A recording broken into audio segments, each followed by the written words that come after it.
Hi guys. Tonight we step gently into a world where winter drifts in early, soft at first, then suddenly sharp, covering the earth in a stillness that feels both peaceful and threatening. You stand at the edge of a muddy medieval field, the last stalks of late autumn barley brushing your legs as a thin frost glitters over everything. Your breath curls into the dim air like a ghost deciding whether to stay or slip away. People around you hurry with quiet urgency, carrying baskets, pulling reluctant animals, glancing up at a sky that seems to promise a long season of hardship.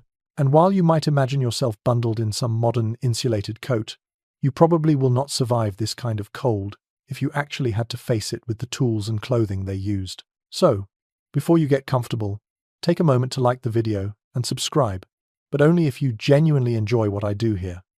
And tell me in the comments where you are watching from and what time it is for you right now.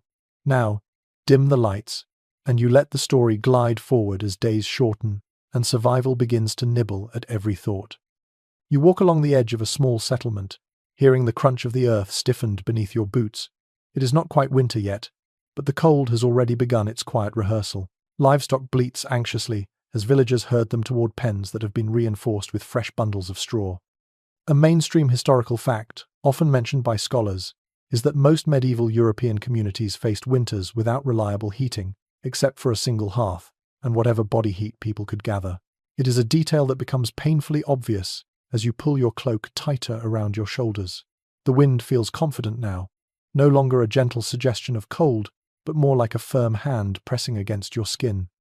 As you watch these preparations, someone hauls an armful of firewood past you. The pile looks impressive for a moment, then you realize it is barely enough for a few weeks. That is the rhythm of this season. Everything is measured not in comfort but in survival. You glance toward a cottage where fresh thatch has been laid over the roof, golden against the pale sky. You catch the scent of damp leaves and wood sap, blending with the faint smell of smoke escaping from a crooked chimney. A small dog trots by, its coat dusted with frost, and you wonder how warm it can ever feel in weather like this. There is a quirky historical tidbit often whispered in old anecdotes that villagers sometimes stuffed their clothes with raw wool, not yet spun into thread. It sits oddly, puffing them up slightly, almost turning them into human-shaped hay bales. You notice one such figure passing near you, bundled so thoroughly that only a red nose peeks out between layers. They wave, then hurry on, cradling a ceramic pot that clinks softly with whatever precious thing they are protecting from the cold. The whole town seems to understand a truth you are only now absorbing. Winter is not an event, it is a presence, a long conversation with nature that you cannot interrupt. You walk past the open field where children are gathering the last fallen branches. Their laughter rings lightly, but their parents watch with tightened brows. Even the cheerful energy of youth bends before the seriousness of the coming season. The air holds a mix of hope and dread, and you feel it in your chest, as if your own ribcage is a wooden door trembling before the first gust. Historians still argue whether medieval people fully understood the cyclical patterns of harsh winters, or simply endured them as best they could, without expecting change or justice from the elements. You can feel that uncertainty in the way villagers move. They prepare diligently, yet each gesture hints at resignation. No matter how ready they feel, winter will always have the last word. You pause near a low stone wall where an older woman sits, sorting dried beans into small cloth bags. Her hands are cracked from long hours in the cold, but they move with steady precision. She glances up at you with a knowing smile that somehow blends warmth and warning. Behind her, the door to her cottage is propped open with a stone. You peek inside and see a single room lit by the faint flicker of a dying fire. The shadows stretch across a packed earth floor scattered with rushes that have seen better days. A scent of smoke and herbs hangs in the air, soft but persistent. As you step back, your foot slips on a thin patch of frost, and you catch yourself on the edge of the wall. The moment reminds you just how treacherous even early winter can be. A little farther down the path, a butcher works quickly to preserve the last of the season's meat. Salt hangs heavy in the air, sharp and clean, and you can hear the rasp of his knife against the wooden table. It is a sound that feels too loud in the quiet afternoon. Every cut he makes is insurance against hunger. Out near the fields, the last of the geese flap noisily as they are coaxed into their pens. The noise feels almost comical, a sudden burst of life against the encroaching stillness. It is one of those odd moments that sticks with you, a little pocket of humor tucked inside the seriousness of preparation. The birds honk with indignation, sounding like grumpy neighbors dragged into a situation they never agreed to. As you move through the settlement, you feel a soft migration happening all around you. Tools are cleaned and stored, fences mended, loose boards hammered back into place. It is a dance performed every year, refined by generations who understood the stakes. The days grow shorter with alarming speed. Each sunset seems to sneak up earlier than the day before. You catch the faint notes of a distant song drifting from another cottage. Someone is humming as they seal a window shutter with lumps of clay. The sound is lonely and soothing all at once. By the time the sun approaches the horizon, the sky is washed in pale lavender and deepening blue. You pull your cloak closer, noticing how the ends have stiffened with the cold. Your fingers ache even through your gloves. And yet there is something beautiful here, too. The air is crisp, clean in a way that feels almost medicinal. Smoke from dozens of small fires rises in straight, narrow threads, creating a faint veil over the village. It smells like pine resin and distant promise. You return to the center of the settlement where people gather near a communal fire. The flames crackle and spark, sending tiny embers drifting upward like wandering stars. You stand quietly, listening to fragments of conversation. Some speak of the coming cold with stoic acceptance, others with a hint of fear they would never admit openly.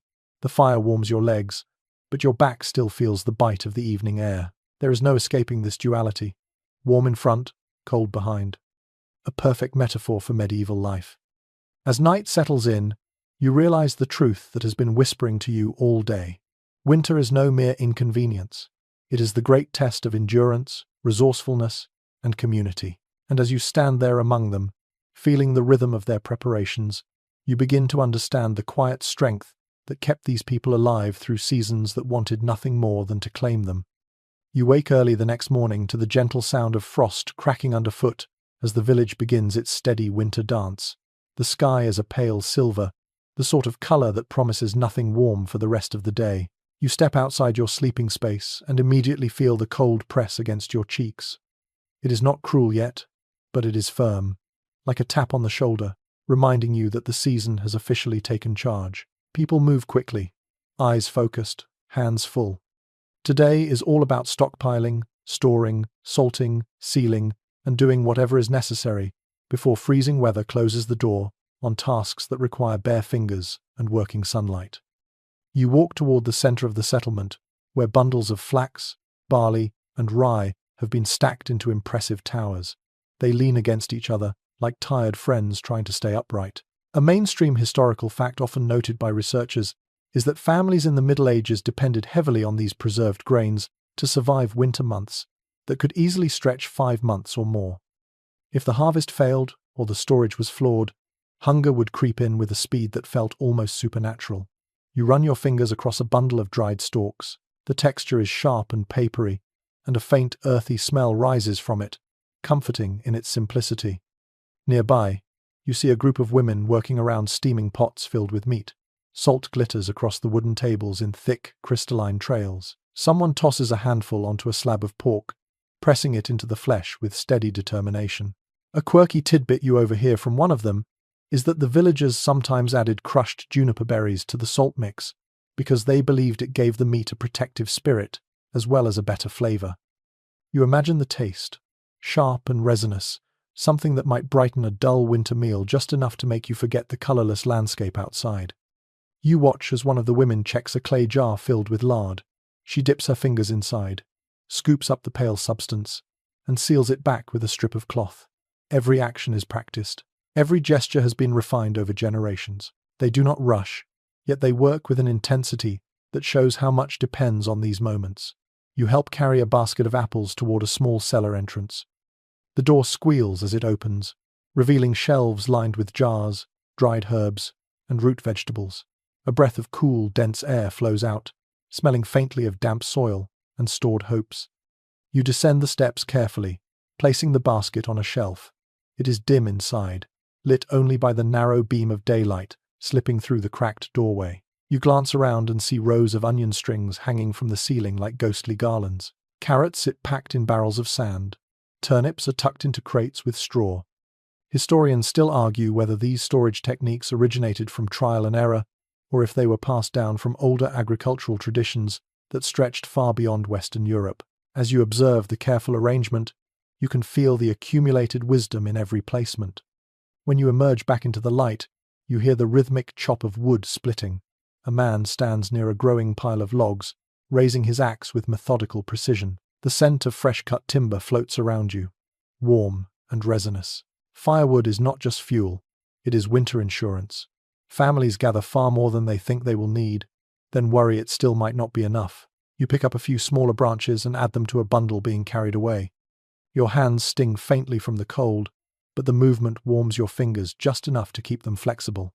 As you walk through the village, you see someone spreading straw carefully around the base of their cottage. It creates a crude insulation barrier, trapping warmth and blocking drafts. The straw rustles softly as the wind flicks at it. Children run past you carrying baskets filled with dried leaves to help cover the gaps in wooden walls. Their cheeks are bright pink from the cold, and their breaths puff into the air like tiny chimneys. Despite the seriousness of the work, they chatter cheerfully, their laughter echoing against the stone of nearby buildings. You pause beside a shed where someone is drying fish on long wooden racks. Thin white ice crystals begin forming along the edges of the fish, decorating them like accidental frost jewelry. It is strange, but also strangely beautiful. The person tending the racks tells you they will smoke part of the catch tomorrow, adding another layer of protection against spoilage. The smell of smoke will cling to everything, woven into clothing and hair until spring washes it away. You imagine walking through the village weeks from now, every house scented like a communal hearth. As midday approaches, the sun barely climbs above the roof lines. You feel the temperature drop, even though it should be warming. Your breath thickens in the air. Someone rings a small bell to gather people near the grain barn. There is a quick community meeting about rationing. You approach the group quietly. They speak in hushed voices about oats, wheat, and barley, how much to grind, how much to save, how much to trade. Numbers drift through the cold air like fragile promises. The barn door is pulled open, and you peer inside to see sacks piled high, yet still somehow not high enough. Winter has a way of making abundance feel temporary. A pair of children try to roll a large barrel filled with dried peas across the yard. You step in to help guide it, hearing the soft rattle of legumes inside. It is a peaceful sound, like beans whispering encouragement. When the barrel settles into place, you feel a quiet satisfaction. Small victories matter in these moments. The sky dims further, and thin flakes of snow begin drifting down, hardly noticeable at first. Each flake melts on your cloak, leaving little dark dots of moisture that quickly fade. By late afternoon, smoke from hearth fires threads through the settlement. The smell is strong now, carrying hints of pine, oak, and even a little birch. You see someone sealing a storage box with melted beeswax, the warm scent of honey wafting into the air before the cold snaps it away. Another person wraps cloth around clay jars to protect them from sudden temperature changes. Everything seems designed to shield food from winter's persistent attempts to steal it. You walk past a small shed with its door slightly ajar.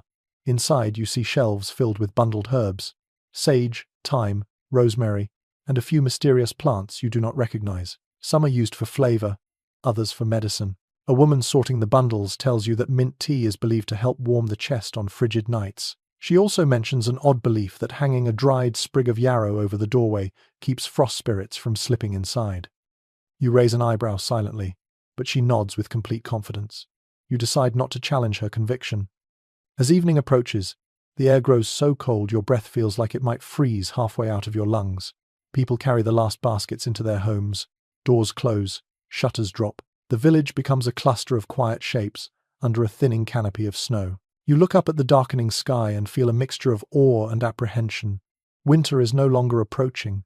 It is here, settling its white cloak over everything you know. Inside the nearest cottage, you glimpse a family arranging their cellar keys, grain tallies, and stored goods list on a wooden shelf. Their movements are slow, almost ceremonial. This is the moment when they evaluate whether their preparations will hold. It is not fear exactly, more like acceptance. There is a certain peace in knowing you did everything possible before the cold took charge. As you step away into the deepening dusk, you realize something important. Surviving the medieval winter begins long before the first snow. It begins with every stored root, every salted cut, every sealed jar.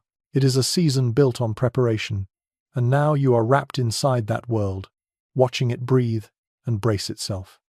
You wake to the sound of wind pushing softly against the wooden walls, a gentle reminder that winter tightens its grip with each passing night. The world outside feels quieter today, as if everything has settled into its winter posture. When you step outside, the sky hangs low and pale, almost white, and the air carries that deep cold that seems to slip under your clothes, no matter how tightly you wrap them. Before you even take 5 steps, your boots crunch on a thin crust of ice that formed overnight, a crisp sound that feels both satisfying and slightly alarming. Today you will explore the inside of a medieval timber and thatch home, a place where survival is fought for one stubborn spark at a time. You approach a small cottage built of timber beams filled with wattle and daub. The walls are a patchwork of earth tones, cracked in places, showing years of weather and hurried repairs. The thatched roof droops gently under the weight of frost, its edges bristling with tiny icicles. A small trail of smoke curls out of the chimney. It smells faintly of oak and leftover stew. You push the wooden door open and immediately feel a wave of warm air brush your face. It is not modern heating. It is not even truly warm, but compared to the outside, it feels like stepping into a cup of lukewarm tea after holding a block of ice. The room is dim. Only the fire in the hearth offers real light. Shadows cling stubbornly to the corners and rafters. The scent inside is a swirl of smoke, damp straw, wool, and whatever meal was last cooked. Your eyes adjust slowly. You notice that the floor is not exactly a floor at all, but packed earth covered with an uneven layer of rushes. A mainstream historical fact often noted about medieval homes is that these rushes were replaced only a few times a year, so the floor absorbed a messy collection of crumbs, ashes, hair, herbs, and every stray thing that dropped. You catch a faint whiff of old rosemary and guess someone must have sprinkled herbs underfoot to freshen the room a bit. You glance toward the small window on the far wall. It has no glass, only a shutter made of thin wooden planks. The edges are stuffed with wool and scraps of cloth to keep the wind from slipping through. You feel the faintest cold draft on your cheek as you walk past it, a reminder that insulation, as you know it, did not exist here. The cottage relies on layers of improvisation, wool in the cracks, straw near the foundations. Spare clothing hung like tapestries along the walls to block the worst chills. It is a design held together by hope, habit, and whatever materials were available. A quirky detail you notice is a string of dried fish heads hanging near the hearth. You tilt your head in mild confusion until someone tells you the heads were believed to ward off mice and also serve as convenient fire starters. Whether this actually worked or was simply superstition mixed with practicality is unclear. You decide not to get too close because the smell is definitely not inviting. Still, it is one more reminder that every object in this room has at least 2 purposes. You move closer to the hearth, the warmest part of the home.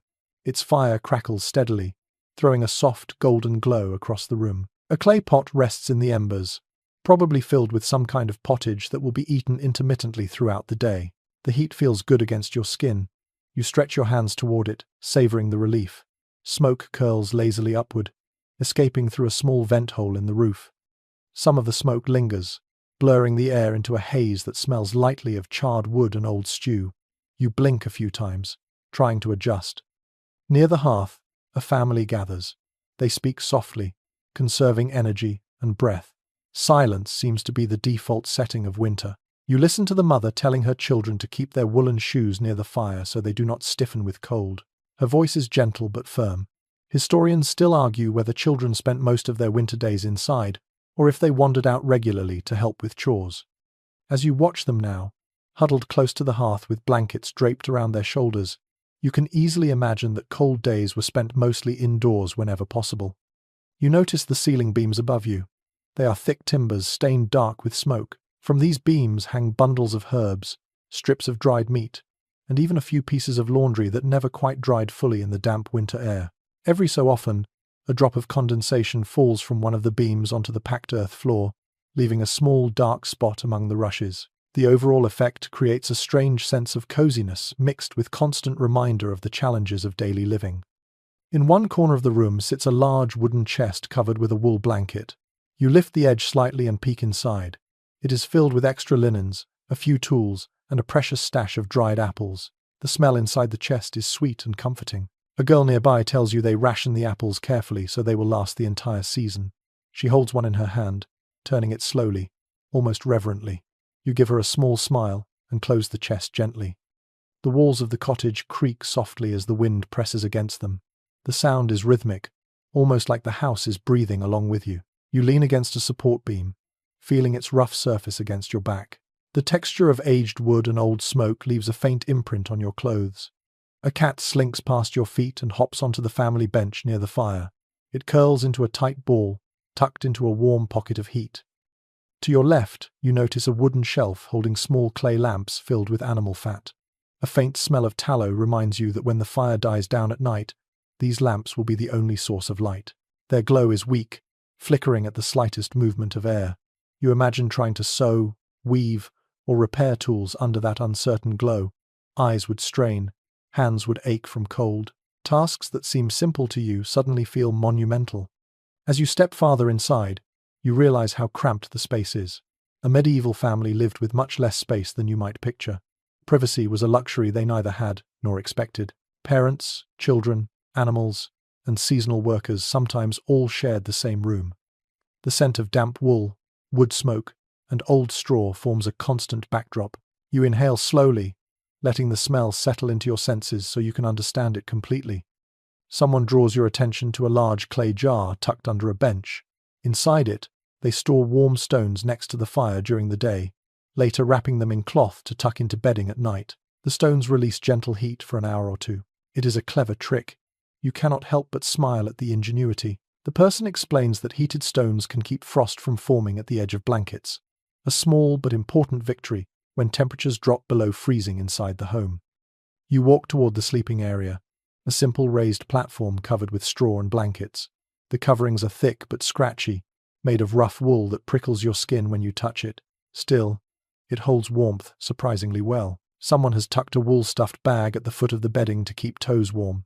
You sit for a moment, letting the uneven straw shift beneath you. It rustles softly, filling the quiet with a sound like distant whispers.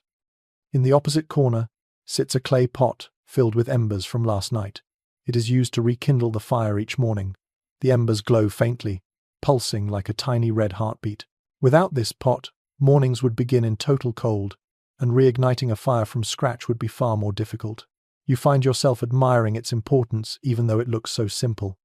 The day wears on. The room grows darker as the sun dips behind thick clouds. Someone lights a tallow lamp.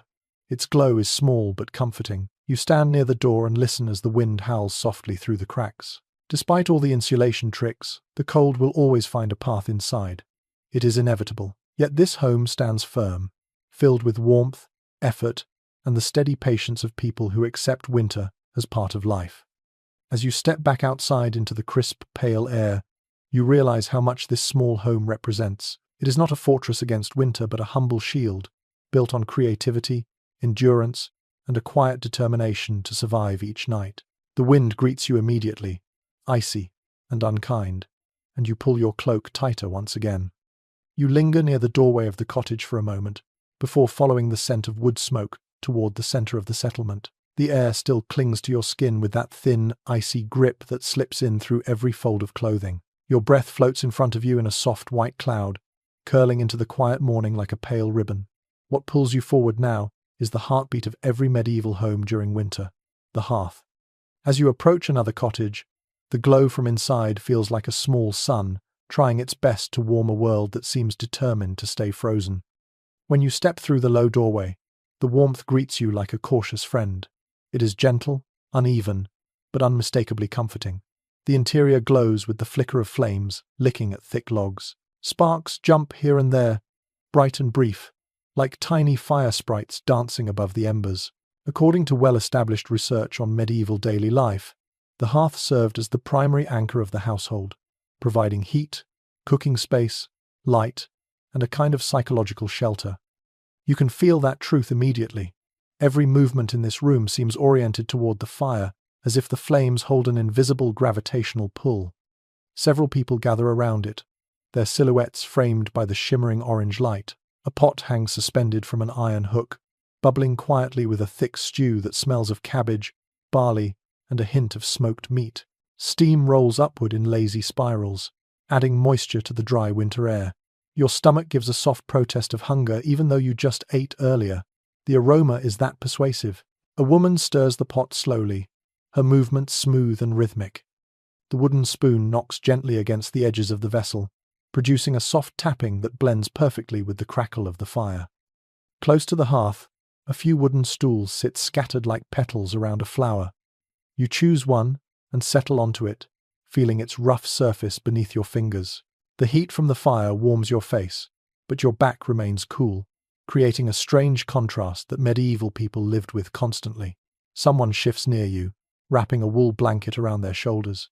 The fabric looks old but well cared for, dyed a faded brown that once might have been much richer. While you sit there, an older man leans forward to poke at the fire with an iron rod. He adjusts the logs carefully, as if tending to an old friend who needs encouragement. He explains that the wood must be balanced just right to produce steady heat without filling the room with smoke. The soot stains above the hearth testify to the delicate nature of that balance. What catches your attention next is an unexpected little detail mentioned in a handful of regional chronicles. Some families tossed bits of aromatic resin into the flames during the darkest parts of winter, believing the scent would drive away illness. As if to demonstrate, the man drops a tiny chunk of something fragrant onto the embers. A sweet, sharp smell fills the room, cutting through the smoky air. You watch the fire glow stronger for a moment, and the flames reflect in the eyes of the children sitting nearby. They are busy warming their hands, squeezing them together, then opening them palms forward toward the heat like little worshippers paying homage to a blazing deity. One child holds a small clay cup of warm broth, sipping it carefully. The steam fogs his eyelashes, making him blink rapidly. He laughs softly, and the sound seems brighter in the firelit room. You take in the rest of the space. Along the wall, dried herbs hang in bundles. Their silhouettes sway gently whenever someone walks past. Above the hearth, a narrow shelf holds a few precious items. A wooden bowl carved with patterns, a pewter cup, and a folded cloth embroidered with bright thread. These objects catch the flickering light, each holding a small glow that makes them seem more significant than their simple materials suggest. As the fire snaps again, casting sparks upward, someone mentions that researchers have long noted how fireside gatherings shaped social life during the colder months. Stories were shared, decisions were made, songs rose into the smoky rafters. The hearth was not only a supplier of heat but a creator of togetherness. You imagine the laughter, the arguments, the whispered confidences, all carried by firelight in winters long gone. You shift your position slightly, savoring the warm air that wraps around your chest. Your hands drift closer to the flames, and you notice that the stones outlining the hearth have become warm enough to radiate heat. A woman touches one carefully, judging whether it is ready to be moved with tongs and wrapped in cloth to warm bedding later. A charming custom preserved in some rural traditions tells that warm stones placed near the feet at night could bring pleasant dreams, especially if rubbed with a sprig of thyme beforehand. You are tempted to try it yourself, imagining the mild aroma drifting past your senses as you drift to sleep. The fire pops suddenly, a sharp little crack that makes one of the children jump. Laughter ripples through the room. Fire has a personality here. It is lively, unpredictable, almost playful in the way it spits sparks or flares up unexpectedly. Yet everyone treats it with deep respect, fully aware that this same warmth could turn dangerous if left unattended. The hearth is both a friend and a master, gifting comfort but demanding constant vigilance. You watch as the stew is lifted from the hook and ladled into wooden bowls. The smell grows richer, settling deep into your awareness. Someone hands you a small portion. You take a cautious sip. The warmth spreads through you instantly, melting the cold that has been lodged in your chest since you stepped outside earlier. Flavors of barley, root vegetables, and herbs mingle beautifully. The spoon feels warm in your hand, almost like a heated charm anchoring you to the moment. As you eat, you listen to the soft murmur of conversation. A few people discuss local folklore. One woman mentions an old belief that keeping a small piece of bread near the hearth would protect the house from mischievous winter spirits. Another claims that if the fire flickers a certain way, it means snow is coming before dawn. A man laughs, saying that some of these signs are simply excuses for bad weather predictions. Yet many details like these survive because they colored the rhythms of medieval winter life, and you can feel how they add texture to each evening. You notice something else too. The longer you sit here, the more your body relaxes. The heat loosens your shoulders. Your fingers stop tingling from the cold. The slow, steady crackle of the fire becomes almost hypnotic. The room feels like a living organism breathing in unison with everyone inside it. You think back to how fire today is often decorative or symbolic, but in this world it decides everything: comfort, safety, nourishment, sleep, and even mood. Before leaving, you stand for a moment to observe the hearth one last time. It glows with a quiet authority that fills the entire cottage with purpose. The people around it move with a rhythm shaped by necessity and long practice. The fire is their anchor, their shelter, their living companion through months of darkness. When you finally step back outside, the cold rushes toward you again like an eager animal, and you feel the loss of heat instantly. But the memory of the hearth follows you, warming your thoughts even as your breath freezes in the air. You realize just how central that glowing heart was to surviving the medieval winter, and the next cottage you pass seems like a guardian lantern in a world that never fully thaws. You pull your cloak tighter as you walk away from the warm glow of the hearth and back into the pale winter daylight. The cold settles into your clothes almost immediately, creeping through the fabric and nudging at your bones. Your fingers stiffen, even inside your gloves. The medieval world faces winter with an assortment of garments that feel heavy, scratchy, and stubbornly practical. Today you get to feel what that is like, layer by layer, as you step deeper into the realm of medieval clothing designed not for style but for survival. You pass a group of villagers near the edge of the settlement where several women are working with wool. Their hands move briskly despite the cold, stretching, spinning, and weaving strands that look coarse but reliable. According to well-known historical accounts, wool was the most essential material for winter garments in much of medieval Europe. The texture was rarely soft, yet its ability to trap warm air made it invaluable. You run your fingers along a freshly woven piece and feel its roughness instantly. The fibers almost scratch your skin, but there is an undeniable heaviness in the cloth that hints at its insulating power. Nearby, a man shakes out a long woolen cloak. The cloth ripples in the air like a stiff flag before settling against his shoulders. Its color is a muted brown, washed by sun, rain, and time. You notice how it drapes almost to his ankles, creating a wall of fabric that guards him from the cold. A young girl helps fasten the metal clasp at his chest, and the simple click of metal closing over wool sounds strangely satisfying. He gives you a grin, lifting the edge of the cloak to reveal an inner lining made from rabbit fur. The softness surprises you. It feels warm, even before you touch it for long. One curious detail preserved in several regional texts mentions that common folk sometimes sewed tiny scraps of fur between layers of wool to trap even more heat. You imagine how heavy and padded such clothing must have felt, like wearing a portable nest. You walk further and see someone repairing a pair of woolen hose. They stretch them over their knee to check for holes. The hose are thick, almost sponge-like in their texture, and dyed a dull reddish shade. The person explains that these garments often shrank in the cold if not dried properly. You picture yourself trying to pull on a pair that suddenly tightened like a stubborn second skin. Winter clothing was a constant battle between function and discomfort. People endured the itchiness because the alternative was far worse. As you wander through the settlement, you spot a boy wearing a patched tunic, with layers visible at the seams. He proudly shows you how his mother stitched linen underneath the wool to soften the feel against his skin. You smile, appreciating the cleverness of that combination. Linen breathes well, but wool traps heat. Together, they create a balance that protects the body from both sweat and chill. The boy then giggles and reveals another trick he uses on windy days. He tucks handfuls of loose wool around his torso between his layers. It looks bumpy, but he insists it helps. You nod, remembering an old note from medieval household guides that mentioned similar improvisations. Sometimes survival is a matter of stuffing whatever you have into whatever you are wearing. The wind sharpens, slicing across the open fields. You see two elderly women adjusting head coverings. One wears a thick wimple that wraps beneath her chin and over her head, leaving only her face visible. The fabric flutters slightly when she breathes.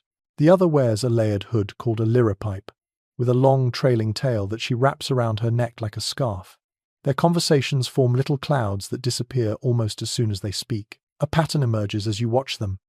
The garments are not beautiful in a decorative sense, but the care in their layering reveals a different beauty, a sort of humble expertise passed down through necessity.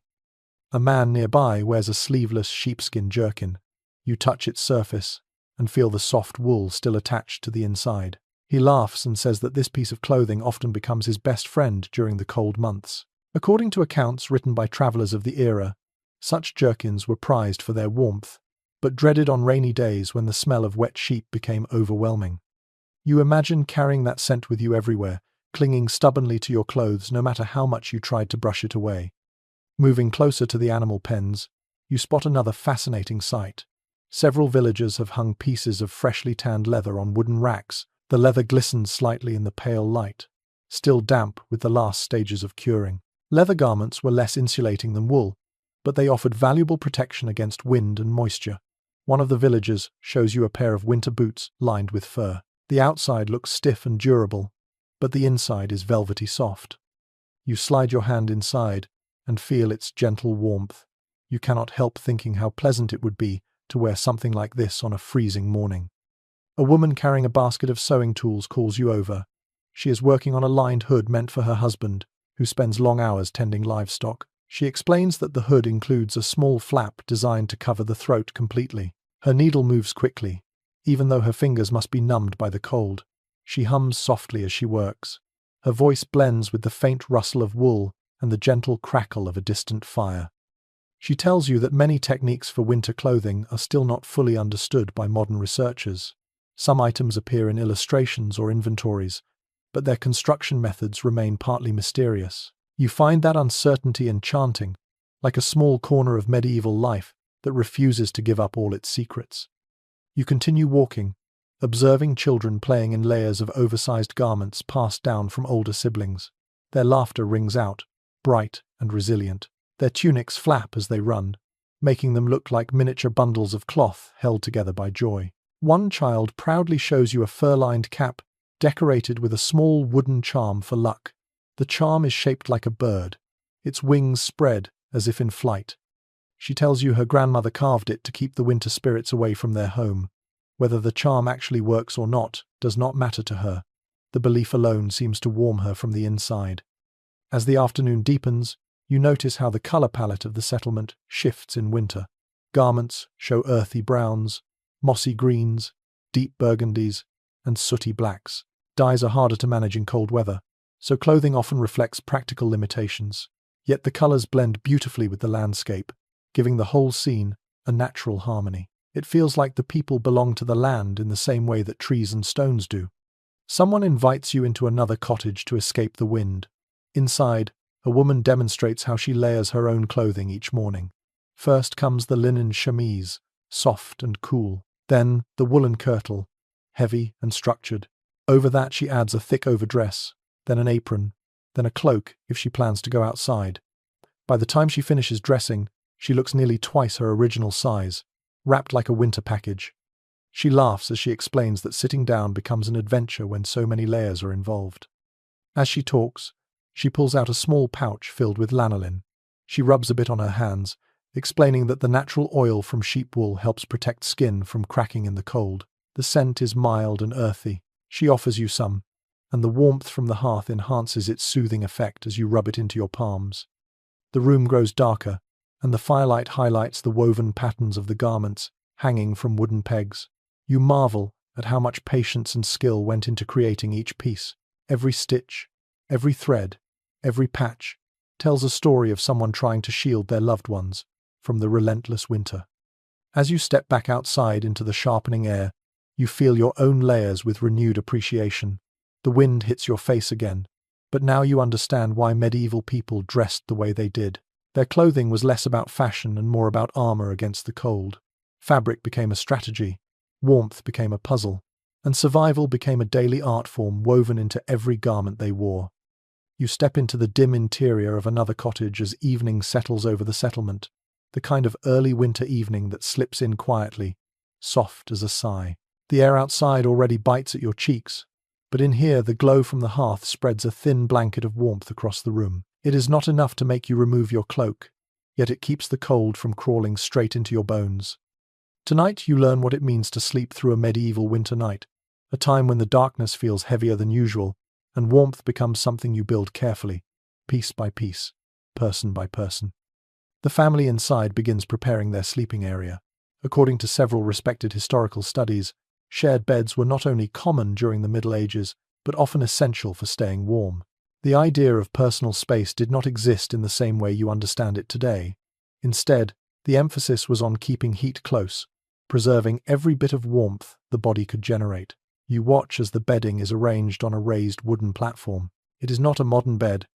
It is more like a communal nest, built from straw, wool blankets, old cloaks, and whatever soft materials could be gathered over time. A young boy lifts a corner of the bedding for you to see. Beneath the top layer lies a thick layer of straw, recently replaced and still carrying the faint scent of dry grass. The girl beside him sprinkles crushed mint leaves into the straw. She explains that her grandmother believes the mint keeps the bedding fresher for longer. You inhale the scent, and it provides a cool contrast to the warm, smoky air. This little tradition appears in some household notes from the era, though historians have never reached full agreement on how widespread it truly was. Regardless of its origin, the mint gives the sleeping area a pleasant fragrance that softens the earthiness of the straw. The room grows quieter as the family completes their evening chores. Someone places a heated stone, wrapped in cloth, at the foot of the bedding. It radiates gentle warmth, just enough to keep toes from freezing during the night. A woman explains that these heated stones are reheated each night, kept near the fire during the day, and carried to bed during the evening. A few early medical texts from the period mention that the warmth from such stones was believed to help circulation and prevent stiffness. You imagine slipping your cold feet against such a stone and feel a wave of sympathy for anyone who had to face winter nights without it. You notice another interesting detail. A bundle of cloth has been hung from the rafters near the bed. One of the children tells you it is stuffed with goose feathers, and when placed on the bedding, it adds extra insulation. The bundle is patched in several places where feathers tried to escape. According to a handful of surviving farm inventories, feather-stuffed cloths were treasured items, far more valuable than they might appear. You touch the bundle gently, feeling the softness beneath your fingers. As the family gathers for sleep, you see how naturally they fit together. They settle side by side with practiced ease, each person claiming a small portion of space, yet close enough to share body heat. A toddler curls between two adults, wrapped in a woolen shawl. A boy pulls a cloak over his shoulders before sliding under the blankets. A girl tucks herself at the edge, careful to avoid the cold air that creeps in from the outer wall. The room carries the subdued rhythm of people winding down, their movements soft and unhurried. Someone invites you to sit with them for a moment before they sleep. You ease yourself onto the straw-filled bedding. It shifts beneath you with a soft rustle. The wool blankets scratch your hands slightly, reminding you that medieval comfort was often a compromise between warmth and texture. Yet the overall feeling is surprisingly cozy. A faint scent of smoke clings to the blankets, mixed with the mint from earlier. The combination is oddly soothing. A woman pulls the wooden shutter closed. She presses cloth into the gaps, sealing out the night air as best she can. The only light comes from the dying fire, its glow flickering across the room like quiet candlelight. The shadows lengthen, then soften. The temperature inside drops slowly but noticeably. The fire no longer roars, it murmurs. One of the men shares an anecdote preserved in local folklore. He says that long ago, people believed sleeping with your head pointed toward the hearth brought good dreams during winter. Whether the belief grew from superstition or from the simple fact that the warmest part of the room was nearest the fire, he cannot say. The precise origin remains uncertain even for scholars who study these traditions. Still, the family arranges themselves in such a way that their heads rest closer to the heat source. As the room grows darker, you notice how quiet everything becomes. The only sounds are the occasional pop from the hearth, the rustle of straw, and the deepening breaths of people settling into rest. The ceiling above you is low, and the thatch overhead creaks softly as wind brushes against it from outside. The sound feels strangely protective, like the cottage is guarding the people inside. You study the sleeping positions. There is strategy in them. The adults form an outer wall, their bodies blocking drafts and providing warmth for the children in the center. Pets are welcome too. A cat curls into a ball near the toddler, its purring a gentle vibration that blends with the hushed air. Some written records from the period mention that families often allowed small animals to share sleeping areas during winter. Their body heat added a little extra warmth, and their presence offered comfort. As you watch, one of the children lifts a small woolen bag and places it under her chin. The bag is filled with warmed grain. Grain retains heat well, acting almost like a medieval hot water bottle. Notes from early domestic guides hint at this practice, though it rarely appears in official inventories. You rest your hand against the bag and feel its gentle heat spreading through the fabric. It is a simple innovation, yet deeply effective. The conversations fade. A mother hums softly for a few moments, a tune so gentle you almost do not hear it. Then, silence returns. You realize that winter nights were long, and sleep often came early not because people were tired, but because darkness encouraged rest. Once chores were finished and the fire tended, there was little else to do but huddle together and try to stay warm. You imagine lying here through the long hours of night, listening to the wind pressing its cold fingers against the walls. The warmth from shared bodies keeps the cold at bay, turning the bed into a sanctuary. Without centralized heating or thick insulation, this closeness is not just comforting, it is life-preserving. You stand slowly, careful not to disturb the sleepers. The fire crackles softly, casting a last warm shimmer across their faces. As you step outside into the frigid night, you feel the cold rush toward you instantly, nipping at your ears and filling your lungs with icy air. The sky is ink dark, dotted with stars that glitter with a brittle sharpness.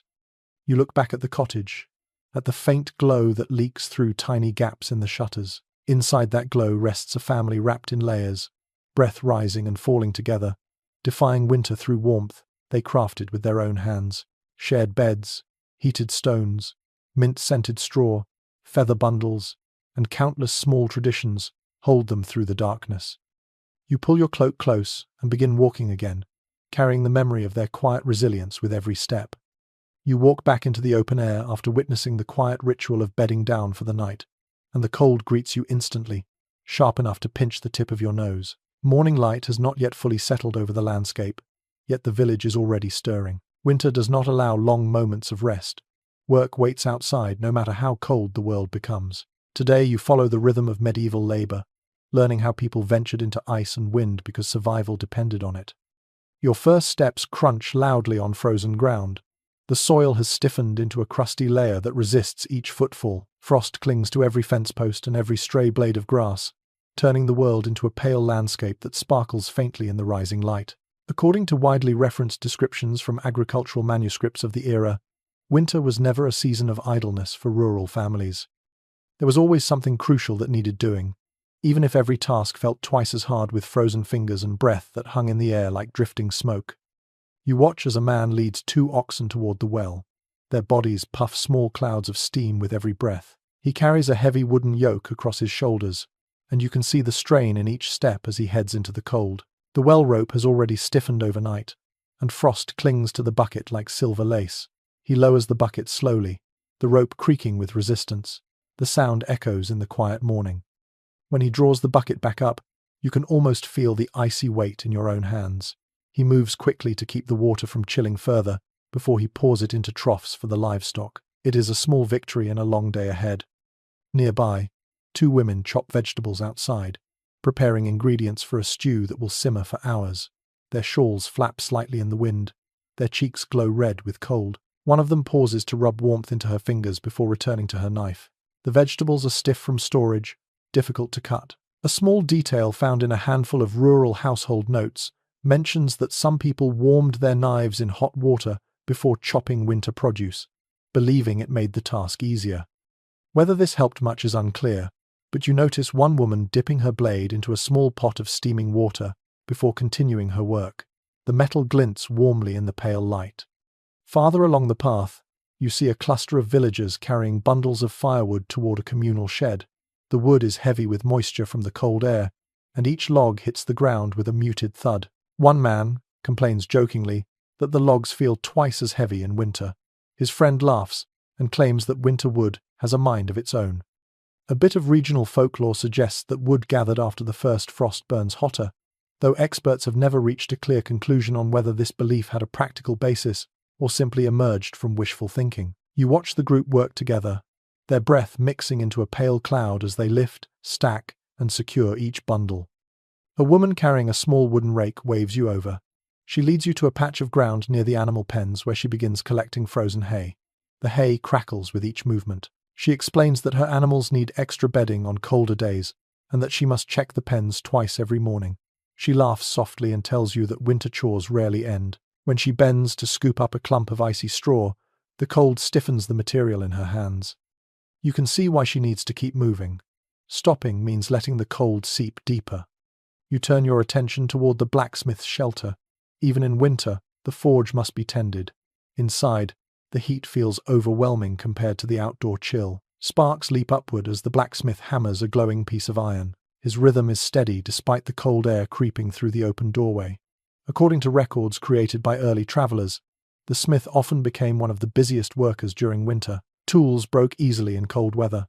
Hinges stiffened. Locks cracked. Hooves needed trimming. And every repair required the hands of someone who could coax metal into obedience even when bitter winds tried to steal the heat from the forge. The blacksmith pauses to dunk the iron in water, and steam bursts upward with a hiss. He wipes sweat from his brow and grumbles that he prefers winter work to summer, simply because the heat feels less punishing. You smile, imagining how odd his perspective would sound to someone shivering outside in linen and wool. You step out of the forge and follow a pair of villagers heading toward the forest edge. They carry axes and rope.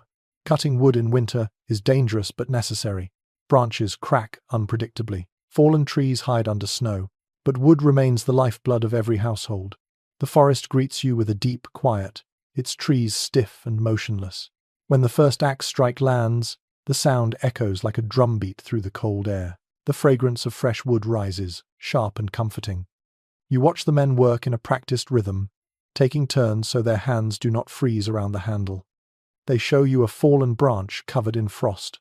One of them mentions that early woodcutters sometimes looked for frost patterns to judge which trees were safest to fell. This technique appears in a few regional documents, though modern specialists disagree on how accurate or widespread the practice truly was. You run your fingers along the frozen bark and feel the cold sting through your gloves. As the morning grows older, you return toward the center of the village. A group of women gather around a small table repairing clothes. Their needles flash quickly, catching sunlight when the clouds shift. Winter was a time to mend everything. Torn cloaks, worn hose, fraying seams. Their hands move tirelessly. One woman blows warmth into her fingers before threading a needle. Another uses her teeth to pull a stubborn bit of wool tight. The conversation among them serves as background music, soft and steady. Nearby, a young boy works to clear a path between cottages. The snow is not deep, but the ice beneath it is slick. He scatters crushed charcoal across the walkway. According to a few preserved village instructions, charcoal and ash were commonly used to create traction during icy conditions, long before modern salt spreading became common. The charcoal crunches underfoot as you test the newly cleared path, and it feels surprisingly effective. At the edge of the settlement, you see a shepherd struggling to guide his flock toward a sheltered enclosure. The sheep resist at first, stamping their feet in the cold. Their breath floats in small clouds as they bleat impatiently. The shepherd calls out gently, guiding them with slow, practiced motions. Winter requires constant vigilance, and animals are just as vulnerable as their caretakers. You help open the enclosure gate, and the sheep shuffle inside, filling the space with soft, woolly movement. The shepherd sighs with relief and pats the side of one of the larger ewes. As the day stretches on, you realize that every person you see is engaged in something essential. No gesture is wasted, no action is performed without purpose. Winter allows no luxury of idleness. The cold makes every chore harder, yet it also sharpens the focus of anyone who must work outdoors. You feel it yourself as your fingers begin to stiffen again, reminding you that even simple tasks become challenges in this weather. You step toward a group of men repairing a fence. They drive stakes into the frozen earth using heavy mallets. Each strike sends vibrations through the ground and through their arms. One of them tells you that winter can be the ideal time for certain repairs, because the frozen soil holds posts securely. Yet it is also the worst time, because every blow feels twice as heavy when your muscles are cold. He grins despite the discomfort, shrugging as if winter offers no real choice. As the sun begins to sink lower, a faint golden glow washes over the settlement. Smoke rises from chimneys in thin lines. The air smells of pine, peat, and simmering stew. The village hums with the last activities of daylight. You watch as chores wind down and people return indoors, rubbing their hands together, eager to stand near the hearth again. Your steps slow as you reflect on what you have witnessed. Winter labor in the medieval world is not just work, it is endurance, it is cooperation, it is a daily negotiation with a season that gives nothing for free. Every bucket of water, every chopped log, every mended seam carries the weight of necessity. You breathe in the cold air once more. It fills your lungs with sharp clarity. You feel more connected to the quiet resilience that defines winter survival. As you approach another cottage, the faint glow of the hearth draws you in like a promise, and you understand why work never stops, even when the world feels frozen in place. You rise before the sun fully lifts its sleepy face above the horizon, stepping into air that feels colder than anything you have tasted so far. Your breath gathers in front of you in thick clouds, and the grass crunches under your boots as if you are walking on shattered glass. Today you follow the heartbeat of medieval winter life that happened just beyond the cottage walls. Livestock, the quiet companions of every rural household, need care long before daylight touches the land. You begin walking toward the animal pens, where both people and creatures brace themselves against the bitter wind. The first thing you notice is the smell, a mixture of straw, damp wool, manure, and the earthy scent of frost. It is not unpleasant. Instead, it feels like the world of winter agriculture condensed into one sharp breath. According to numerous practical handbooks from the period, the survival of animals meant the survival of humans. Milk, eggs, wool, hides, and occasional meat all depended on keeping these creatures alive through months when food was scarce and cold was merciless. You reach the cattle shed first. The structure is simple, made of wooden planks reinforced with branches and packed mud. The roof dips slightly under the weight of early frost, yet the animals inside shuffle and snort, creating pockets of warm breath that drift toward the doorway. You step inside and immediately feel the temperature rise by several degrees. It is still cold enough to numb your fingers, but the combined warmth of several large bodies creates a subtle, comforting refuge.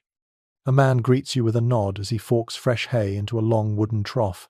The cows move eagerly toward the sound of hay rustling. Their breath rises in thick white plumes. He explains that during winter, feeding must be done with far more care. Hay must be guarded from moisture, and every scrap counts. An interesting insight recorded in certain monastic farm accounts mentions that farmers sometimes placed dry bracken beneath hay to prevent the bottom layers from spoiling. You glance near the storage corner and see a pile of bracken, brown and crisp, waiting to serve exactly this purpose. The cows shift, their hooves crunching on frozen straw. One nudges your arm with her damp nose, her curiosity warming you more than you expect. You stroke her side, feeling the thick winter coat she grew in preparation for the season. The man laughs softly and tells you that cows often sense changes in weather long before people do. Whether this is true science or a comforting observation passed through generations, researchers have not fully clarified. Regardless, you sense the unspoken trust between the farmer and his animals. You follow him outside toward the goat enclosure. The goats bleat noisily the moment they see him, their voices surprisingly sharp in the cold air. Their pen is lined with layers of straw that crackle underfoot. He bends to check the ground and shows you how the straw must be replaced regularly so that moisture does not linger. Dampness is the enemy. It invites illness, frostbite, and a chill that can claim animals quickly. He lifts a small goat kid, tucking it beneath his cloak for warmth. The creature relaxes instantly, its tiny head poking out curiously. A woman approaches carrying a bucket of warm mash. Steam rises from it in soft curls. She explains that goats and cows often received warmed feed during the coldest stretches. She pauses to tell you a rather charming detail preserved in some rural families. Certain households believed that singing softly while feeding their animals helped improve winter health. She hums a slow tune as she pours the mash, and the animals respond with gentle bleats, almost rhythmic, as if acknowledging her ritual. Your path continues toward the pig pens. You brace yourself, expecting a strong odor, but what greets you is something surprisingly mellow. The cold air suppresses most smells. The pigs grunt lazily under thick straw bedding, their round bodies packed together for warmth. A young boy working nearby shows you how he banks straw along the inside edges of the pen to block drafts. This practice is well documented in surviving agricultural writings, and you can immediately see how it creates a small barrier against biting winds. The boy also lifts a wooden cover, revealing a shallow pit beneath the straw. It glows faintly with warm vapor. He explains that the pigs generate enough heat from their bodies and manure to warm the pen if the bedding is managed correctly. You feel an unexpected wave of admiration. This mixture of animal behavior and human resourcefulness turns a simple pen into a winter heating system. A few authors from the era even noted that farmers sometimes slept near pig enclosures during the worst freezes, because the heat could be stronger than a cottage fire. You run your hand near the pit and feel the warmth radiating upward, subtle but unmistakable. Next, you walk toward the small chicken coop. The door creaks as you open it, releasing a puff of warm, feathery air. The hens cluck softly, huddled close on their roosts. The coop is insulated with layers of old sacks stuffed into every gap. A woman scatters grain onto the floor, mixing it with bits of chopped herbs. She tells you that the herbs help with digestion and warmth, a folk practice mentioned in several handwritten notes from the period. The chickens peck eagerly. Their movements stir the air, creating a faint rustle like whispered conversation. She shows you a clay pot tucked into a corner, filled with warm coals covered by ash. The heat drifts into the coop, just enough to soften the worst of the cold. This small heating trick appears in some estates but not others, which leaves researchers uncertain about how widespread it was. Still, it feels ingenious. You watch the hens shuffle toward the warmth, their feathers puffing out like tiny winter coats. Outside, the wind sharpens again. Your cloak flaps in the cold air. You follow a small path toward the sheep pasture. Snow crunches underfoot, and you hear the soft bleating of the flock before you reach them. The shepherd stands at the edge of the pasture, wrapped in a heavy hooded cloak. His breath drifts across the air like pale smoke. The sheep cluster tightly together, moving slowly in a woolly mass. Their thick coats act as natural insulation, but their hooves slip on the icy ground. The shepherd taps his staff gently to guide them toward a small shelter built from woven branches and packed twigs. He tells you that the cold months transform the sheep into fat, walking blankets. Their wool thickens, creating a deep layer of protection, yet they still need shelter from wind and wet weather. Inside the simple hut, the warmth from their bodies builds quickly. You step inside for a moment and feel how much warmer it is than the open pasture. The shepherd mentions, almost casually, that some medieval communities believed sheep could predict storms based on how tightly they huddled. Whether this belief grew from observation or superstition remains an unresolved question among those who study rural traditions, but watching the sheep now, pressed so close together, you find the idea strangely convincing. As you leave the pasture, you notice a small trough filled with water. The top layer has frozen. The shepherd breaks it with his staff, letting the water beneath shimmer in the pale light. This simple act must be repeated several times a day. Without access to liquid water, animals weaken quickly. Each chore, no matter how repetitive, carries immense importance. The morning deepens. Smoke rises from distant chimneys. Bells jingle faintly as someone moves a harness. Dogs bark and run in circles, thrilled to be outdoors despite the cold. You hear the rhythmic scraping of someone shoveling ice away from a barn door. Winter farm work is loud in its own quiet way, filled with sounds of breathing, footsteps, and tools cutting through frost. You pause for a moment, letting the cold sink into your bones just enough to remember that this is the medieval reality. People and animals depend on each other. The warmth inside a barn or coop is a shared creation. Life persists because humans rise each morning to battle the cold with straw, blankets, warm feed, and persistence. You look back one last time at the pens and shelters behind you. Despite the frost, despite the wind, despite the endless demands of winter, the animals stand steady, breathing warmth into the frozen air. Their presence is more than practical. It is a reminder that survival is a shared effort, woven from care and companionship. You turn toward the village again, feeling a new respect for these creatures and the people who tend them in the harshest months of the year. You walk away from the livestock pens, your boots crunching through thin shards of frost that crackle like tiny broken shells under each step. The cold clings to you more stubbornly now. Maybe it is the stillness of the morning or the pale grey sky pressing low against the village roofs, but something in the air feels heavier. Today you learn one of the hardest truths of medieval winter life. Food scarcity was not a possibility, but a quiet, persistent threat that shadowed every household from the first frost until the first buds of spring. A faint smell of simmering broth drifts from the nearest cottage, and your stomach reacts immediately, tightening with curiosity and hunger. You follow the scent and step inside. A woman stirs a pot of pottage that resembles a thick, beige slurry. According to descriptions found in several detailed monastic kitchen records, pottage was the backbone of winter meals, a dish that changed flavor daily depending on whatever ingredients still remained in the pantry. Today, the pot holds barley, cabbage, a few slivers of carrot, and a small bone that has been boiled so many times its usefulness is more symbolic than nutritional. You crouch beside the fire, watching the mixture bubble slowly. The woman gives you a small ladleful. It tastes simple, filling, and faintly smoky. Not delicious, but comforting in its own earthy way. She nods with satisfaction, explaining that the real challenge is making supplies last until spring. Her eyes drift to the corner of the room where several clay jars sit sealed with wax. Some hold dried beans, others contain salted greens. One jar rests on its side, nearly empty. She frowns. That jar will have to last another 2 months. She leads you to her storage area, a cramped corner built beneath the stairs. Inside are baskets lined with cloth. A few contain root vegetables shriveled and softened by time. You touch a turnip and feel how fragile it has become. A widely referenced agricultural note from the 14th century mentions that some families rotated their stored vegetables every week to check for spoilage, for one rotting piece could turn an entire basket useless. You tilt your head as she lifts each vegetable, examining it with a mix of hope and resignation. Outside, a man carries a wooden bowl filled with hard, dark bread. The bread is so dense that knocking on its surface produces a faint, hollow sound. He explains with a tired smile that the bread was baked weeks ago, intentionally dehydrated to store longer. To eat it, people must soak it in broth or dip it into hot ale. You take a small piece and try to break it between your fingers.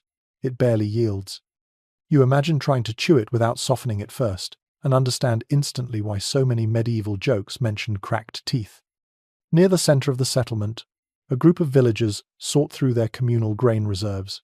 They work in silence, their faces tense with focus. Grain is weighed, measured, and tallied on a piece of wood marked with charcoal. A man taps the board with his finger, calculating whether the remaining supply can stretch through the coldest months. A woman beside him wraps her shawl tighter and sighs. According to evidence gathered from several estate audits of the era, villagers often underestimated how quickly grain disappeared in winter, especially if livestock required extra feed or if weather patterns disrupted milling. A small girl approaches carrying a handful of dried peas. She offers them to her mother, who drops them carefully into a basket. The child asks if they can cook a stew tonight, and the mother hesitates before answering softly that they should save the peas for a colder day. The delicate pause between them carries more weight than the peas themselves. Food decisions in winter are emotional as much as practical. You walk toward another household where a man is carefully scraping mold from a piece of cheese. He works slowly, turning the cheese wheel to examine its edges. He notices your curious look and explains that as long as the mold has not penetrated deeply, the cheese can still be eaten.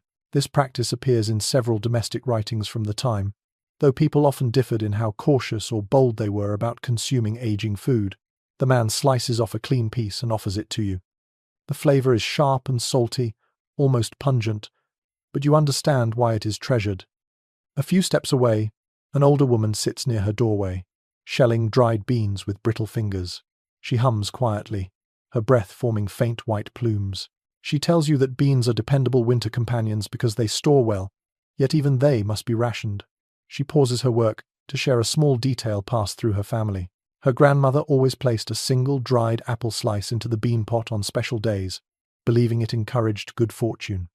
Whether the apple truly mattered or simply added a faint sweetness, she cannot say, and neither can the historians who note similar traditions in scattered sources. You smile as she drops a bean into her basket, her rhythm steady and reassuring.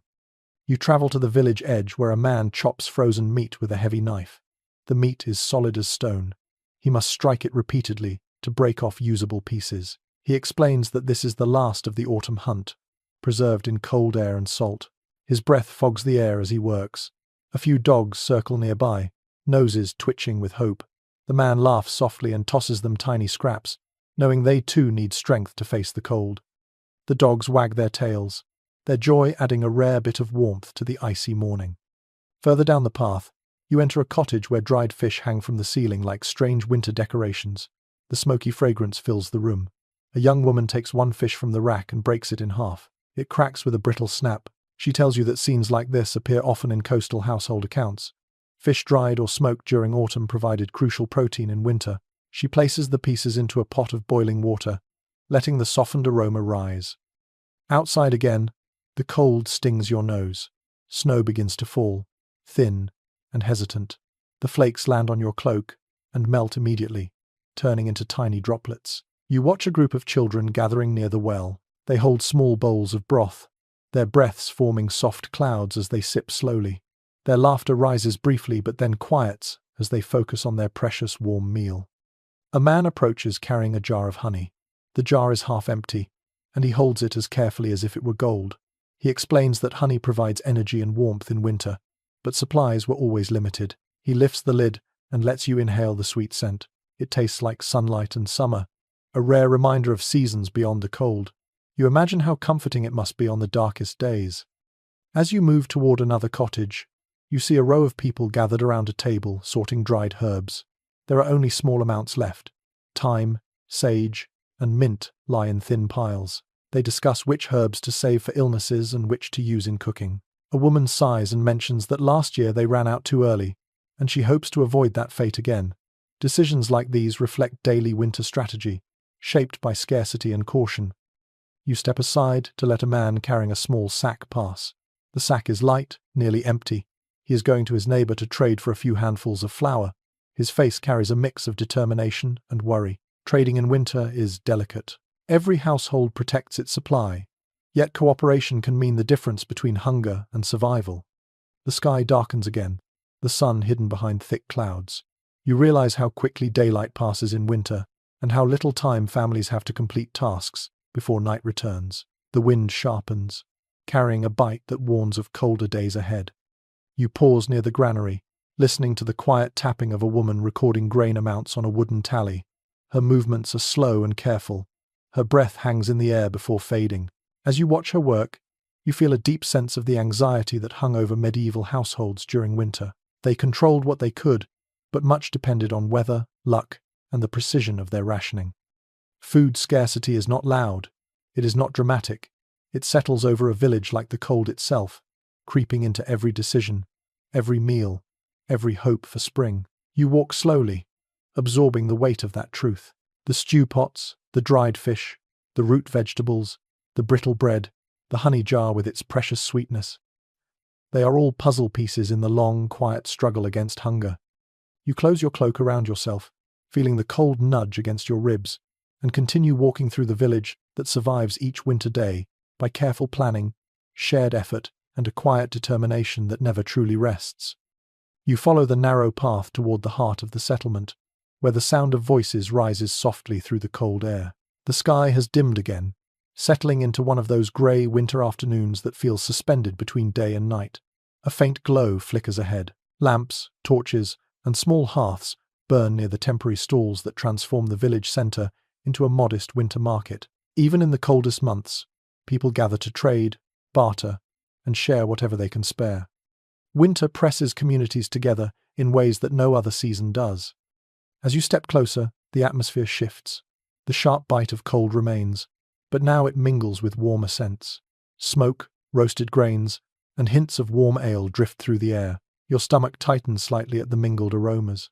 According to several detailed accounts preserved in manorial records, winter markets served as lifelines for medieval villages. They were places to exchange essentials, replenish supplies that had run low, and lean on neighbours in quiet acts of cooperation. The first stall you approach is little more than a wooden table covered with a wool blanket. A woman stands behind it, offering small bundles of dried herbs neatly tied with twine. Mint, sage, and thyme are wrapped in tidy bunches. She greets you with a warm smile, though her breath still clouds the air with every word she speaks. She explains that herbs lose potency over the winter months, so selling them early helps ensure families can still flavour their food or treat simple ailments. She lifts a tiny pouch filled with powdered rosemary and says it is her last one. You take a sniff and catch a sharp, clean scent that lingers in the back of your throat. At the next stall, a man offers small candles moulded from tallow. Their pale, bumpy surfaces reveal the humble materials used to make them. The flames flickering on nearby candles give off a faint, greasy smell. You ask him how many candles a family might use during winter. He laughs softly and says, as few as possible. Light is a luxury. Families ration it carefully.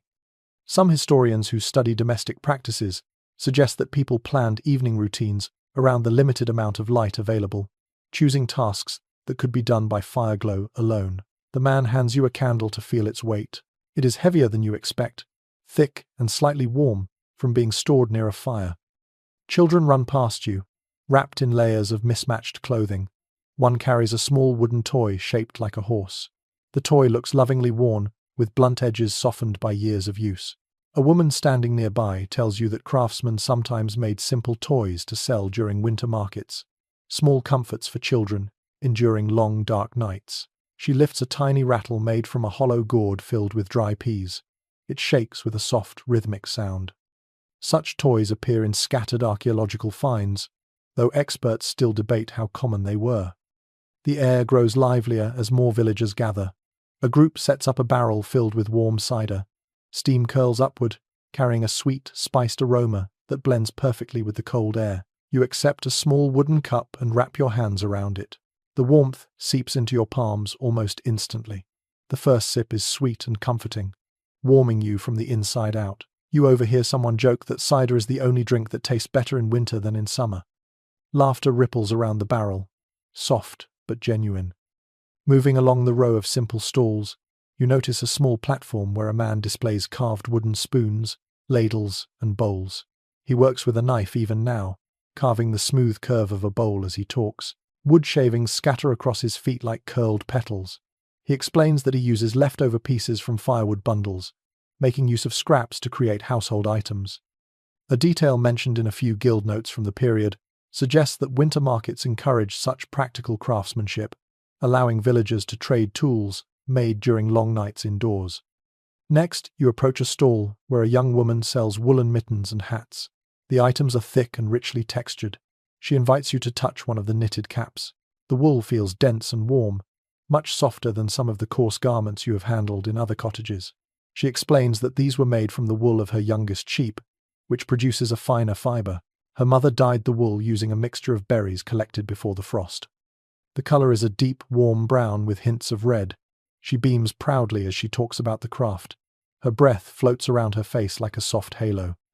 A small commotion catches your attention near a wooden bench. Several villagers have gathered to watch a skilled baker unwrap a basket filled with early winter treats. He reveals small round cakes sweetened with honey and flavoured with dried fruit. The scent is irresistible. Dried apples and bits of currant soften the otherwise hearty dough. These cakes represent a rare luxury in winter, when sugar and fruit are scarce. People lean in, eager for a taste. The baker laughs, sharing tiny samples. The sweetness spreads through your mouth like a sudden burst of summer. You continue walking and come across a man offering small bundles of firewood.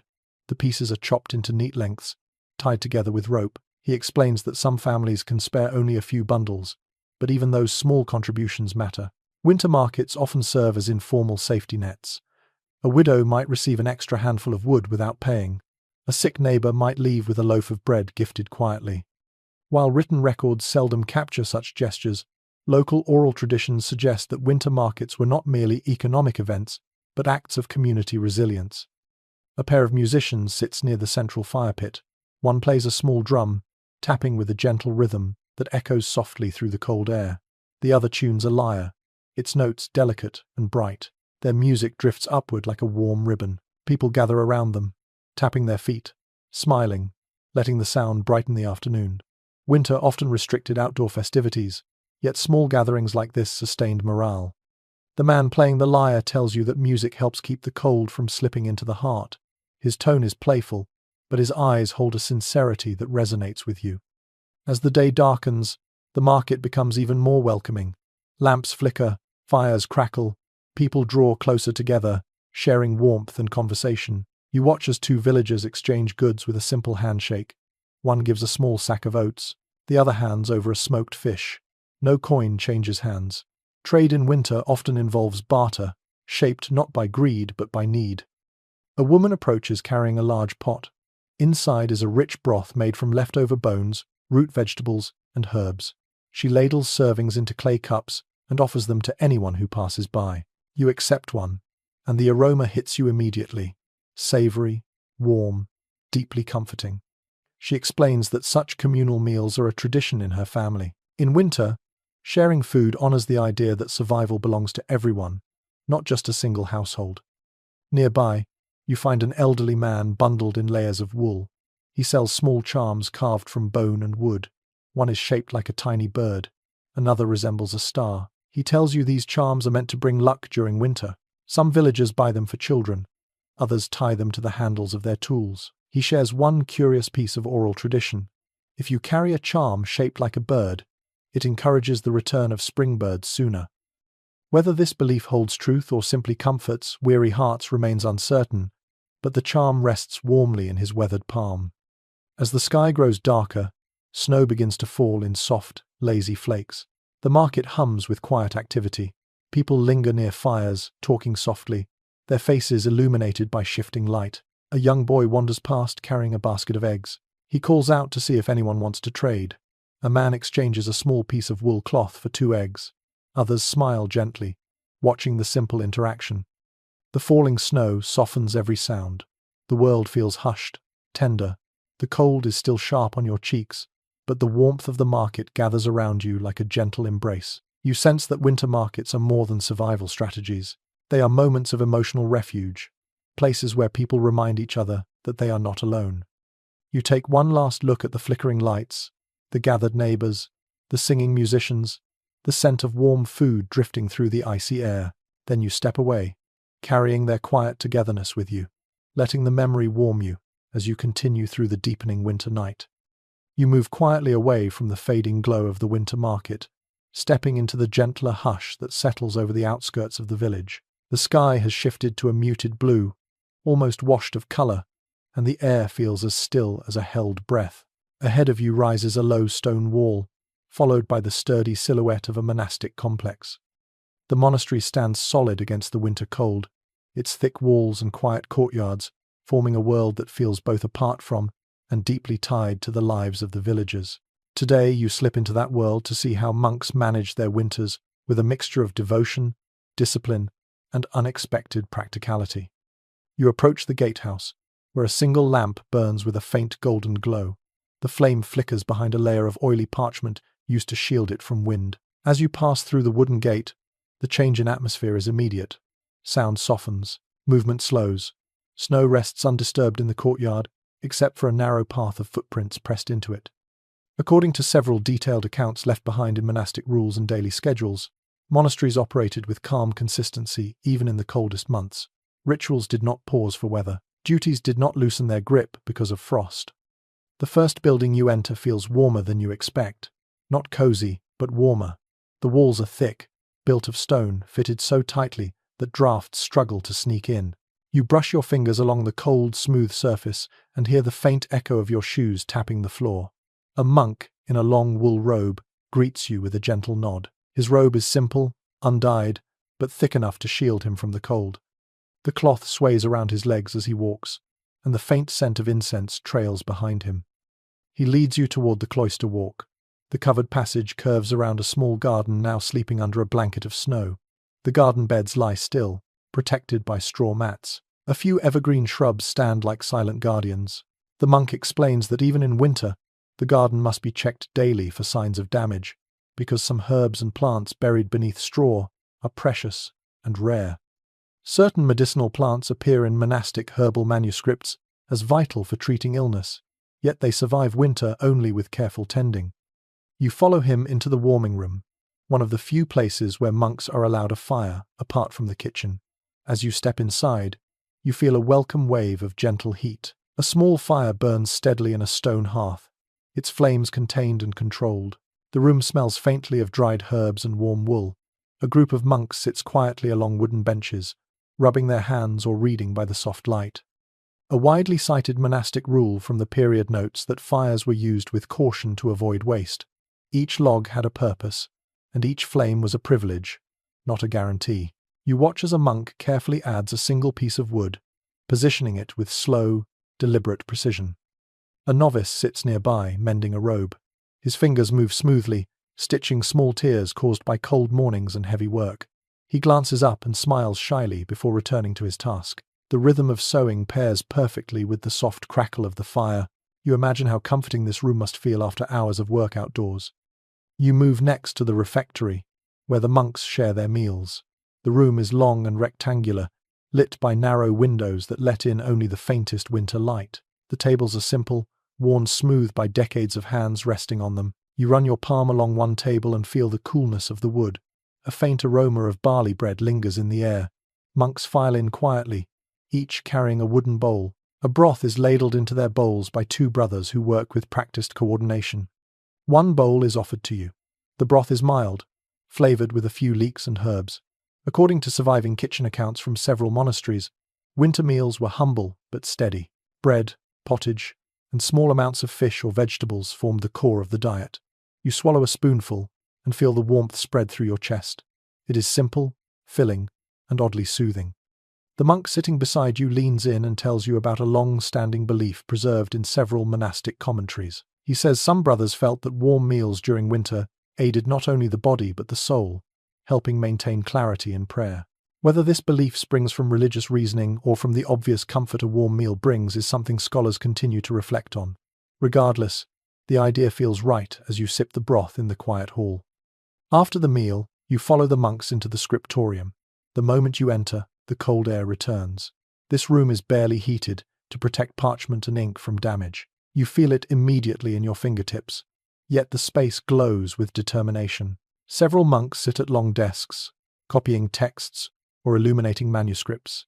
The faint scraping of quills fills the air in an almost musical rhythm. You approach a desk where a monk paints delicate patterns in red and gold. His brush moves gently, despite the chill stiffening the air around him. He tells you that winter slows the ink, thickens it, and makes writing more difficult. According to preserved notes from scribes, some even warmed their hands over small lamps before returning to work. You watch as he pauses to breathe on his fingers, then continues, steady as before. The window beside him hums faintly with wind pushing against it. Yet, he does not flinch. Winter here is not resisted so much as accepted and worked around. Next, you step into the dormitory. The room is large but sparse. Wooden beds lined with straw and wool blankets sit in neat rows. The air is cold enough to make your breath visible. A monk explains softly that the cold is meant to encourage discipline. Sleeping in chilled rooms was seen as beneficial for humility and spiritual resilience. Such practices appear in various monastic guidelines. Yet even within that discipline, monks shared tips. One rather charming detail found in a few preserved personal notes reveals that some monks secretly warmed stones under their robes before going to bed, calling them small gifts against the cold. You smile at the thought of such quiet rebellion. The monk guiding you gestures toward a narrow stairway leading to the bell tower. You climb it carefully. The wind slips through the stone arches as you reach the top. The vast winter countryside stretches below, fields covered with frost, trees etched with ice. The bell hangs silently, waiting for the next hour to be announced. The cold here is fierce, but the view is serene. The monk explains that the bell schedule continues year-round because prayer does not bend to weather. His voice is calm, steady, shaped by routine. You descend again, passing through the cloister one more time. The snow in the central garden glitters faintly as light finally returns. The monks walk slowly, robes swaying, breaths forming small clouds. Everything feels methodical, measured, peaceful.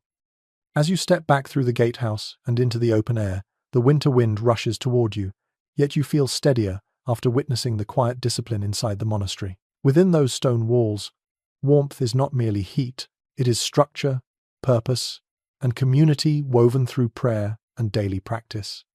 You pull your cloak close, carrying the calm of the cloisters with you as you walk back toward the village, ready to face the next chapter of winter survival. You leave the quiet discipline of the monastery behind and step once more into the open winter air.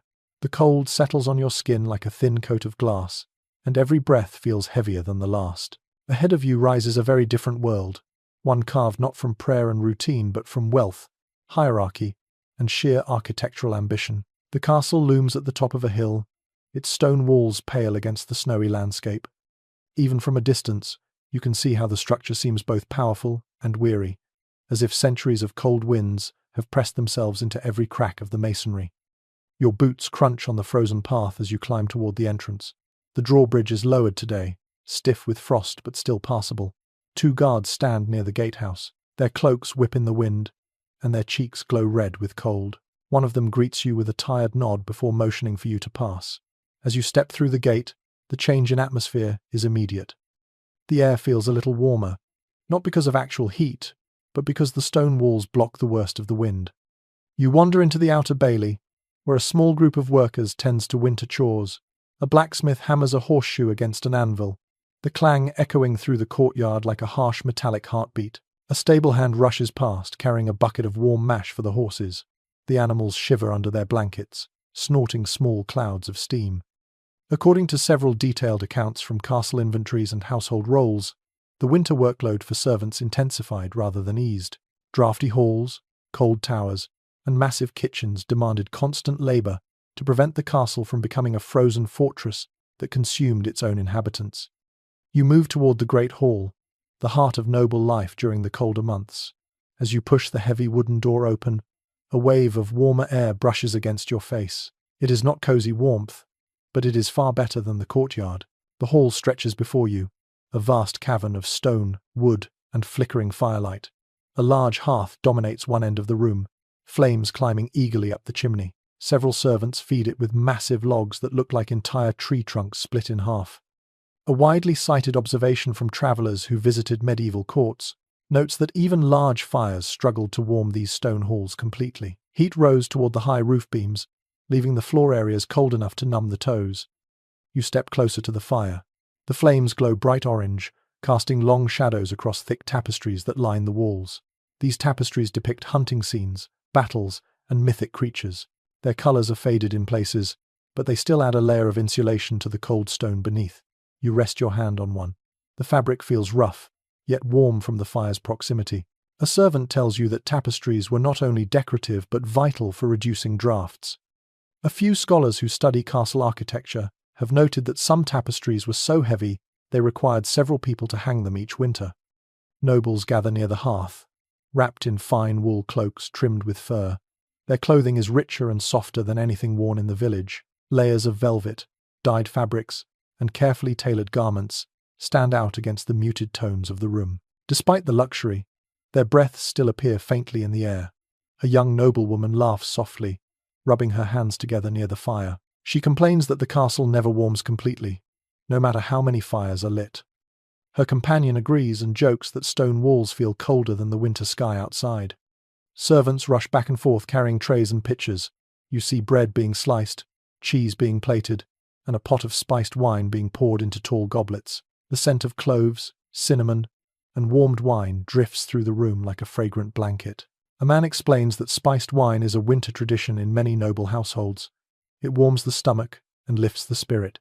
He hands you a small cup, and the first sip fills your chest with a pleasant heat. At the opposite end of the hall, musicians tune their instruments. A harp, a drum, and a small flute come together to create a gentle melody.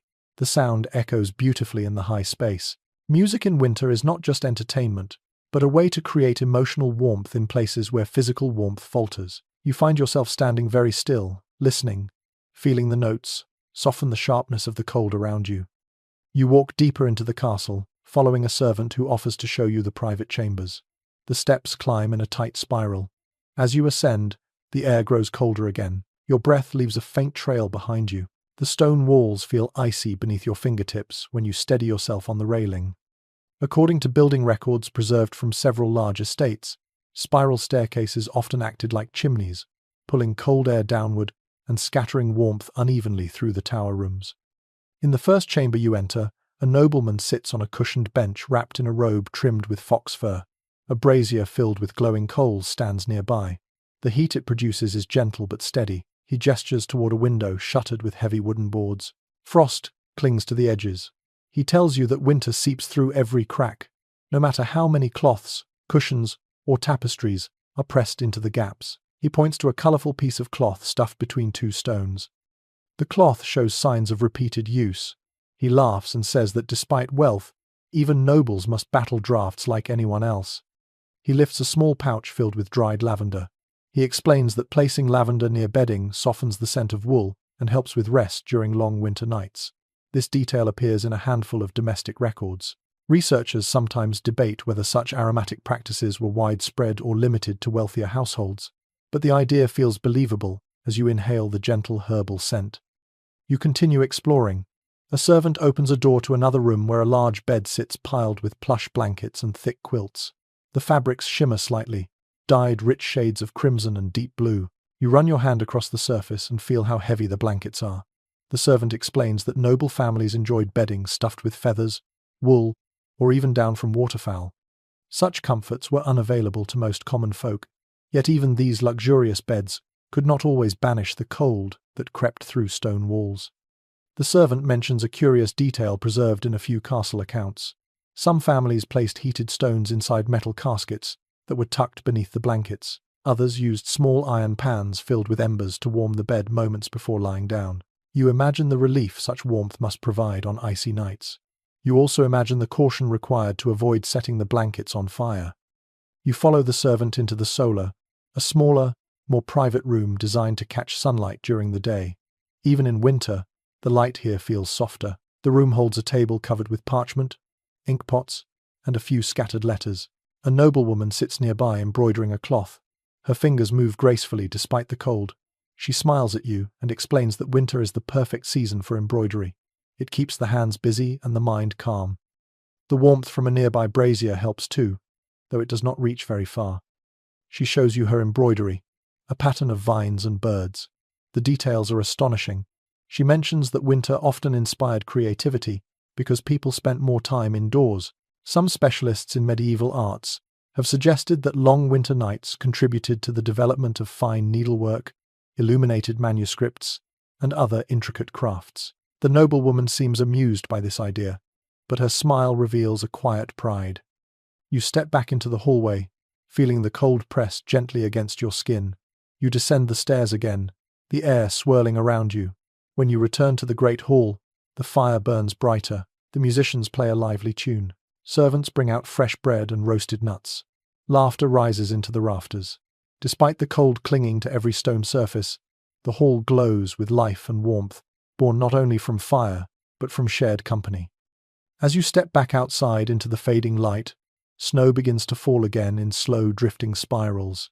You look up at the castle, its towers outlined against the pale sky. Stone may be cold, but life inside those walls defies winter with music, fire, and human presence. Rich or poor, every person in this world must find ways to outsmart the cold. Nobles just do it with a little more fur and a little more ceremony. You pull your cloak close and walk back down the hill, ready to continue your journey through winter's many faces. You walk slowly down the snowy hill as the castle fades behind you, its music and warmth lingering in your thoughts, like the last embers of a dying fire. The sky deepens into a soft violet as evening approaches, and the wind carries the promise of an even colder night. Ahead of you, tucked between clusters of cottages, a dim golden glow spills through small, shuttered windows. The sound of muffled laughter drifts into the frigid air. You move toward it with instinctive eagerness. Tonight you step into a place that becomes a lifeline for many during the cold months, the medieval tavern. The wooden door creaks loudly when you push it open. Warmth rolls out at you, not fierce like a great hall hearth, but deep and steady, the kind that settles into your clothes and loosens your shoulders almost instantly. The air smells of wood smoke, wet wool drying by the fire, roasted barley, and a hint of something sour that probably comes from fermented ale. A wave of chatter meets your ears. The sound is low, cozy, and threaded with laughter that rises occasionally like sparks from the central hearth. As you step inside, you notice the uneven wooden beams above you, darkened by smoke and age. Near the hearth, two large cauldrons hang from heavy iron hooks. One holds a steaming broth, the other contains mulled ale that fills the room with a sweet and spiced aroma. According to descriptions found in a variety of hospitality records from the period, taverns often served as social refuges during winter, offering warmth, food, and company to travelers and locals alike. You feel that truth immediately. The room pulses with life. A group of villagers sits huddled on a bench near the fire. Their cheeks are flushed from warmth and drink. One man lifts his cup and greets you with a grin. His voice carries the easy friendliness of someone who has already settled comfortably into the evening. A woman beside him pats the bench, inviting you to sit. You take the place gratefully, extending your hands toward the fire. The heat sinks delightfully into your stiff fingers. A tavern maid appears at your side. She sets down a wooden cup filled with warm ale. Steam rises from its surface. You lift it, feeling the heat soak into your palms. The first sip tastes earthy and spiced, with notes of honey that linger on your tongue. Her smile reveals a hint of pride. She tells you that the ale is brewed with cinnamon and dried orange peel, ingredients not easy to come by in winter. She mentions quietly that small luxuries like this help keep spirits lively when the nights grow long. Your eyes travel across the room. People sit at rough wooden tables, some sharing roasted nuts or small loaves of bread.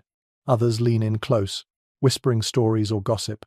A pair of travelers in thick cloaks warm their feet near the fire, their boots steaming faintly. One removes a glove and flexes his fingers with a sigh of relief. In many surviving travel journals, winter journeys are described as punishing, yet taverns offered pockets of comfort, scattered like safe harbors across the landscape. In one corner, a man with a battered lute plucks a slow, wandering melody. His notes float above the conversations, softening the air like a wool blanket draped over the room. You listen, letting the music slip into your thoughts. A woman joins in with a quiet humming. Her voice blends with the lute, creating a gentle harmony that calms the busy room. Nearby, two men debate something in low but animated voices. You inch closer out of curiosity. They are discussing an old story about a baker who once survived an entire winter eating nothing but stale rye bread and onions. One insists the story is true, claiming it came from his grandfather. The other laughs, saying even the most resilient stomach could not endure that diet for long. This kind of light-hearted argument appears often in winter gatherings. According to several collections of oral tales recorded centuries later, food stories, survival tales, and humorous exaggerations helped pass long nights when real worries pressed too close. A tavern keeper emerges from behind the bar, wiping his hands on a cloth. He laughs deeply at something a patron says before turning to greet you. He offers a piece of warm barley bread. You accept it and tear off a bite. The crust is firm, but the inside is pleasantly soft. He tells you that winter makes bread baking tricky. The dough rises slowly in the cold, so bakers sometimes place it near the hearth or wrap it in cloth to encourage fermentation.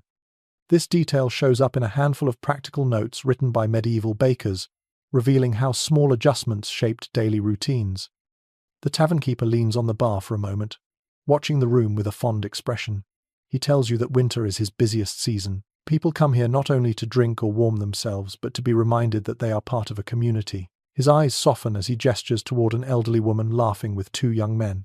They listen attentively as she shares a tale from her youth, her hands moving animatedly.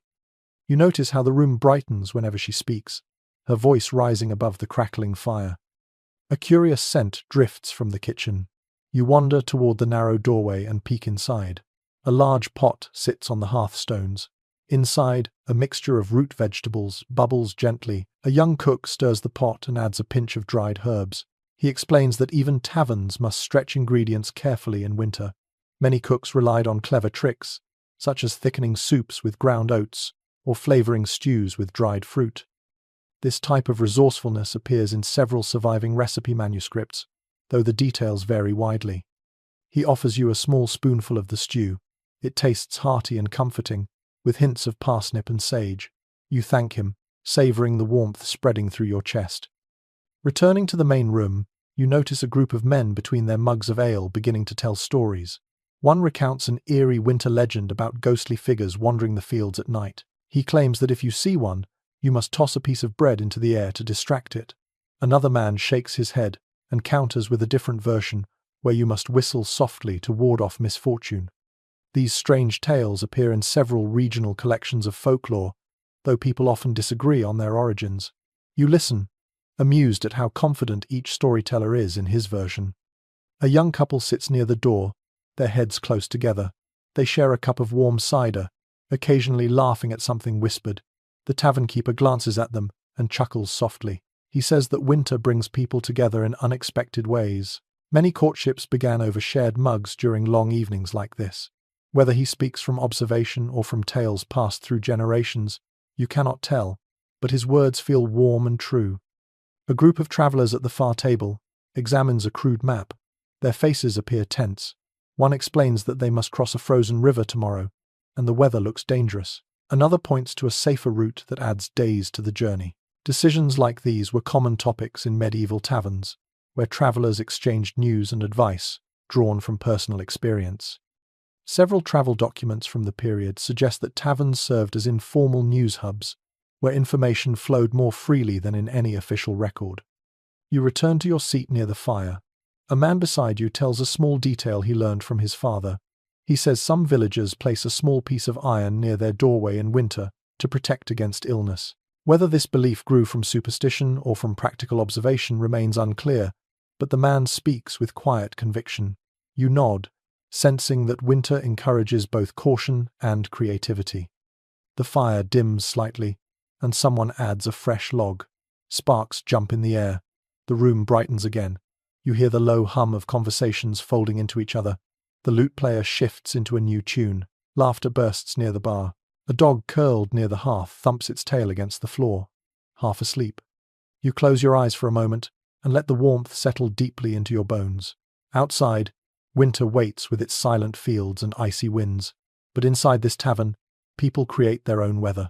Warm drinks, glowing fires, shared stories, soft music, and companionship weave together into a shield against the cold. Eventually you rise, tightening your cloak around your shoulders.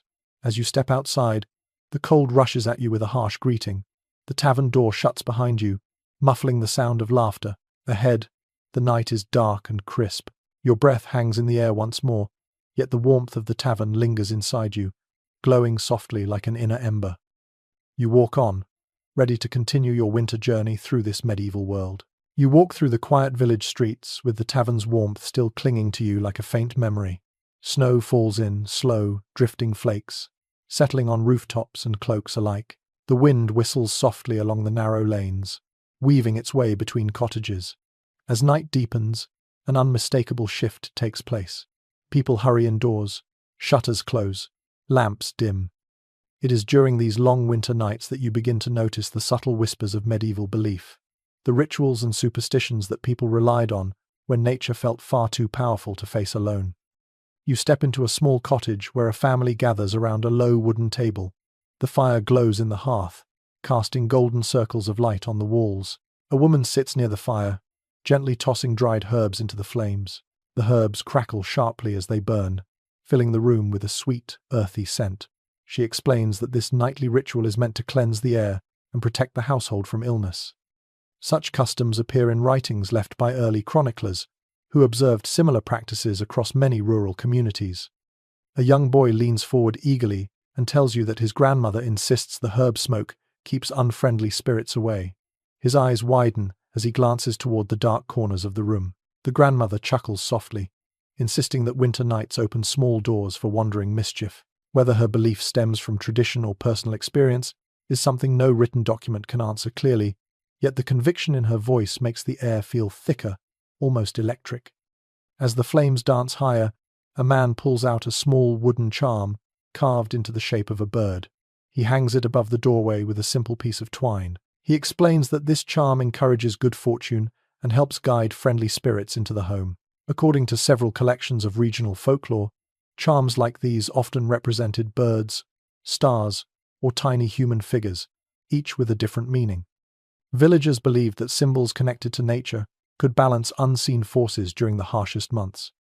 You sit near the hearth, watching the shadows move across the walls.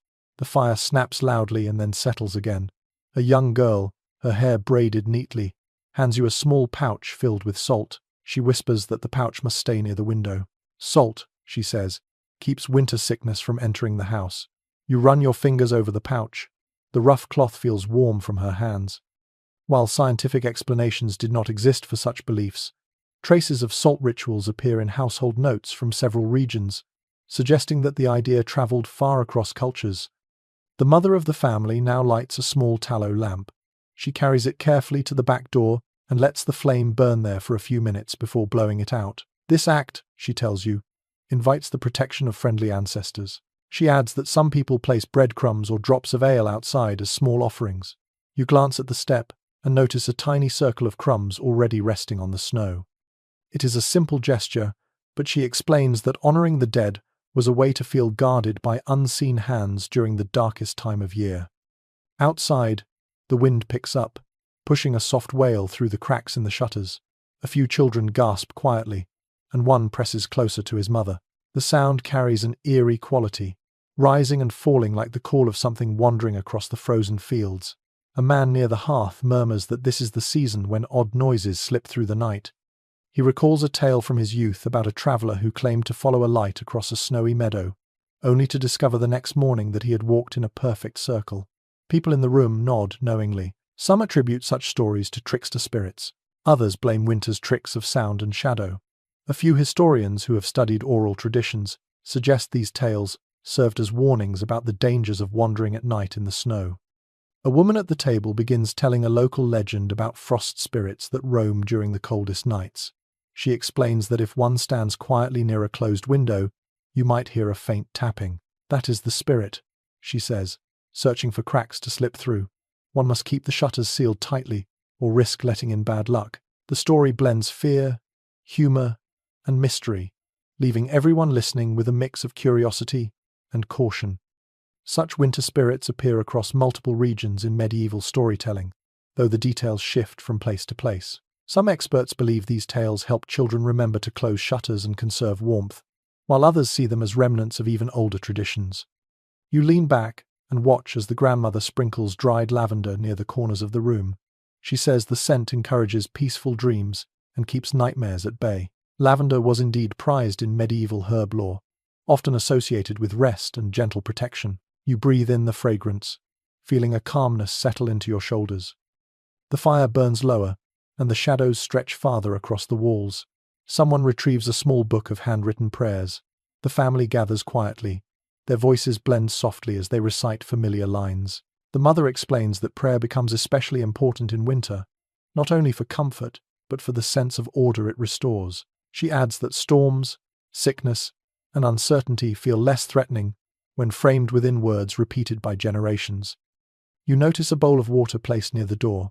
The father explains that water reflects harmful forces and keeps them away from the threshold. He lifts the bowl briefly so you can see the faint shimmer of firelight on its surface. This small practice appears in a few rural records, though interpretations differ widely.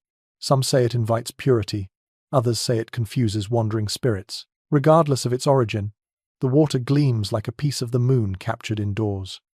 One child, sleepy and leaning against his sister, tells you about the winter star they watch for every night. He points upward, even though the ceiling blocks the sky. The star, he says, brings good news about the coming spring if it shines brighter than usual. This idea appears in scattered mentions within old folk songs. Whether it was a superstition or simply a tradition used to uplift winter spirits remains uncertain, but the hope in the child's voice makes it feel real enough. A log collapses in the hearth, sending sparks upward. The flames brighten. For a moment, the entire room glows warmly again. You see every face illuminated clearly, each expression touched by a blend of winter fatigue and quiet determination. Rituals, beliefs, and whispered stories weave through their lives, offering comfort when the cold seems endless. Superstitions do not feel strange here. They feel like part of survival, another layer of protection draped over the home, much like woolen blankets. As the family settles into their nighttime routine, you rise to leave. They thank you for your company and wish you safe travels through the dark. When you step outside, the cold rushes toward you. Snowflakes land on your cloak. The village appears quieter now, softened by darkness and fresh snow.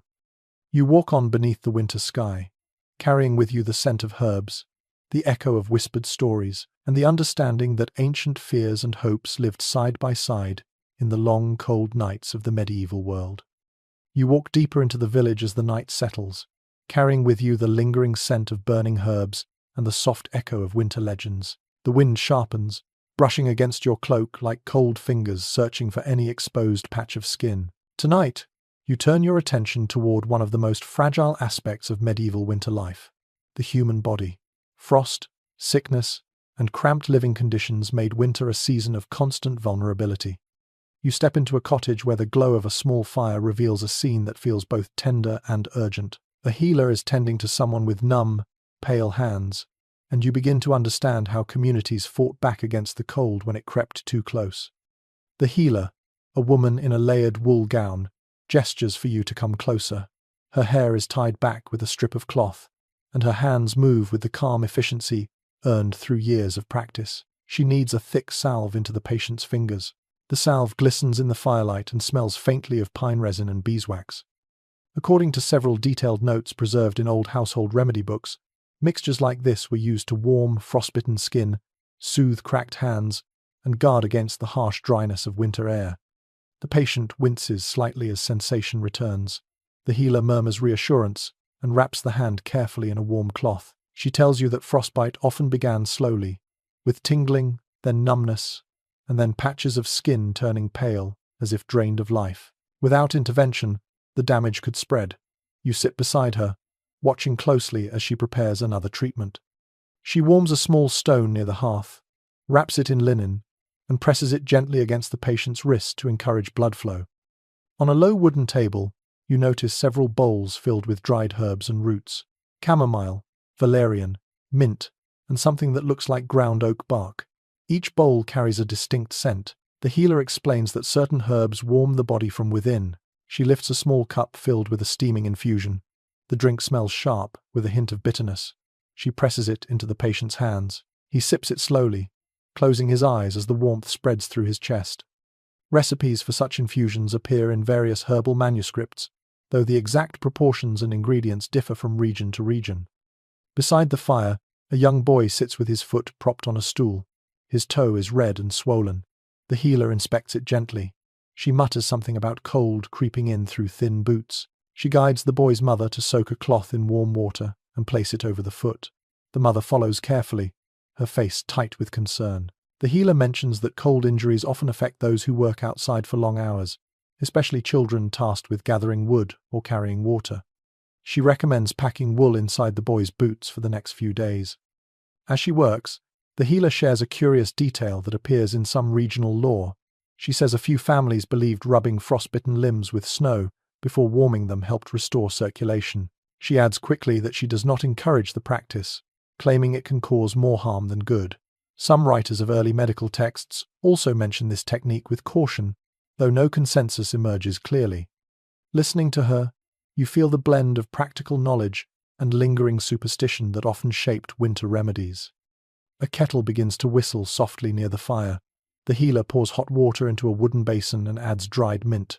Steam rises in fragrant waves. She invites you to place your hands above the basin. The heat is soothing, loosening the stiffness in your fingers. She explains that steam helps clear the lungs, an important practice during winter months when smoke, cramped homes, and illness can weigh heavily on breathing. Small details like this appear in records describing winter routines across many households. As more villagers gather inside seeking help, you notice the cramped space filling quickly. Winter illnesses thrive in these close quarters. A woman coughs into her shawl. A toddler sniffles as his mother rocks him gently. The healer moves from person to person with quiet authority. She mixes a honey and garlic paste for a sore throat. She crushes dried thyme to steep in water for chest tightness. Remedies like these appear throughout medieval medical writing, suggesting that families relied on accessible ingredients long before formal physicians were consulted. Near the door, an elder sits wrapped in several layers of cloth. His breathing sounds heavy, with a faint rattle beneath. The healer kneels beside him, placing a hand on his brow. She murmurs that his chest feels cold, and she prepares a heated compress using stones wrapped in wool. She positions the stones carefully along his ribcage, encouraging deeper breaths. While many healing practices varied from village to village, the use of warmth to soothe winter coughs appears in several surviving accounts from rural healers and early medical practitioners. A moment later, she reaches for a small wooden box carved with intricate patterns. Inside are a few precious items: cloves, dried rosemary, and something that looks like powdered ginger. These were rare winter treasures. She sprinkles a small pinch of ginger into hot water and instructs the elder to sip slowly. Ginger appears in some imported spice lists from wealthier households, yet it occasionally found its way into rural communities through trade or barter. Its warming effect was valued deeply during the coldest months. As the healer continues her work, she pauses to share a troubling truth. Winter illnesses often traveled swiftly, and even simple fevers could turn severe. She sighs softly, mentioning that some ailments seem to arise from the cold itself, while others spread through damp air or smoke-filled rooms. Researchers who study medieval health often note the difficulty of distinguishing winter infections from the effects of malnutrition and cold exposure. The healer, relying on experience rather than theory, focuses on immediate comfort. warmth, herbs, rest, and patience. You observe her set aside a small bowl filled with onions sliced thinly. She explains that leaving onions near a sick person's bed was believed to draw out harmful influences. This practice appears in a handful of domestic remedy collections, though no one agrees on its original purpose. Whether symbolic or practical, it reflects the deep desire to protect loved ones during harsh winters. The fire crackles softly, sending sparks into the air. The healer steps outside for a moment and gestures for you to follow. The night feels colder now, and frost glitters across the ground like a scattered net of stars. She points to the sky, saying that sharp, clear nights often mean colder mornings and worsened symptoms for those already ill. She teaches you how to read the color of the air, the sound of wind moving through bare branches, and even the pattern of ice forming on the water trough to predict difficult days ahead. Her knowledge feels part science, part intuition, shaped by countless winters. Back inside, you notice the patients settling gradually. The boy with the swollen toe now smiles faintly as warmth returns. The elder sips ginger water, his breathing steadying. The woman with the sore throat rests comfortably with the honey mixture coating her tongue.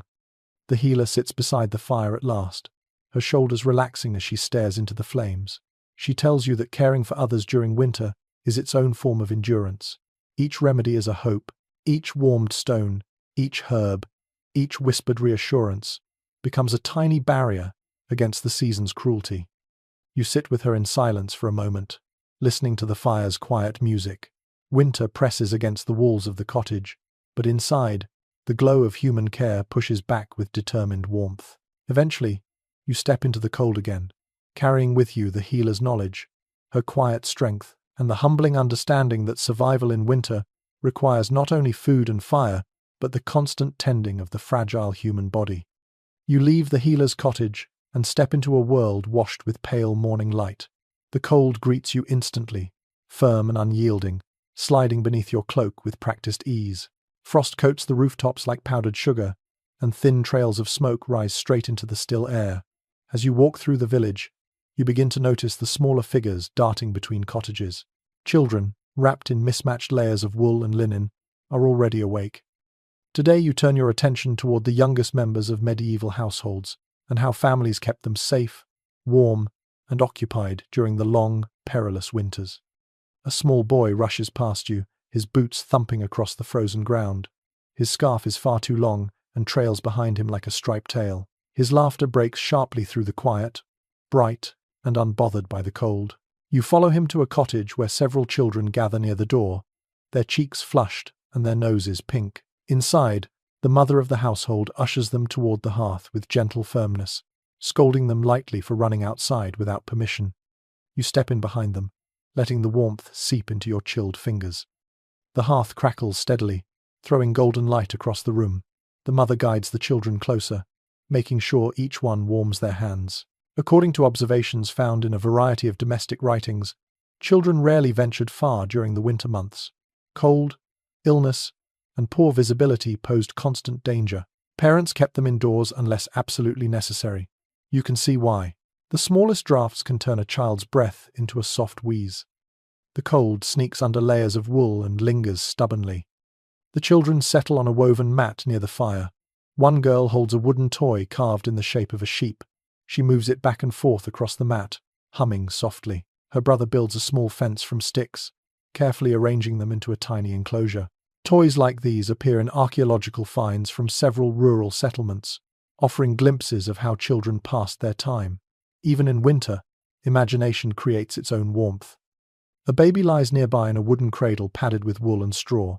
The cradle is placed close enough to the fire to stay warm, but far enough to avoid sparks.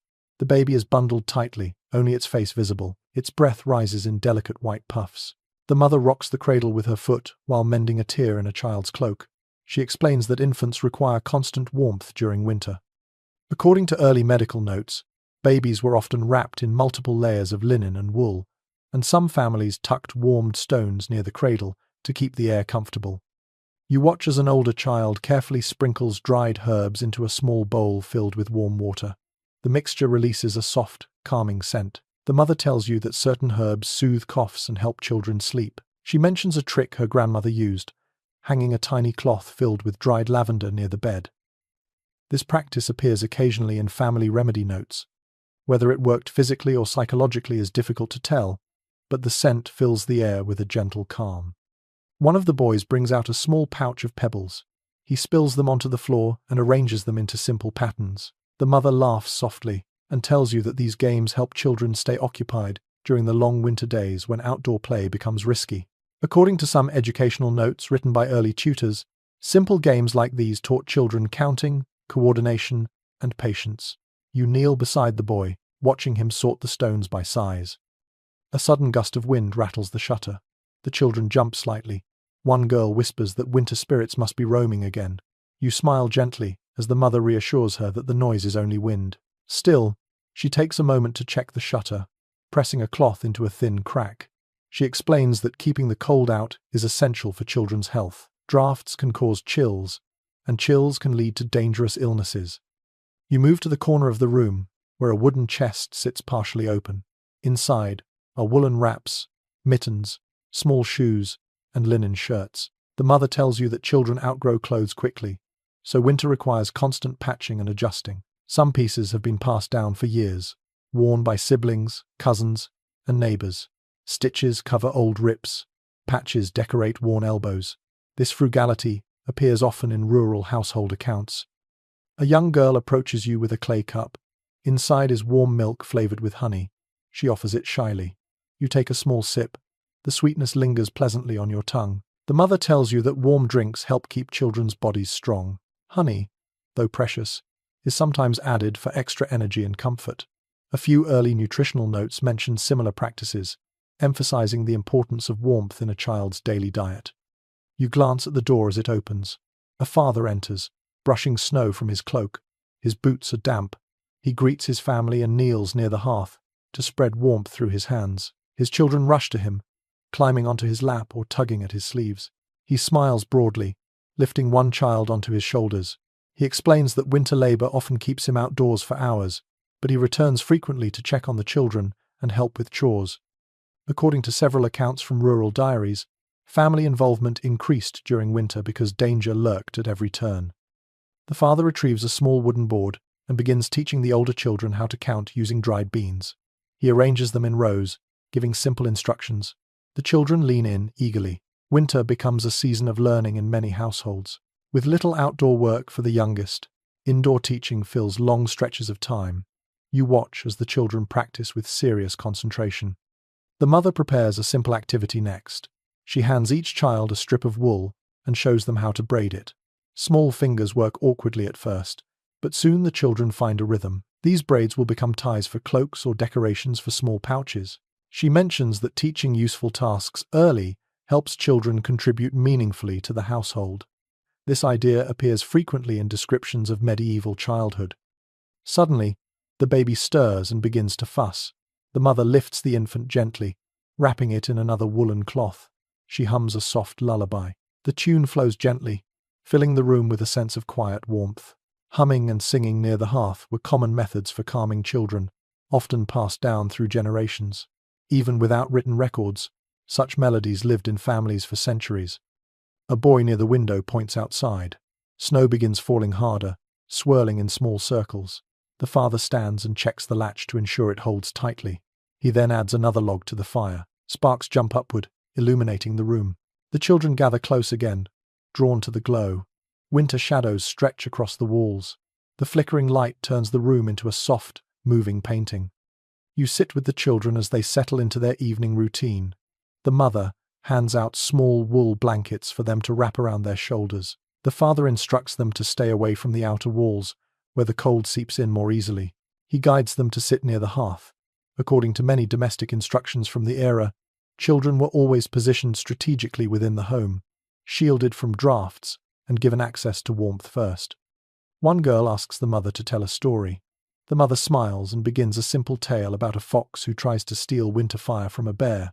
The children giggle and lean closer. Stories passed long evenings, taught lessons, and soothed fears. Some tales appear in early collections of folklore, though countless others lived only in memories and fireside whispers.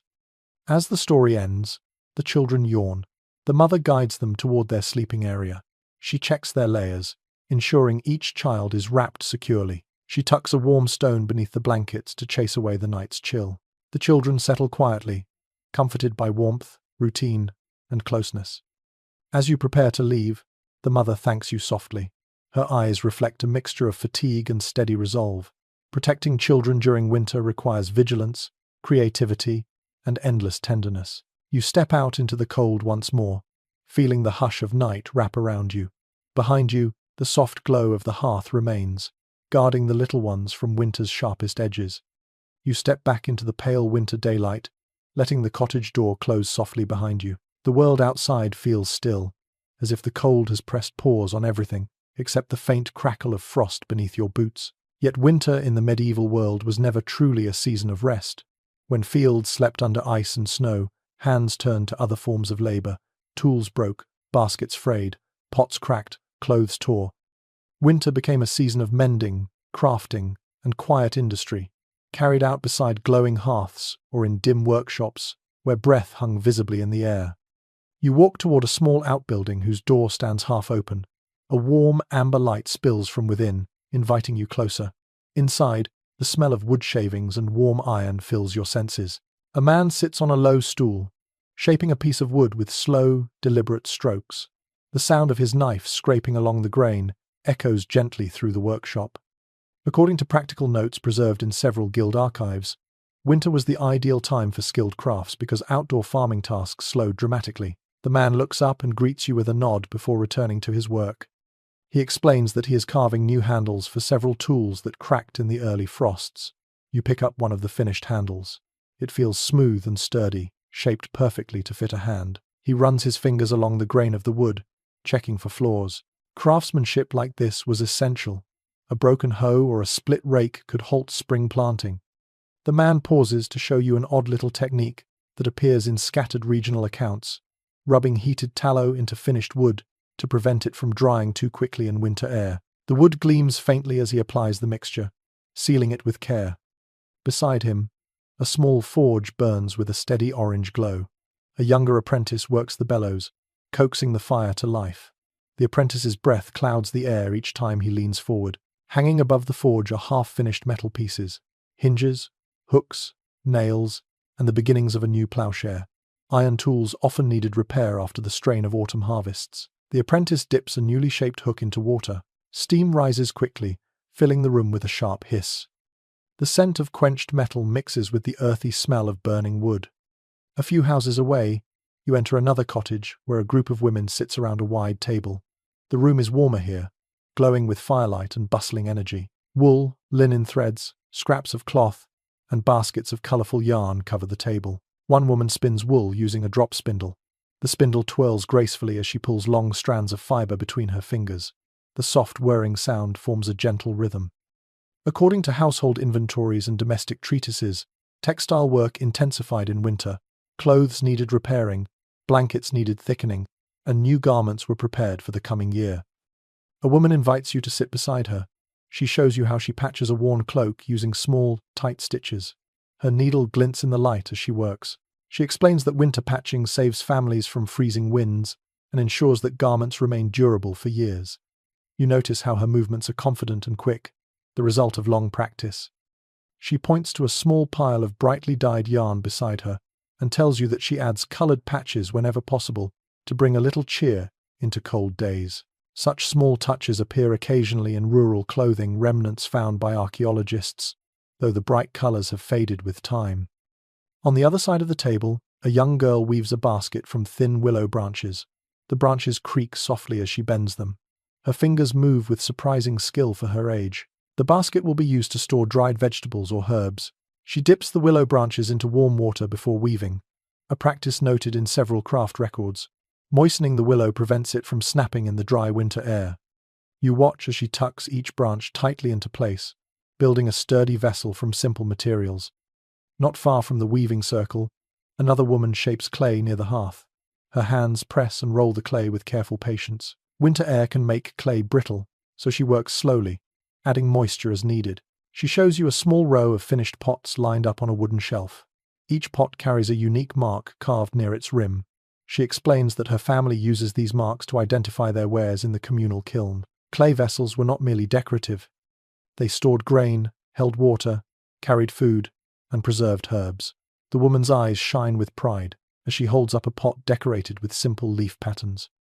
Outside again, the crisp air feels sharper after the cozy indoor warmth. You walk toward a workshop where an older man sits repairing leather shoes. A candle burns beside him, casting flickering light across his lined face. He works with an awl, punching new holes through tough leather.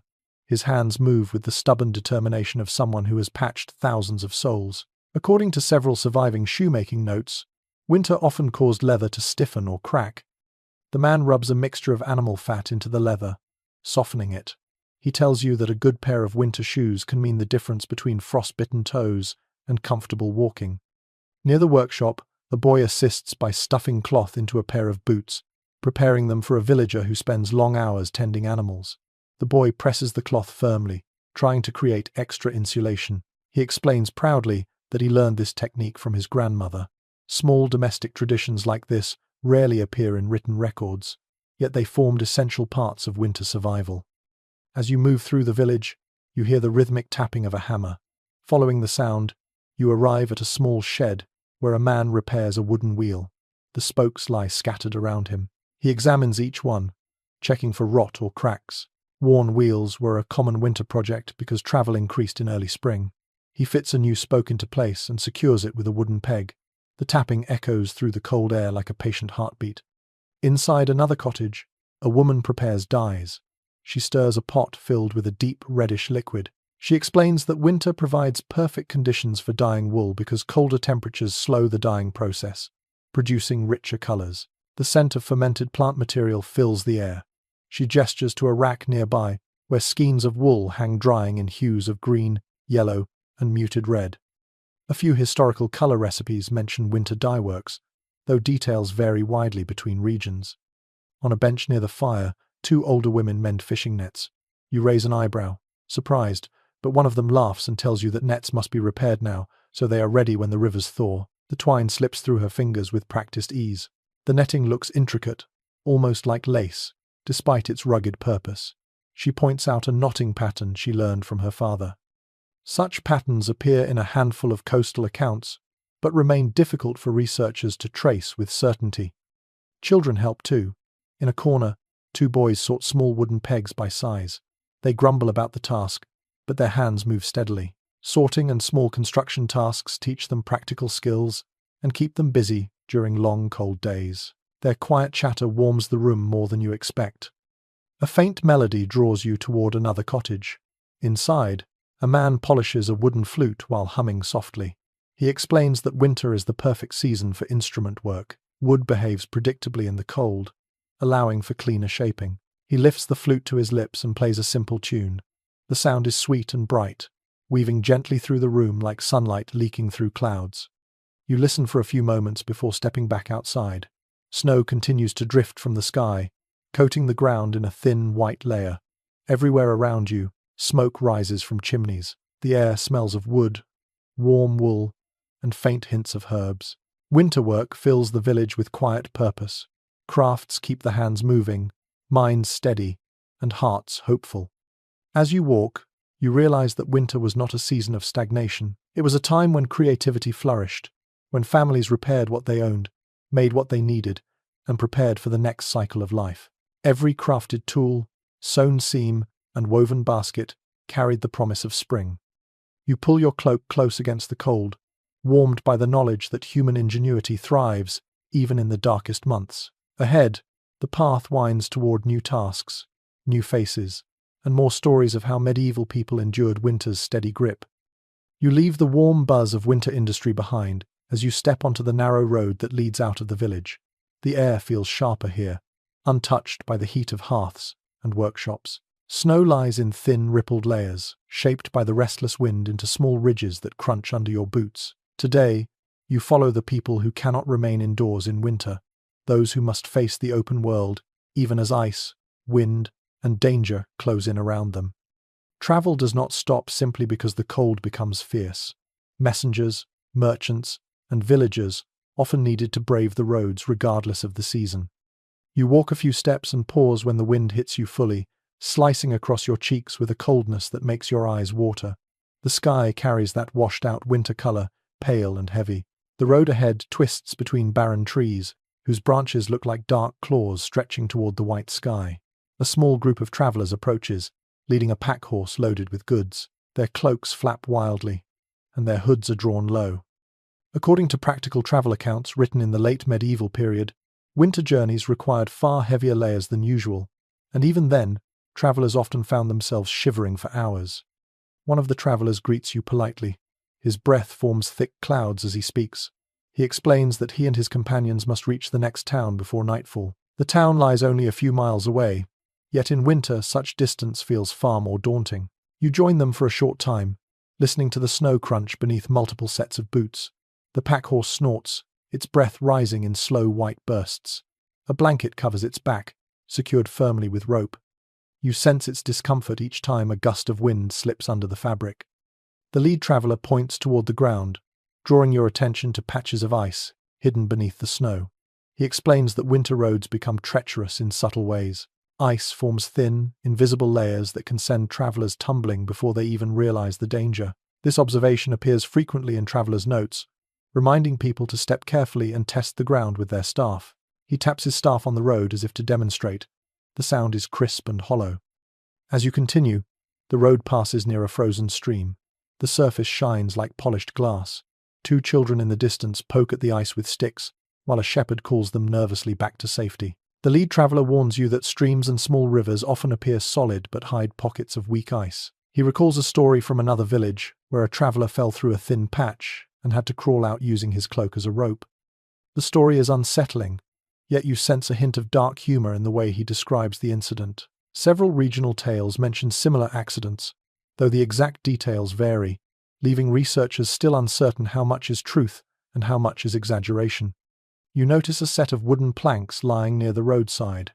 A woman in the group explains that some travelers carry planks in winter to create temporary bridges over unstable patches of ground. She tells you that her father, a seasoned trader, swore by this technique.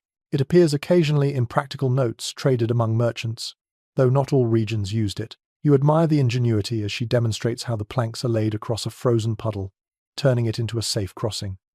A gust of wind pushes snow across the road like drifting sand.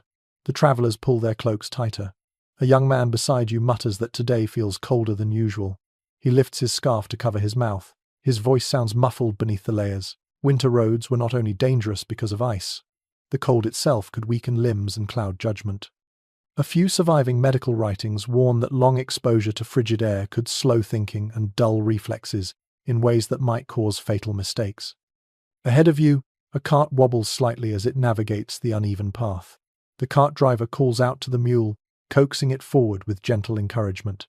The animal's hooves slide uncertainly on hidden ice. The driver's brow furrows with worry. He tells you that traveling with carts in winter is often an act of faith. Wheels freeze, axles stiffen, and carts can tilt dangerously on unpredictable terrain. He taps the wheel, listening for cracks in the wood. Some early craftsmen wrote about reinforcing wheels with extra bindings for winter travel, though opinions vary on how effective such reinforcements actually were. You reach a small waymarker by the road. The stone is half buried in snow. You brush away the frost, revealing a faint carving of an arrow. The travelers pause to orient themselves. In winter, paths often disappear under fresh snow, turning familiar routes into confusing stretches of white. Travelers relied on waymarkers, tree blazes, and the outlines of hedgerows. In a few regions, people even tied small cloths to branches along known routes. These makeshift markers appear in some rural testimonies, though not all travelers agreed on their usefulness. As you continue with the group, you pass a shrubby thicket, where an older man kneels in the snow, repairing the broken strap of his pack. His fingers look stiff. He works slowly, breathing heavily. The woman from earlier hands him a bit of twine. He nods gratefully and secures the strap. You realize how even simple equipment failures pose real danger in winter. A broken strap, a torn shoe, or a stiff buckle can delay a traveler long enough to risk freezing. Further ahead, you encounter a small wooden shelter, barely larger than a shed. Smoke drifts faintly from a hole in the roof. One traveler explains that such shelters were built along certain routes for wayfarers caught in storms. These structures appear in shire records and travel logs, often described as lifesavers for those who lost daylight. The travelers choose to rest there for a moment. Inside, the space feels cramped but warmer than the open road. A tiny fire crackles in the center, tended by another traveler resting on a wooden bench. His cloak steams slightly near the flames. He shares a cup of warm broth with you, and the heat spreads through your chest in a soothing wave. As you sit, the resting traveler tells you a curious tale, recorded in a few local traditions.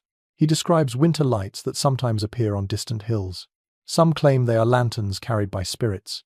Others believe they are reflections of moonlight on snow crystals. You sense that even he is not sure which version he prefers. Such winter lights surface repeatedly in folklore, and scholars remain divided on whether they describe atmospheric phenomena or imaginative storytelling. You leave the shelter with the group, warmed and alert. The road slopes downward now, leading toward a cluster of bare trees. Branches rattle overhead as the wind gathers strength again. You pull your cloak close and step carefully along a narrow ridge where the snow has blown unevenly. The pack horse struggles slightly, but the travelers guide it steadily. Suddenly, one of them raises a hand for silence. You listen. The wind carries a distant cracking sound. The man insists you all wait. He walks ahead cautiously, tapping the ground with his staff. He discovers a section of ice that has formed over a shallow ditch. It looks solid, but the staff sinks through just a little. He smiles grimly and motions everyone to avoid that area. His caution proves wise. The ground beneath the ice looks soaked and treacherous. Practical travel advice from various periods mentions the importance of listening for winter hazards, though such advice often mixed intuition with experience. You press on. Hours pass slowly, marked by the steady rhythm of footsteps. The sky begins to dim again, warning that daylight is fading. You sense that the travelers feel the same urgency building in the air. When the group finally spots the outline of the next village ahead, their relief is palpable. Smoke rises from its chimneys, promising warmth and rest. At the edge of the village, they thank you for walking with them. Their faces look tired but determined. Winter travel in the medieval world requires a blend of courage, caution, and constant awareness. As you watch them disappear into the village square, you realize that even short journeys become endurance tests in a season that shows little mercy. You stand quietly for a moment, letting the cold settle around you. The road stretches behind you like a pale ribbon. Ahead lies new ground, new challenges, and the next piece of winter's story waiting to unfold. You tighten your cloak and walk onward, the sound of snow crunching beneath your feet keeping you company as you continue into the fading light. You continue along the road as daylight weakens, watching the sky fade into a muted grey that hints at another cold night ahead. A biting wind sweeps across the open fields, carrying with it the unmistakable scent of winter water, sharp, icy, almost metallic. Before long you hear the low groan of a frozen river in the distance. The sound is eerie, like a giant creature shifting in restless sleep beneath layers of ice. Today you step into one of the most precarious parts of medieval winter life, the rivers and waterways that became both pathways and hidden traps. As you approach the riverbank, the world seems to hold its breath. Snow lies untouched in gentle drifts, concealing the edges of the water. The river itself stretches out in a long white ribbon, frozen smooth and pale beneath the overcast sky. According to descriptions preserved in various travel notes and local chronicles, frozen rivers often served as temporary roads during winter. They offered shorter routes between villages and towns, sometimes cutting travel time in half. But they also posed dangers far greater than any muddy summer path. A group of villagers stands near the bank, testing the ice with long wooden poles. Their breaths drift upward in thick clouds. One man kneels, pressing his ear close to the surface. He listens carefully, then rises with a slow nod, signaling that the ice seems stable. You join them cautiously, feeling the cold tighten around your ankles as you step onto the frozen surface. The ice emits a faint cracking whisper beneath your boots, a sound that sends a swift chill up your spine. The villagers reassure you that the noise is normal, a sign of shifting pressure. They tell you that truly dangerous ice often pops sharply or thuds hollowly. Such observations appear in multiple rural accounts where travelers describe listening closely for the subtle language of winter rivers. Experienced villagers could often distinguish between harmless sounds and warning signs simply by ear. A man with a sled steps onto the ice, pulling behind him a small load of firewood tied with rope. The sled glides smoothly, sending soft shivers across the ice. He moves with confidence, staying near the center where the ice is usually thickest. You follow him, Stepping lightly, keeping your weight steady, your breath quickens with each step. The river seems alive beneath you, shifting and murmuring in low tones. Nearby, two young men begin clearing the ice with wooden scrapers, removing a thin layer of fresh snow. They laugh as they work, their voices echoing faintly across the frozen expanse. They tell you that some villagers maintain sections of the river to create smooth passages for travel. Smooth ice is easier for sleds and carts, and reducing snow makes it easier to watch for cracks. Mentions of these maintenance efforts appear in a handful of estate logs, though such organization varied widely between communities. As you walk farther, you spot a patch of darker ice. One of the villagers immediately calls out, warning you to stay clear. He explains that the darker color indicates either thinner ice or water beneath that is not fully frozen. You step back quickly, heart thumping. He taps the area with his pole. The ice shakes slightly, its surface trembling like thin glass. Another step there would have been disastrous. The villager then shows you a curious method he learned from his father. He tosses a handful of straw onto questionable ice. If the straw sinks or spreads apart quickly, the ice is weak. If it sits still, the ice may hold. This small trick appears in scattered oral traditions, though its effectiveness remains a point of disagreement among those who study medieval winter techniques. Still, the villagers trust what they know. As you continue across the ice, you see a woman leading a flock of geese along the riverbank. The geese walk in a straight line, leaving tiny footprints in the snow. The woman laughs when she notices your cautious steps. She points south and tells you that people used to watch birds to determine ice quality. If certain birds avoided landing on frozen rivers, it was taken as a sign of danger. Whether this belief came from observation or superstition is unclear, but the woman repeats it with confidence. Further along, you encounter a small group of travelers pulling a heavy cart. They move slowly, distributing their weight evenly. Each wears thick boots lined with fur. Their cloaks billow slightly in the breeze. The leading traveler taps the ice with every step, listening as carefully as a musician tuning an instrument. He tells you that during harsh winters, some rivers freeze so firmly that entire caravans choose to cross rather than take longer land routes. He pauses before adding that these crossings can be terrifying. One wrong step, one unnoticed crack, and the journey might end beneath icy water. You shudder at the thought and instinctively pull your cloak tighter.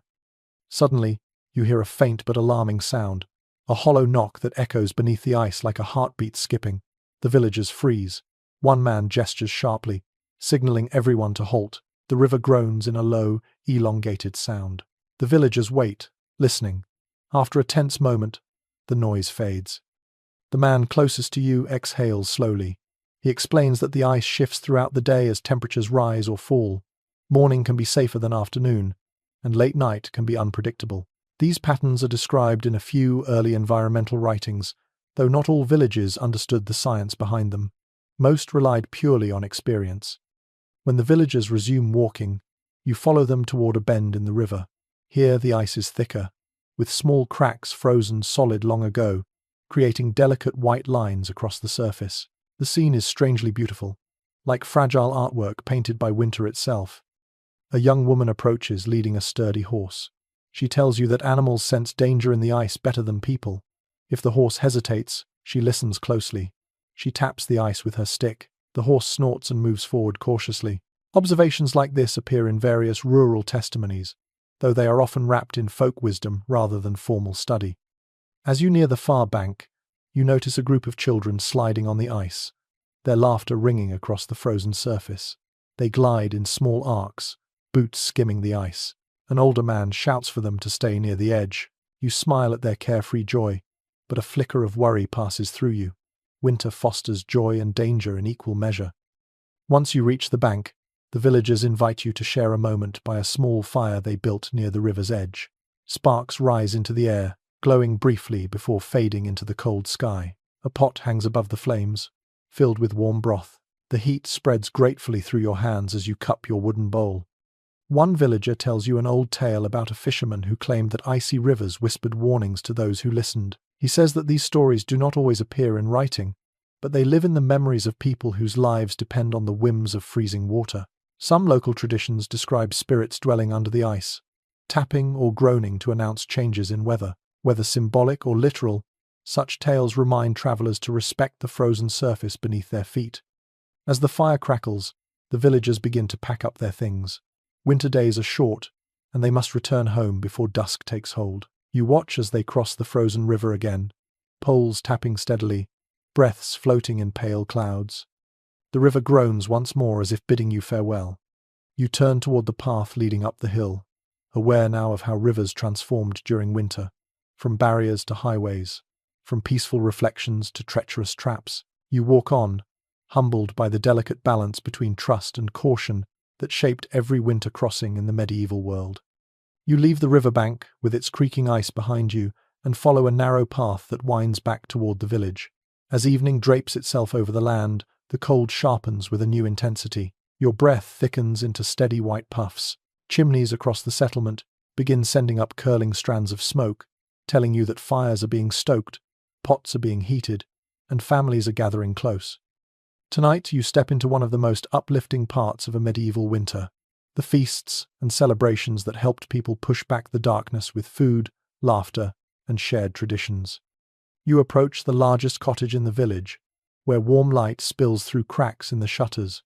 Voices rise from inside in a low, excited hum. The scent of roasted meat drifts toward you even before you reach the door. When you step inside, the sudden warmth feels like a soft blanket thrown over your shoulders. The room is glowing with firelight, and villagers move back and forth preparing dishes, arranging seats, and chatting animatedly. According to several descriptions preserved in seasonal accounts and religious calendars from the era, winter feasts brought brief moments of abundance to an otherwise lean season. These gatherings marked important dates, honored traditions, and lifted morale. Looking around the room, you can feel how much this matters. A woman greets you with a smile and places a wooden plate in your hands. The plate holds a slice of coarse bread, still warm from the oven. She explains proudly that they baked several loaves earlier, using the last of their fresh flour mixed with dried fruit. This practice appears in a handful of rural recipes, where winter bread often included bits of apple or raisins for a touch of sweetness. You take a bite. The bread is dense but flavorful, with surprising hints of fruitiness. Warmth spreads through you from the inside out. As you chew, your eyes travel to a large pot bubbling near the hearth. A man stirs its contents with a long wooden spoon. The stew inside smells rich, earthy, and comforting. He tells you it includes barley, carrots, salted pork, and a precious handful of herbs saved from autumn.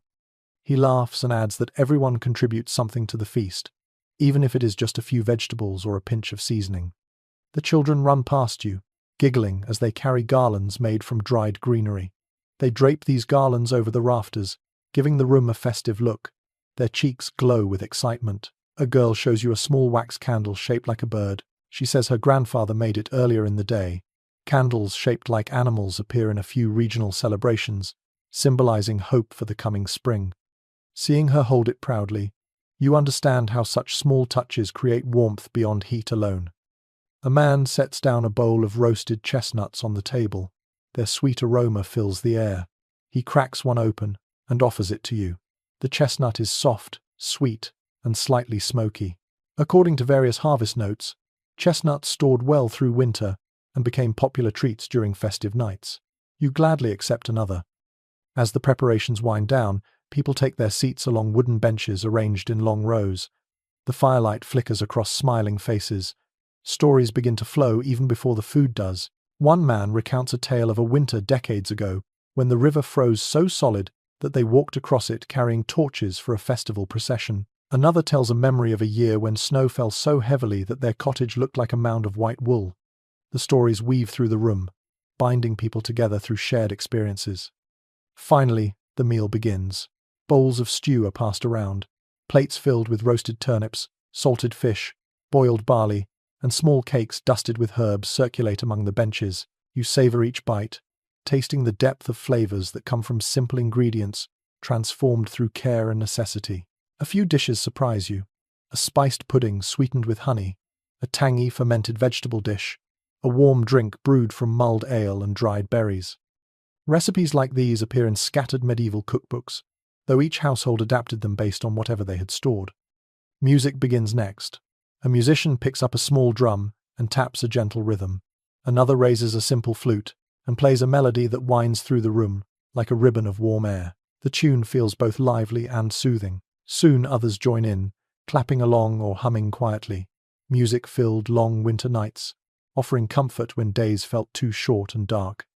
As the feast continues, a woman begins telling a seasonal tale. Her voice has a soft, steady charm. She speaks of a winter spirit who brings gifts to well-prepared households, but hides them carefully, so families must search the next morning. The children listen with wide eyes. The story includes a fox with clever tricks, a bear who protects the forest, and a star that guides lost travelers home. Elements of such tales appear in various oral traditions, though details shift from one village to another. You listen, entranced by the gentle blend of fantasy and wisdom. After the story ends, the village elder stands. He lifts a wooden cup filled with warm cider and gives a quiet toast. His voice carries the weariness of age, but also the strength of someone who has endured countless winters. He speaks of gratitude. He thanks the land for its harvest, the people for their labor, and the fire for its protection. His words are simple but powerful, echoing beliefs preserved in many seasonal rites recorded throughout medieval communities. Then comes laughter, the kind that bubbles up easily in a room filled with warmth and full bellies. People trade jokes, tease each other, and share memories. A young man tells you about a local custom where people hide small charms in bread loaves for good luck. He grins and warns you to chew carefully. A woman beside him adds that some families place small twigs in their windows during feasts to invite good weather. Practices like these appear in numerous seasonal traditions, each one blending superstition with hope. A group of children begins playing a simple winter game with dried peas. They roll the peas into a ring drawn on the table, cheering whenever one lands in the center. Their laughter fills the room like tiny bells. You watch their joy spread to the adults, softening even the faces of those weary from long weeks of cold. As the night deepens, the fire burns brighter. Its glow paints the rafters with long, gentle shadows. The room feels alive in a way that defies the chill outside. Food, music, stories, laughter, and company create a warmth far stronger than any blanket. Winter nights like this must have offered medieval families a rare sense of abundance. Eventually the meal winds down. People lean back, content. Children doze on parents' laps. The fire crackles steadily. You feel a wave of drowsy comfort too. The elder thanks everyone again, reminding them that these feasts do more than fill bellies. They strengthen bonds. They renew courage. They offer hope. When you step back outside, the cold embraces you with its sharp clarity, but something inside you remains warm.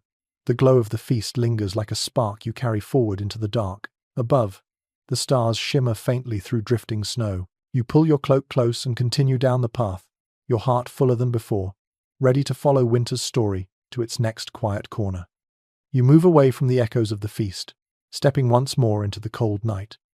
The air feels deeper now, touched by a quiet stillness that settles over the land like a soft blanket. The path ahead is faint under the pale glow of the moon, and the only sounds are your footsteps crunching in the snow and the distant call of an owl perched somewhere in the darkness. Tonight, you turn your attention towards something less tangible, but just as essential to winter survival: the role of faith, ritual, and spiritual grounding. In the medieval world, belief did not simply decorate daily life. It shaped how people perceived hardship, how they held on to hope, and how they endured seasons of fear and scarcity. As you approach a small chapel near the edge of the village, you notice a faint glow seeping through its shuttered windows. The building is simple, built of timber and stone, with a snow-covered roof and a wooden cross rising above the entrance. When you push the heavy door open, warmth spills gently toward you, along with the soft scent of beeswax candles. Inside, several villagers gather quietly, their heads bowed, their breaths merging into slow white clouds that rise toward the rafters. The chapel is dim, lit only by a handful of candles arranged near the altar. Their flames flicker softly, casting moving shadows along the worn wooden walls. You join the group near the back, taking a seat on a low bench polished by generations of winter gatherings. According to accounts preserved in parish records, winter services often saw larger attendance than those held in milder seasons. Cold weather, illness, and long nights drove people to seek comfort in shared prayer and ritual. A priest in a heavy wool robe stands near the altar, murmuring a verse from memory. His voice is low and steady, rising and falling like a slow tide. You feel the room listening, every face illuminated softly by candlelight. Many villagers clasp small wooden charms or rosaries, their fingers tracing worn edges with quiet familiarity. Devotional objects such as these appear frequently in medieval household inventories, especially in winter months when fear of illness and misfortune grew stronger. After the prayer ends, the priest lights a new candle from the main flame and places it on a small table. He explains that this light symbolizes endurance through the dark season. He invites others to add their candles. One by one, villagers step forward, lighting their own taper and placing it carefully beside the others. The collection of small flames grows steadily, forming a cluster of warm light. You watch their faces brighten, not only from the glow but from the shared act itself. Nearby, a woman carries a small bowl filled with dried herbs. She sprinkles the herbs into a ceramic incense burner. The fragrant smoke rises slowly, filling the chapel with the sharp, soothing scent of juniper and mint. She explains softly that the mixture is meant to cleanse the space and bring peace to the spirits of the room. Writings from several medieval clerics describe similar customs, blending practical fragrance with spiritual symbolism. A child approaches the altar holding a folded cloth. She carefully unfolds it to reveal a small embroidered star. Her mother explains that the star represents hope during the longest nights. The cloth is placed gently on the altar. In a few regions, winter symbols like stars, animals, or simple geometric patterns were used to decorate sacred spaces. Some specialists believe these practices blended local folklore with Christian rituals, though interpretations vary greatly. You notice a man kneeling near the wall, whispering a quiet prayer. His voice trembles slightly. He tells you later that his wife has been ill for several days, and he comes to the chapel each evening asking for her recovery. His prayer is simple, not filled with eloquence, but with raw sincerity. Illness was one of winter's most feared trials, and faith became a way to navigate fear. When remedies felt uncertain, you feel a pang of empathy as he finishes and rises slowly. The priest invites the group to sing. A low hum begins, then grows into a gentle chant. The melody is simple, easy for all to follow. The voices blend into one sound, filling the small space with warmth that no fire could match. The acoustics of the chapel give each note a soft echo, like distant bells chiming in the cold night. As the chant continues, you glance around the room and see how deeply the moment touches each person.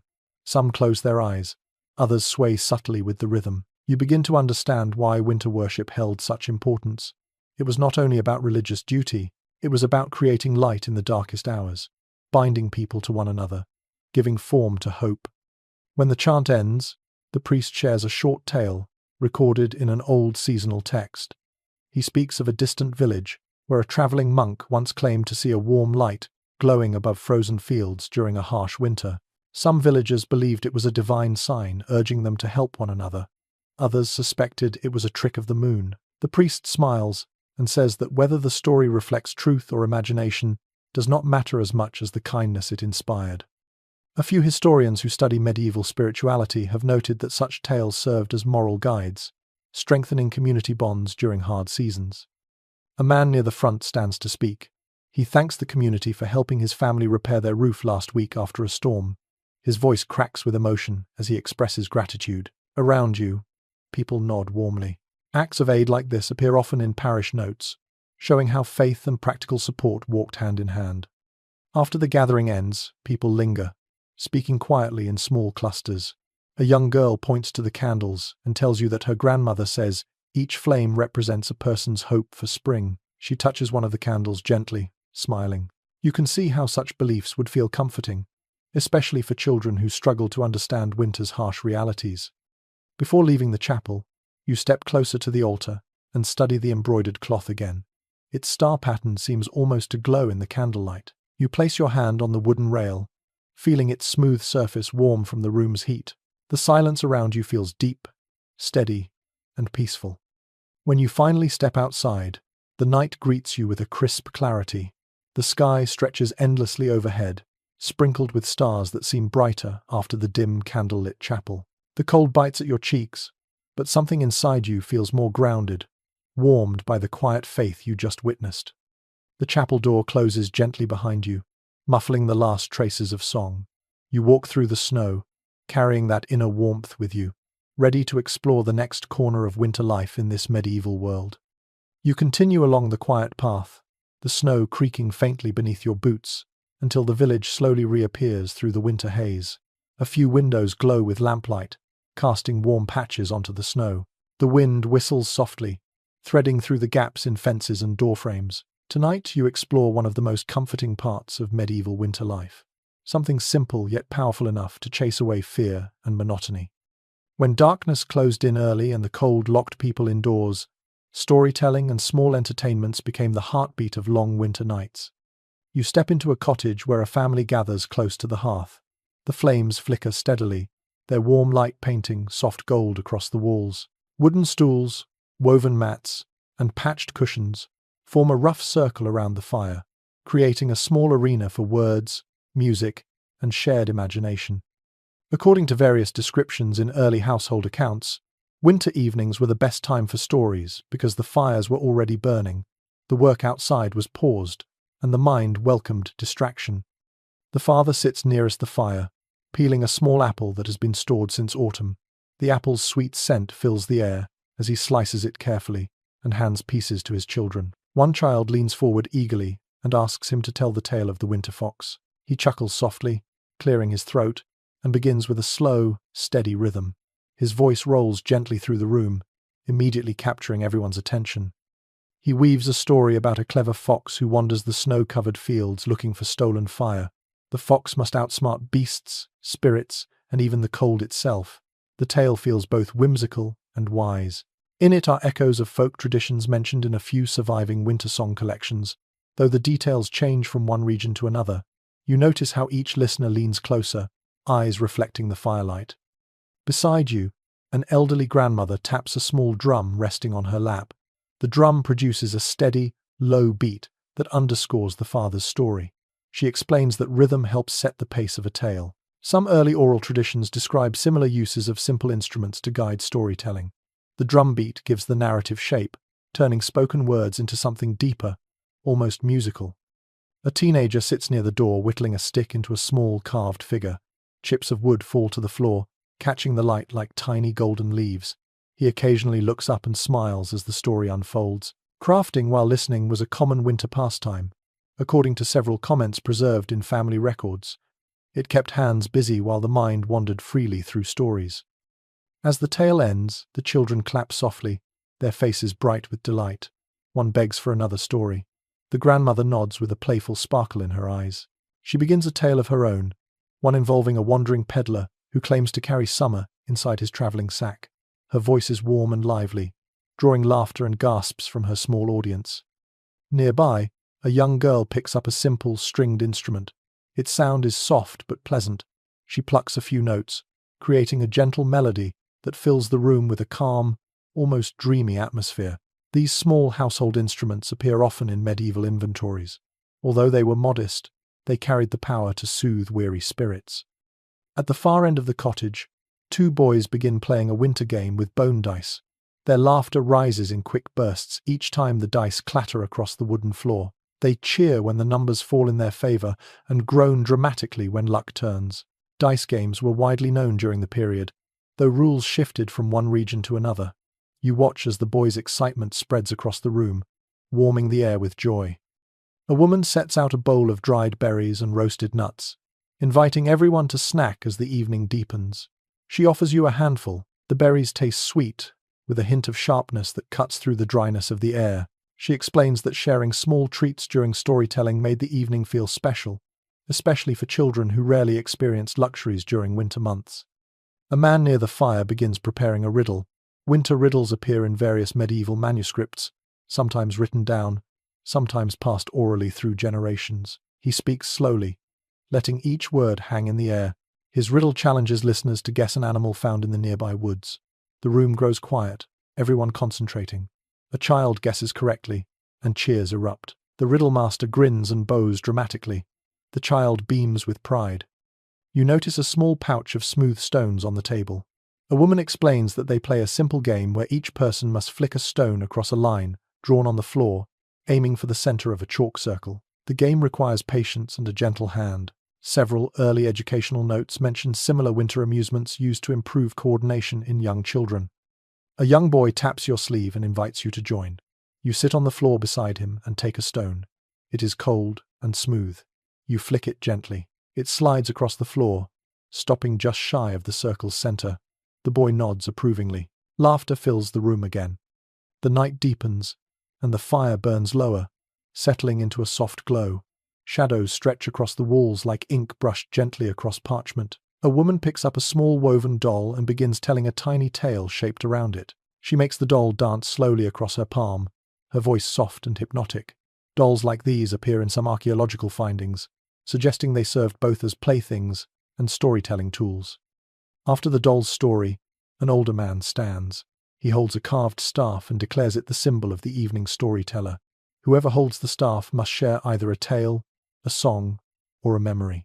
This practice resembles something mentioned in a few accounts of winter gatherings, where objects passed from hand to hand signaled turns in storytelling. He hands the staff to a young woman. She begins singing a slow song, her voice smooth and melodic. The song tells of a traveler seeking warmth during a fierce winter storm. Her melody fills the room, sinking deep into every corner. The fire responds with a soft pop, as if accompanying her. Her song ends quietly, and the room lingers in silence before breaking into gentle applause.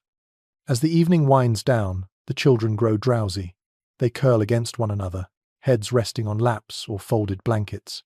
The adults smile, adjusting cloaks around them. Storytelling and small winter amusements have worked their magic, turning a night of harsh cold outside into a pocket of warmth and connection.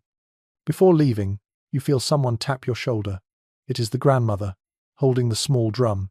She smiles and presses it into your hands for a moment. She says that music and stories keep the cold from reaching the heart. You tap the drum once, letting the soft sound echo lightly through the cottage. When you step back outside, the cold returns instantly, crisp and bold, but the warmth of the room stays with you, glowing quietly inside your chest. Snowflakes drift lazily from the sky, and your breath rises in steady white curls. You walk onward, carrying the stories and laughter of winter with you, ready for whatever the long night holds next. You leave the storytelling cottage with a soft ache of warmth still glowing in your chest, stepping once again into the cold night that stretches across the village like a vast, quiet blanket. The air feels crisp enough to sting your cheeks, and every exhale forms a drifting cloud that dissolves slowly into the dark. As you walk, scattered lantern lights blink through shutter slats, hinting at life continuing behind every door. Tonight you turn your attention to something that mattered as deeply as warmth and food, the network of relationships that carried medieval communities through winter. In a world where the cold could eat through supplies, strength, and morale with equal ease, a person's survival often depended not only on their own resources, but on the hands and hearts of their neighbors. You follow a narrow path to a cottage from which faint voices rise. When you step inside, you find a group of villagers gathered around a large table. Some peel root vegetables, others mend nets or sharpen tools. The mood is lively, despite the cold air creeping through the doorframes. According to descriptions found in various rural accounts, winter often transformed villages into hubs of collaboration. People worked together, shared burdens, and pooled resources more openly than during warmer months. A woman hands you a warm cup of broth, her smile bright. She explains that every week, several families gather to share tasks. Tonight, they are helping an older neighbor prepare food for the coming days. The older woman sits quietly in a corner, wrapped in a thick shawl, her eyes sparkling with gratitude. You feel the warmth of the broth seep into your hands as you watch the scene unfold. Small acts like these appear repeatedly in community records, showing how groups stretched their strength by working collectively. One man repairs a wooden bucket, his hands moving methodically. He jokes that buckets always crack at the worst possible moment. Another villager laughs and hands him a fresh piece of rope. They exchange easy banter, the kind that grows naturally between people who have weathered years of cold together. These bonds form the invisible threads that keep the community woven tight. A group of children plays near the hearth, stacking small wooden blocks into makeshift walls and towers. They pretend to defend their miniature village from winter spirits. Their game draws gentle laughter from the adults, and one woman tells you that children mimic the communal spirit by forming alliances even in their play. According to a handful of early writings about village life, children were often encouraged to participate in group tasks to foster a sense of belonging and shared responsibility. A man near the window mentions that earlier in the week, half the village helped repair the roof of a widow's cottage after a heavy snowfall. He taps the table as he speaks, emphasizing how one storm could force people to depend entirely on their neighbors. He recalls older stories of winters so harsh that families moved into shared homes temporarily. These stories appear in several winter chronicles, though the details differ from place to place. You can imagine the closeness of such arrangements, the constant chatter, the shared blankets, the laughter, and the occasional disagreements pressed into tight quarters. The woman who offered you broth sits beside you and begins telling a small anecdote passed down from her grandmother. She says that long ago, when a bad winter struck their village, people created a rotating pot system. Each family brewed a large pot of stew once a week, feeding anyone who needed a meal. This practice is mentioned in a few traditional accounts, though not always in such charming detail. She laughs as she remembers the story, adding that some villagers joked that rich flavors only appeared in the pot on the same day it was someone's turn to taste it. You watch as two men haul a basket of wood toward the hearth. One explains that winter requires constant firewood, and not every family has the strength or tools to gather enough. Many communities shared chopping duties during cold months. He says he always cuts extra for the elderly couple down the lane. Such generosity, though rarely written down formally, appears again and again in oral traditions. A young mother stands to check on a pot simmering by the hearth. She stirs it carefully and mentions that she is preparing a dish to take to a family whose children have fallen ill. The healer recommended warm, thick stew, and she volunteered to cook it tonight. Helping sick neighbors was a well-established practice, not only out of kindness but because illness often spread more quickly in winter's cramped living conditions. By caring for others, families protected themselves too. You step outside with a group carrying the pot of stew. Snowflakes drift lazily around you, settling on hoods and cloaks. The group moves quietly, yet their sense of purpose is unmistakable. When you reach the sick family's cottage, one of the villagers knocks gently. A weary father opens the door. Relief softens his face when he sees the pot of food. He thanks everyone with a voice heavy with emotion. Inside, the atmosphere is dim and still. The children rest near the hearth, wrapped tightly in blankets. A woman kneels beside them, offering sips of warm broth. She murmurs thanks as the fresh pot is delivered. You sense immediately how powerful a shared meal becomes when everything outside feels uncertain.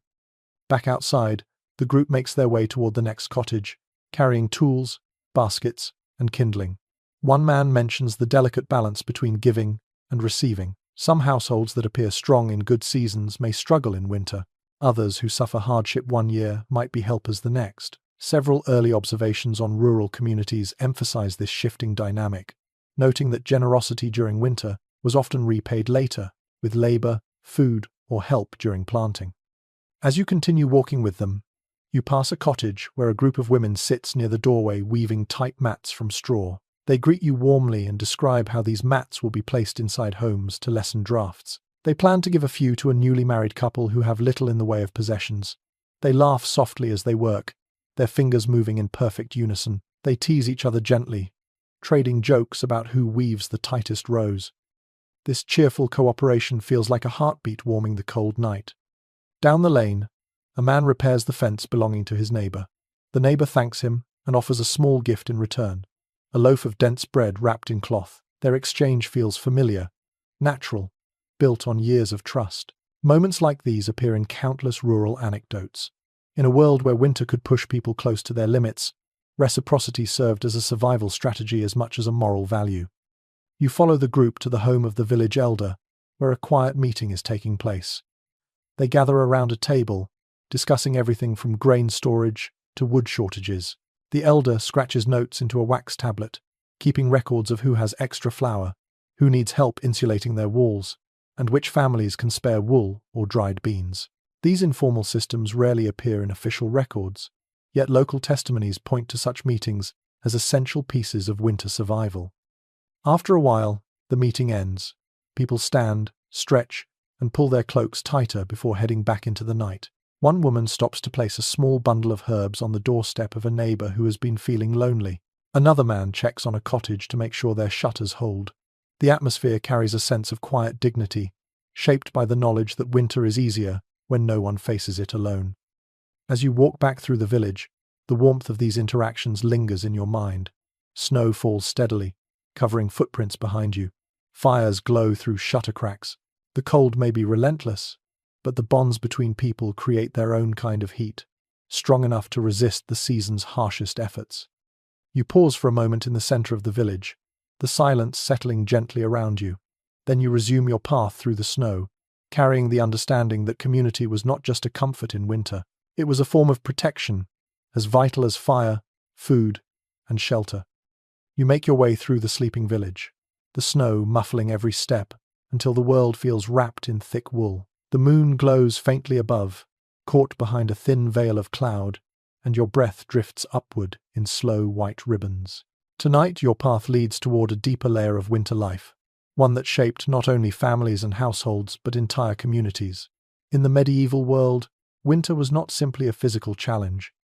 It was also a political season, a time when power, obligation, and social commitments tightened their grip. You are about to witness how the cold months affected not only bodies and homes, but also rents, duties, and the delicate balance of authority. You arrive at the manor hall on the edge of the settlement, its stone walls fogged with frost. A small lamp flickers near the entrance, guiding those who must visit even in harsh conditions. Inside, the air is warmer than outside but still cool enough to make you feel each breath. A steward sits at a table covered with wax tablets, parchment sheets, and a heavy tally stick. The faint scratching of his quill echoes in the still room. According to assorted estate records preserved from the medieval period, winter was often a time when rents were collected, dues were tallied, and obligations came due. This might sound surprising, given the cold and scarcity, but winter also freed landholders from harvest work. They expected tenants to settle accounts and perform seasonal tasks, even when the world beyond the manor lay frozen. A group of villagers stands quietly near the steward. Their faces show fatigue, perhaps worry. One man steps forward to pay his rent, not in coin but in grain. He places a small sack beside the steward. The steward weighs it carefully. You notice the tension in the villager's shoulders as the steward marks the tally. Grain is precious during winter, and parting with any amount must feel painful. Yet this system appears consistently in winter entries across numerous manorial accounts, where payments in kind remained essential well into the season. Another villager steps forward carrying a bundle of firewood. He offers it as part of his obligation. Fuel shortages in winter made wood valuable, sometimes more valuable than coin. The steward accepts the bundle and makes a note on his parchment. The villager seems relieved. Such arrangements varied from one estate to the next. Some relied on wood dues, others on livestock tending or labor service. A woman arrives with a basket of linen she has woven. The steward inspects it closely, checking for quality and durability. She explains that part of her family's yearly obligation involves producing textiles, especially during the winter months, when flax and wool work move indoors. Her hands tremble slightly from nerves or cold. She looks relieved when the steward approves her basket. Surviving guild and estate documents occasionally mention winter textile duties like these. They ensured landholders received goods even when fields lay dormant. You follow the steward as he moves to the next part of the hall. Here he speaks quietly with a man who has fallen behind on dues due to illness in his family. The steward listens, frowning thoughtfully. After a moment, he offers a small extension, though not without warning. The tenant bows gratefully. These negotiations, though rarely detailed in official records, must have happened frequently. Winter made life unpredictable, and strict enforcement could lead to starvation. Yet, leniency was limited. Estates depended on dues for their own survival. As you observe, a young messenger enters carrying a letter sealed with wax. He shakes off snow from his cloak. The steward breaks the seal, scans the contents, and nods sharply. The messenger explains that he travelled from a nearby village to deliver notices about a new levy required to support road repairs after recent storms. Winter damage often triggered sudden political decisions. Roads must be cleared, fences rebuilt, and bridges reinforced before spring thaw. These duties fell heavily on tenants, who might already be struggling. The steward thanks the messenger and adds the new information to his growing pile of tasks. You hear him mutter about how winter always multiplies responsibilities. His tone carries a mix of frustration and resignation. Administrative notes from several medieval estates reveal similar complaints, showing how seasonal conditions shaped local governance as much as soil or harvest. Outside the hall again, you see a small crowd gathered near a small shelter where the reeve, a local official elected by villagers, speaks with several families. His role involves balancing the demands of the lord with the needs of the village. Tonight he explains new work duties for repairing a collapsed storage shed that belongs to the community.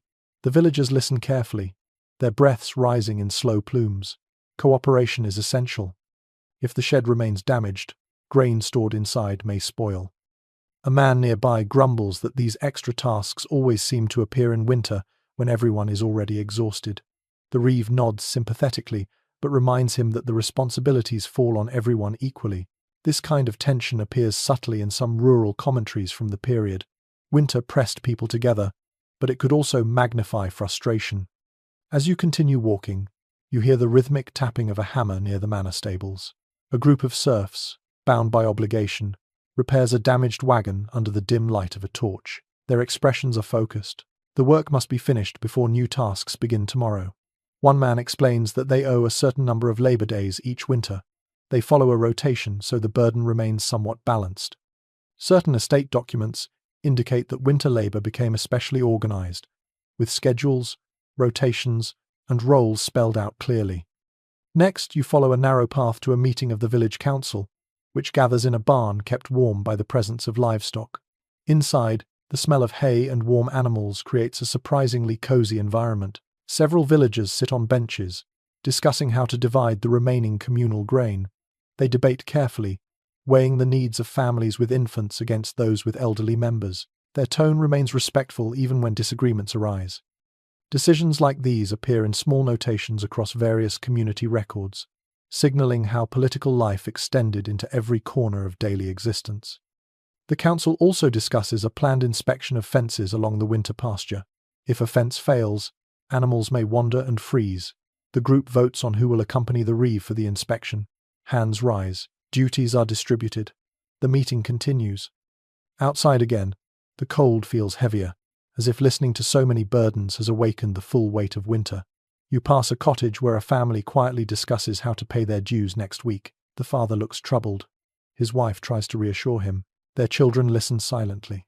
You feel the emotional strain that political obligations could impose on households already struggling with hunger and cold. Not far from them, a wealthier villager steps out of his home. He carries a bundle of barley to deliver to a neighbor who helped him recently. Exchanges of aid often occurred outside formal systems, though some estates kept loose track of such acts. The man explains that while obligations come from the manor, kindness must come from the heart. His words linger with you. As you near the edge of the village, you encounter a small group discussing regional news brought by a traveler. Heavy snowfall has damaged a bridge connecting two nearby towns. Authorities may demand additional labor from surrounding villages. The people groan but nod knowingly. Such decisions often shaped their winter routines. Records show that villages frequently contributed labor for regional infrastructure, sometimes willingly, sometimes under pressure. You listen until the group disperses. The cold presses against you again, sharp and insistent. Political obligations in winter form an invisible web across the land. They shape who owes what, who works where, who gives, who receives, and who endures. These obligations may not warm hands or fill stomachs, but they guide the structure of winter life, ensuring that communities survive as units rather than isolated families. You pull your cloak closer, stepping carefully through snow that glitters like crushed glass. The moon emerges briefly from behind a cloud. As you follow the path toward the darker edge of the village, you feel the weight and complexity of these winter responsibilities. They are a reminder that survival here is not only about fire, food, or clothing.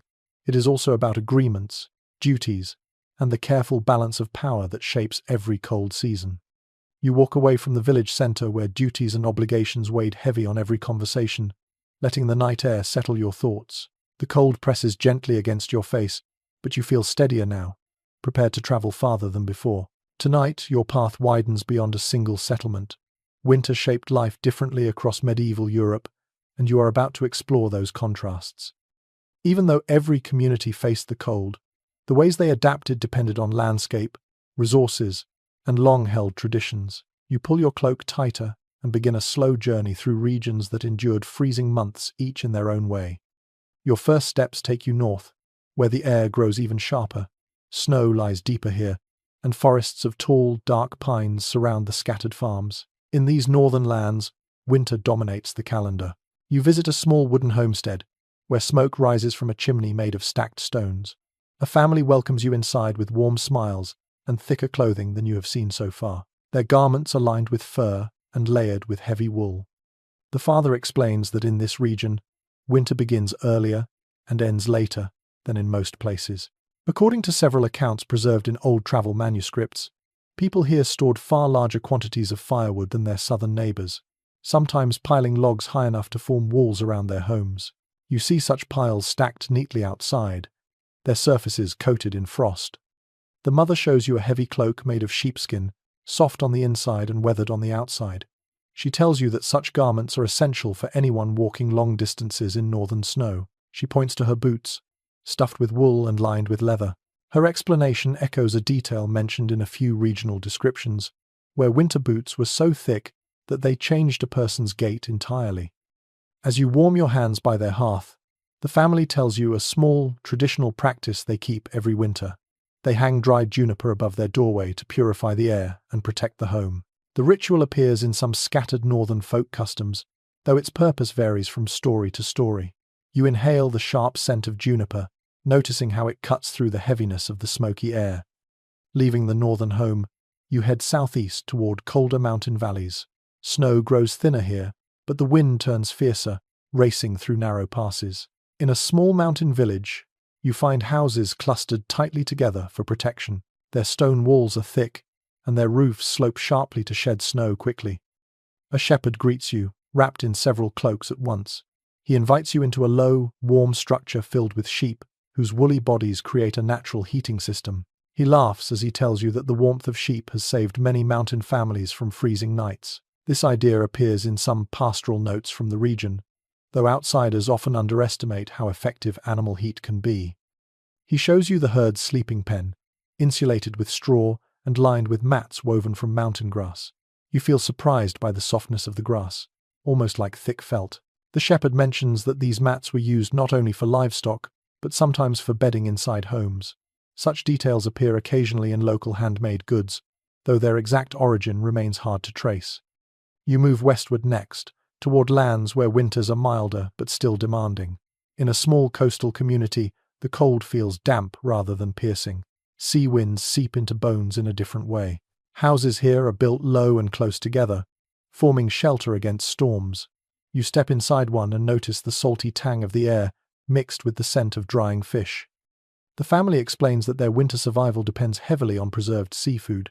Fish hang from wooden racks above the hearth, smoked slowly until they harden. According to coastal household notes, smoked fish often carried communities through winters when fresh catches were impossible. You taste a thin slice offered to you, surprised by its intense flavor. A fisherman tells you a curious detail preserved in the village's oral traditions. He says some families place a dried fish scale near their windows as a charm to prevent storms from damaging their homes. Whether this is superstition or simply a comforting habit is unclear, but he describes it with pride. Such coastal charms appear occasionally in regional folklore collections, although researchers still puzzle over their origins. After leaving the coast, you journey southward to a region where winters are shorter, but still capable of biting cold. Here, the landscape softens. Snow covers fields lightly, like a thin blanket rather than a deep shroud. Homes are built with wider windows, though shutters remain thick for winter nights. Families here rely less on fur and more on layered linen and wool. They store olives, dried figs, hard cheeses, and salted meats instead of root vegetables. You step into a courtyard where a family prepares winter olive oil. They pour it into clay jars and seal them with wax. The mother explains that good oil helps prepare hearty dishes that warm the body on cold nights. In a few estate documents from warmer regions, winter diets relied heavily on fats and legumes, making meals dense and sustaining. She invites you to taste a bowl of lentils flavored with garlic and oil. The warmth and richness of the dish spread through you immediately. She laughs, saying that while northern villagers rely on vast stores of firewood, her family spends winter perfecting recipes to keep spirits high. This cultural difference appears subtly in culinary manuscripts, where regional dishes evolve according to climate. Her father shows you a small clay heater filled with glowing coals. He moves it beneath a stone bench, creating a pocket of warmth. Similar devices appear in several archaeological findings from southern houses. Their clever design allowed families to heat small areas without burning large amounts of wood. Traveling farther east, you find yourself in a forest community where people live near dense woods. Their winters are unpredictable, with sudden thaws, followed by icy nights. In one cottage, you see racks filled with smoked venison. A hunter tells you they rely on the forest heavily during winter, but must never take more than they need. He shares a detail passed through generations. Hunters leave small offerings on stumps before winter hunts. He does not explain why, but his tone suggests deep respect for the land. Some environmental studies mention similar traditions, though they lack clear written explanations. Children in the forest village show you their winter toys made from small branches and carved stones. Their creativity reflects the abundance of natural materials, even in cold months. Families here also carve wooden snowshoes, designed to help travelers move across soft drifts. Snowshoes of various designs appear in several regions across medieval Europe, adapted to terrain and available materials. You lift a pair and feel how light they are. You move again, this time toward the vast central plains where winters strike with icy winds that sweep uninterrupted across the land. You visit a farmhouse where thick thatch and clay walls protect the family from relentless gusts. Here, grain storage becomes the heart of winter planning. The father shows you giant bins filled with wheat and oats. Cold wind may freeze the land, he says, but it also keeps pests away, making winter an ideal season for grain preservation. Notes from agricultural writers often praise these plains for producing hardy cereals that endured long storage. Before leaving, the family teaches you a small habit they practice each winter. At sunset, they tap the grain bins 3 times, believing it promotes good harvests in the spring. Whether the gesture is symbolic or superstitious is uncertain, but it brings smiles to their faces. As you complete this long journey across regions, you realize that winter survival was never a single story. It shifted with landscape, food resources, local customs, and centuries of inherited wisdom. No two communities faced the cold in the same way, yet each adapted with creativity, skill, and deep familiarity with their surroundings. You return to your path through the twilight, feeling the weight of all these regional voices. The cold still bites at your fingertips, but the memory of smoke, spices, warm tools, animal heat, and careful traditions keeps the chill at bay. Ahead lies more of the winter world, its endurance shaped not only by geography but by countless human hands. You walk away from the wide sweep of landscapes and cultures, your boots sinking softly into fresh snow that sparkles under the dim afternoon light. The cold nips at your cheeks again, but your mind still lingers on the surprising variety of winter strategies you have witnessed. Yet, there is something else you begin to notice, something almost paradoxical. For all its harshness, winter sometimes offered small, unexpected advantages. Tonight you explore those quiet perks, the little conveniences and hidden gifts that medieval people learned to rely on when the world froze solid. The first sign greets you the moment you reach a small courtyard where a woman kneels beside a wooden trough. She lifts a slab of ice from the trough and sets it aside, revealing perfectly preserved vegetables beneath. She smiles and tells you that winter itself served as a natural refrigeration system. According to household notes from several rural regions, families often buried food beneath thick layers of ice or snow to keep it fresh far longer than in any other season. Here, in the trough, carrots and cabbage pieces look almost as crisp as when they were harvested. She invites you to touch the ice slab. Your fingers burn slightly from the cold. She explains that cold weather slowed decay, allowing vegetables, meat, and herbs to last well into the spring. In a world without cellars deep enough to stay cool year-round, winter's chill became a valuable ally. As you continue walking, you reach a cottage where a man sits sharpening a knife. He points to a string of sausages hanging by the doorframe, each one hard as wood. He laughs when he notices your curious look. Winter air cures them naturally, without smoke or special equipment. This technique appears in various regional cooking notes, where cold temperatures allowed households to preserve meats simply by hanging them in sheltered outdoor spaces. The man taps one sausage gently, producing a solid, satisfying sound. Inside the cottage, a woman stirs a pot of stew and mentions another winter convenience. Pests vanish. Flies, mosquitoes, and other insects either die or bury themselves for the season. She lifts the pot slightly to show you how clean the rim remains during winter cooking. There are no flies to swat away, no insects hovering near food. Records from several medieval households note how winter relieved families from constant pest control, creating cleaner kitchens and fewer spoiled ingredients. A young boy enters carrying a basket of apples that have been stored in a small shed, where cold air circulates constantly. He plucks one and hands it to you. The skin feels firm, not wrinkled. The mother explains that winter air slows the aging of fruits stored carefully in straw. She says apples kept their shape and sweetness better under cold conditions than in warmer seasons. Such fruit storage practices appear in winter sections of multiple agricultural manuals. Leaving the cottage, you continue toward the village square. The ground feels strangely firm beneath your boots, almost springy. A man shoveling snow explains that winter freezes the mud solid, making travel through the village easier. He says that during warmer seasons, roads turn into deep muck that slows carts and clogs boots. But in winter, frozen earth creates smooth, hard pathways. Several travel notes describe this surprising benefit, especially in regions with notoriously muddy roads. You step aside as a cart rolls by, its wheels gliding smoothly over the packed snow. The driver gives you a cheerful wave. He says winter is the best time to transport heavy goods, because frozen roads and ice-covered rivers shorten the journey. He laughs and adds that he wishes frozen roads lasted all year. While not everyone would agree, his point reflects observations made by many medieval travelers. Nearby, a group of children forms a small snow mound. They begin packing snow tightly into a basket-shaped mold, laughing as they flip it over to create perfect rounded blocks. One girl points proudly to their creation. She says these blocks make temporary walls around the garden beds, keeping animals away. Her father confirms this trick appears in local farm traditions, though it is rarely written down. Snow, when packed firmly, becomes a surprisingly useful barrier for a short time. You head toward the edge of the village, where a woodcutter stands beside a fallen tree. He explains that winter hardens the ground, making tree felling easier and safer. Mud no longer drags at boots, and logs slide smoothly along frozen paths. He points out that frozen sap causes wood to split more cleanly under the axe.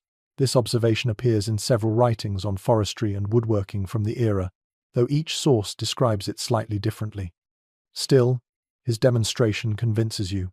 The log splits with a clean, sharp crack. A few steps later, you pass a pond covered in thick ice. Several villagers kneel near the edge, collecting chunks of ice for storage. One man explains that they store ice in pits lined with straw and wood during especially cold years. He says it helps keep milk and butter cool months later. Although this early form of ice storage was not common everywhere, certain communities practiced it whenever winter was severe enough. On the hill above the village, a shepherd waves you over. His flock of sheep grazes calmly on a patch of exposed grass. He lifts a piece of wool from the ground to show you how winter improves its quality. Without insects chewing or tangling the fibers, and with the sheep's natural oils thickening in response to the cold, winter wool grows denser and softer. Notes from wool merchants describe winter fleeces as some of the most prized in the year. He adds with a grin that cold air carries smells less strongly. He laughs and points to his sheep. Even he admits the flock smells nicer in winter. Back in the village centre, a potter steps from her workshop and nods at the sky. She tells you that winter's dryness helps clay dry more evenly indoors. She holds up a small jug whose surface looks smooth and clean. She says that summer humidity sometimes caused pieces to crack, but winter air, though cold, created an ideal slow-drying process. Craft notes from certain regions mention similar observations, praising winter as the best season for shaping delicate pottery. You walk farther and notice a young woman sewing in the doorway. She pulls a wool cloak around her shoulders and smiles. She explains that winter light, though faint, is steady and cool, helping eyes avoid strain during careful sewing. Summer glare caused more trouble, she says. This detail appears occasionally in domestic writings, though it may reflect personal preference more than common rule. As evening settles in, you head toward a small stone structure where the village beekeeper stands tending a few clay beehives. He reveals another surprising winter perk. Cold keeps predators away from hives. Bears, wasps, and rodents stay hidden in their dens, leaving the bees undisturbed. He explains that winter is a season of rest for both bees and keeper. A few medieval beekeeping notes mention long stretches of winter silence around hives, which he seems to enjoy deeply. Further down the path, a woman spreads clothing across a wooden line. You raise an eyebrow, surprised she is drying clothes in such cold air. She laughs and tells you that winter air removes moisture differently. Items freeze solid, then thaw slowly indoors, drying more evenly. The method appears in a handful of household notes as a strange but effective technique. She holds up a stiff frozen cloth like a plank and grins proudly. Before returning toward the village center, you stop at a small field covered in shimmering frost. A farmer explains that winter kills many crop pests and fungi, creating cleaner soil for spring planting. His voice carries the wisdom of generations. Agricultural writers often praised frost for the way it purified the earth. The farmer kneels to show you the stiff soil crust. He says it feels like the land sleeping its hardest sleep, preparing for new life. You look around at the frozen world, suddenly aware of the quiet gifts winter brings. Clean air, hard ground, preserved food, pests gone, wool thickened, pottery dried, roads firmed, ice stored. These small advantages, scattered like hidden gems, offered medieval people tiny anchors of comfort and efficiency during the coldest months. As you walk back through the soft falling snow, you sense that winter, for all its cruelty, also carried its own kind of generosity, a generosity hidden beneath frost and silence, waiting for those who knew how to see it. You continue along the quiet winter path, the snow crunching steadily beneath your boots as evening folds itself across the land. The air sharpens, carrying an edge that hints at the season's true power. For all the small comforts winter sometimes offered, you know that this season also carried dangers capable of reshaping entire communities. As you follow the dim outline of the village walls, you prepare to step into those harsher moments, the winters that medieval people remembered for years, the kind that carved themselves into stories, traditions, and survival habits. You approach a cottage where several villagers have gathered around a low table. Their faces look tense, drawn with fatigue. A pot of broth steams gently in the center, but no one seems eager to eat. When you step inside, the elder raises his eyes and explains that this winter has lasted longer than expected. According to early chronicles from several regions, prolonged winters were feared more than storms or floods because they slowed everything: food stores, firewood supplies, and the human spirit. A woman sitting near the hearth unwraps a bundle of dried beans and pours them into a bowl. The quantity is small, shockingly so. She sighs and tells you that last year's harvest was weak and that the grain stores have dwindled faster than usual. Several written accounts from medieval estates describe these desperate seasons, when one poor harvest could trigger months of hunger. You feel the weight of her words as the beans roll across the wooden bowl with a hollow sound. Outside, the wind picks up. Snow blows past the windows in swirling white sheets. You follow the elder to the doorway, and he points toward the hills where drifts have grown so deep they block paths to neighboring villages. He says that in years like this, isolation becomes dangerous. Trade slows, news fades, help grows distant. Some local histories describe entire valleys cut off during heavy storms, families surviving only through careful rationing and sheer resolve. You leave the cottage and make your way toward a barn where villagers gather to discuss dwindling firewood. The barn's roof creaks under the weight of snow. Inside, the atmosphere feels heavy. A man holds up the last of his dry logs, his expression grim. He explains that wet wood smokes too much to burn well, and that dry wood, once gone, cannot be replaced until roads clear. In several winter records, shortages of fuel appear as common threats, sometimes as deadly as hunger itself. A young woman steps forward holding a bundle of thin branches.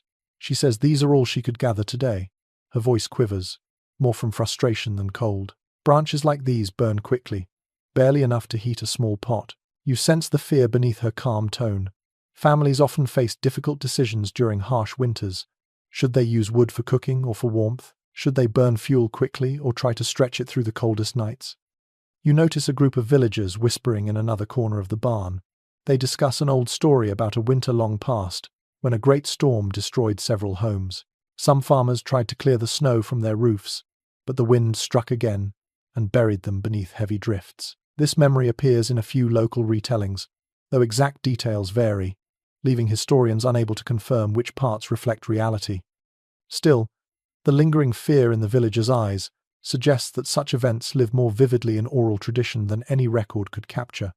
Farther along the village path, you visit a family whose livestock shelter collapsed under the weight of snow 2 nights ago. The father kneels beside the broken structure, his hands shaking as he explains that a pair of goats did not survive the cold.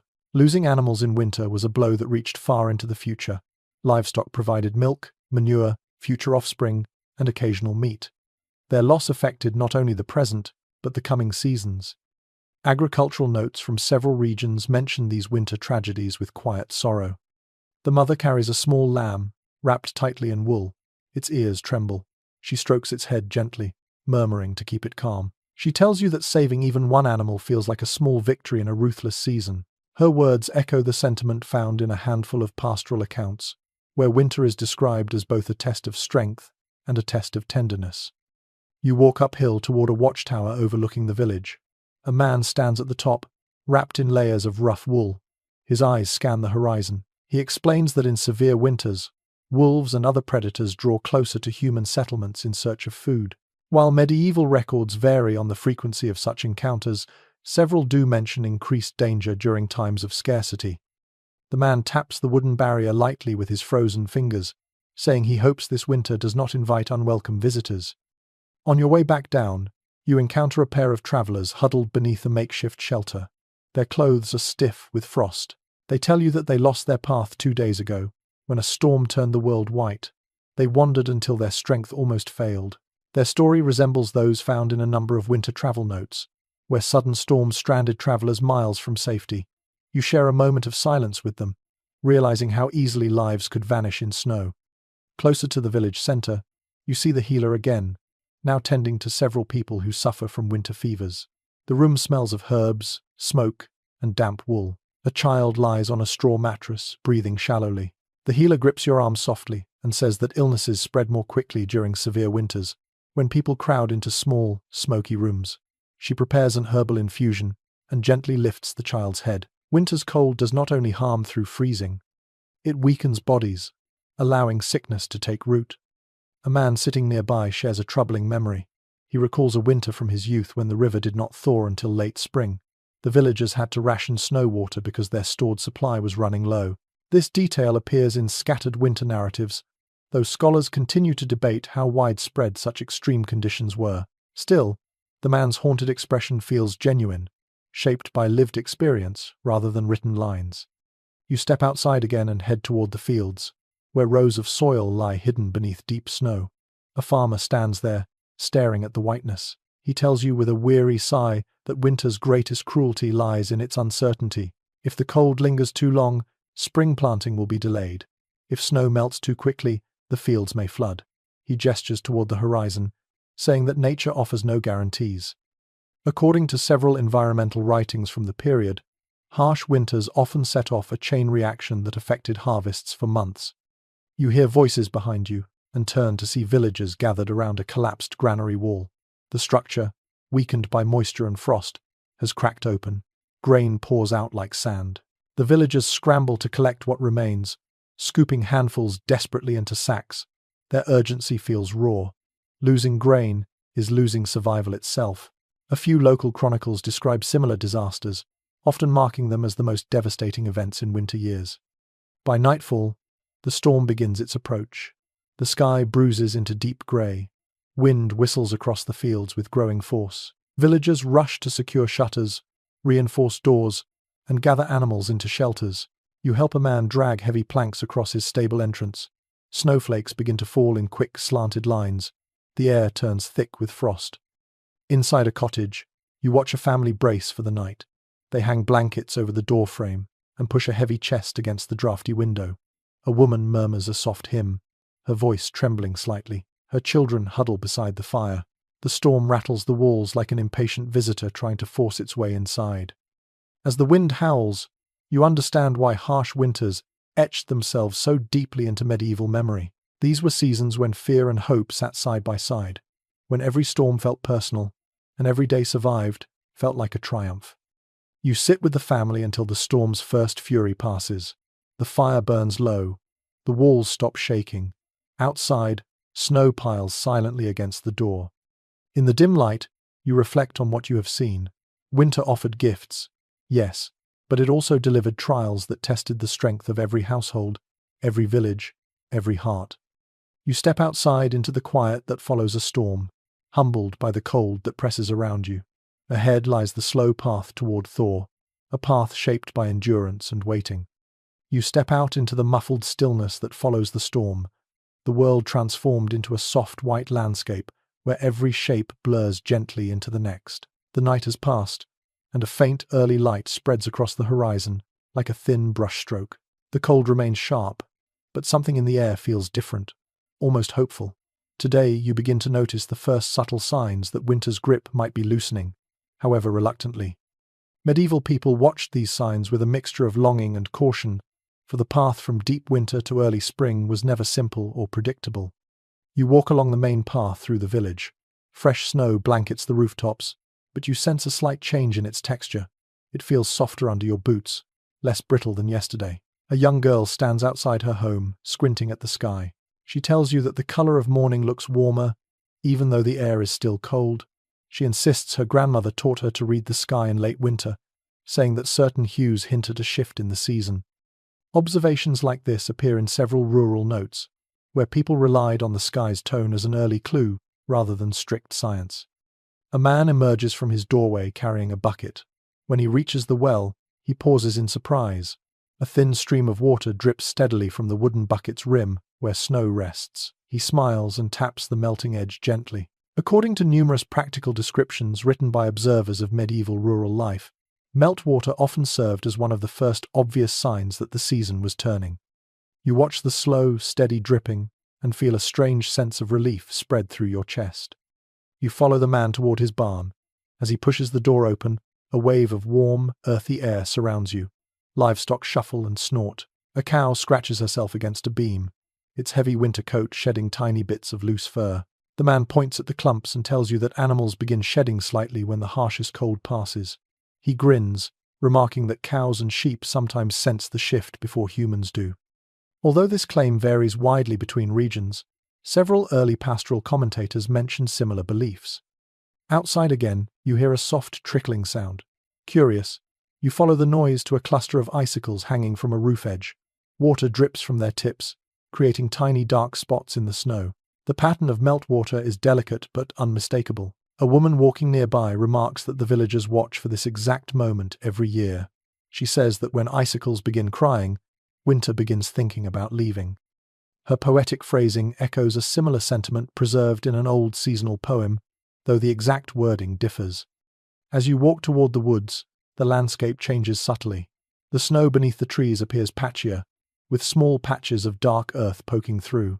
You crouch down to touch the exposed soil. It feels cold but no longer frozen solid.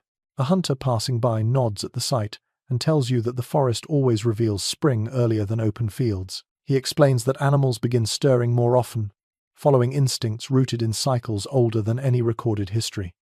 While common people did not always understand the science behind seasonal change, their observational accuracy impresses you. A soft tapping draws your attention upward. A woodpecker works diligently on a tree trunk. The hunter grins and says that when birds begin feeding more actively, it suggests that insects hidden beneath bark are becoming less dormant.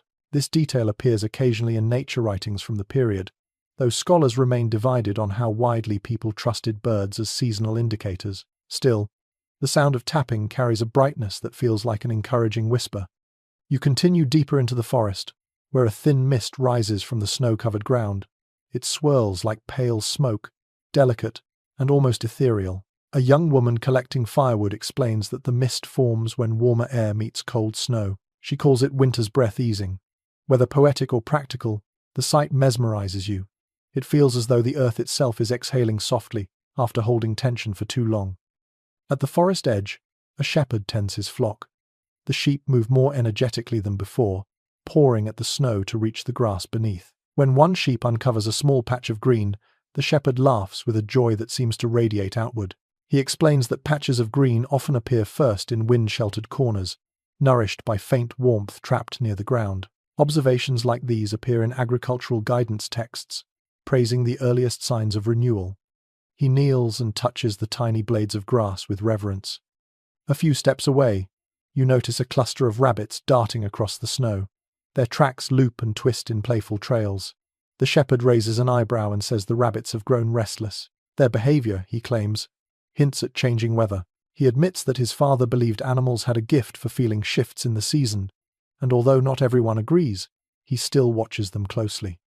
This belief surfaces in some early naturalist notes, though experts still debate whether it reflects genuine instinct or simply hopeful interpretation.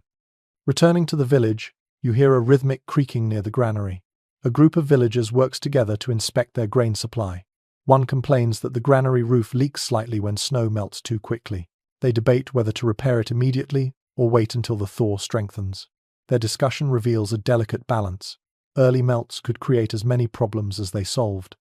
Too much meltwater could seep into storage pits, spoil grain, or freeze again overnight, creating new hazards. Seasonal repair notes from manorial accounts often mention this tricky period between freeze and thaw. Near the well, two children kick at a patch of slush forming near the bucket's base. They laugh at the strange texture, neither quite snow nor water. Their mother scolds gently, reminding them that such patches turn slippery by nightfall. She tells you that this slush stage frustrated many families, as it made walking treacherous. Some sources in medieval household notes emphasize this seasonal danger, suggesting that experienced villagers kept sand or ash on hand to scatter across icy paths. You walk toward the fields, where a farmer kneels in the snow, examining one of the small ditches dug before winter. Meltwater trickles into the ditch, forming clear rivulets. The farmer nods thoughtfully. He says that when meltwater begins filling these channels instead of freezing, it means the ground is slowly thinking about softening. According to a few early environmental commentaries, such ditches helped prevent sudden floods during spring thaw. The farmer's pride in this ancient technique is unmistakable. You follow him to the edge of the field, where a small bird hops near a tree stump. Its soft chirping feels like a delicate celebration. The farmer smiles and tells you that hearing the first bird song after a long, silent winter can move people deeply. He confides that villagers sometimes gather near the woods to listen for these early songs, letting the sound remind them that the world still holds life beneath the frost. Some musical fragments recorded in medieval manuscripts hint at melodies inspired by returning birds. As you walk back through the village, you notice the subtle shift in people's movements. Their steps feel lighter, conversations warmer. A woman sweeping her threshold pauses and remarks that her broom no longer freezes overnight. A boy says he saw the first drop of water fall from the thatched roof at dawn. Small details, tiny signals, each carrying a weight of hope. You pass the healer's cottage. She stands outside, collecting the last of her frozen herbs. She tells you that once the thaw begins, she must prepare new mixtures. Some herbs stored through winter lose their strength when the season changes. She shakes her head and laughs, saying that even her remedies follow the rhythm of the sun. Such herbal transitions appear in a few medicinal manuscripts, though the explanations vary. Finally, you return to the village center, where the elder warms his hands over a brazier.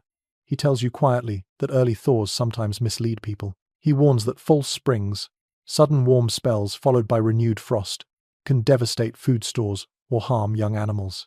He says predicting the season's turn requires patience as well as optimism. His words echo comments found in seasonal guides, where caution accompanies every hopeful sign. You stand with him for a while, watching the sky brighten slowly. The air remains cold, but you feel a softness within it, something gentle beginning to stir. A drip falls from a nearby roof. A second drip follows, then a third. The elder smiles. The smallest signs, he says, carry the greatest meaning.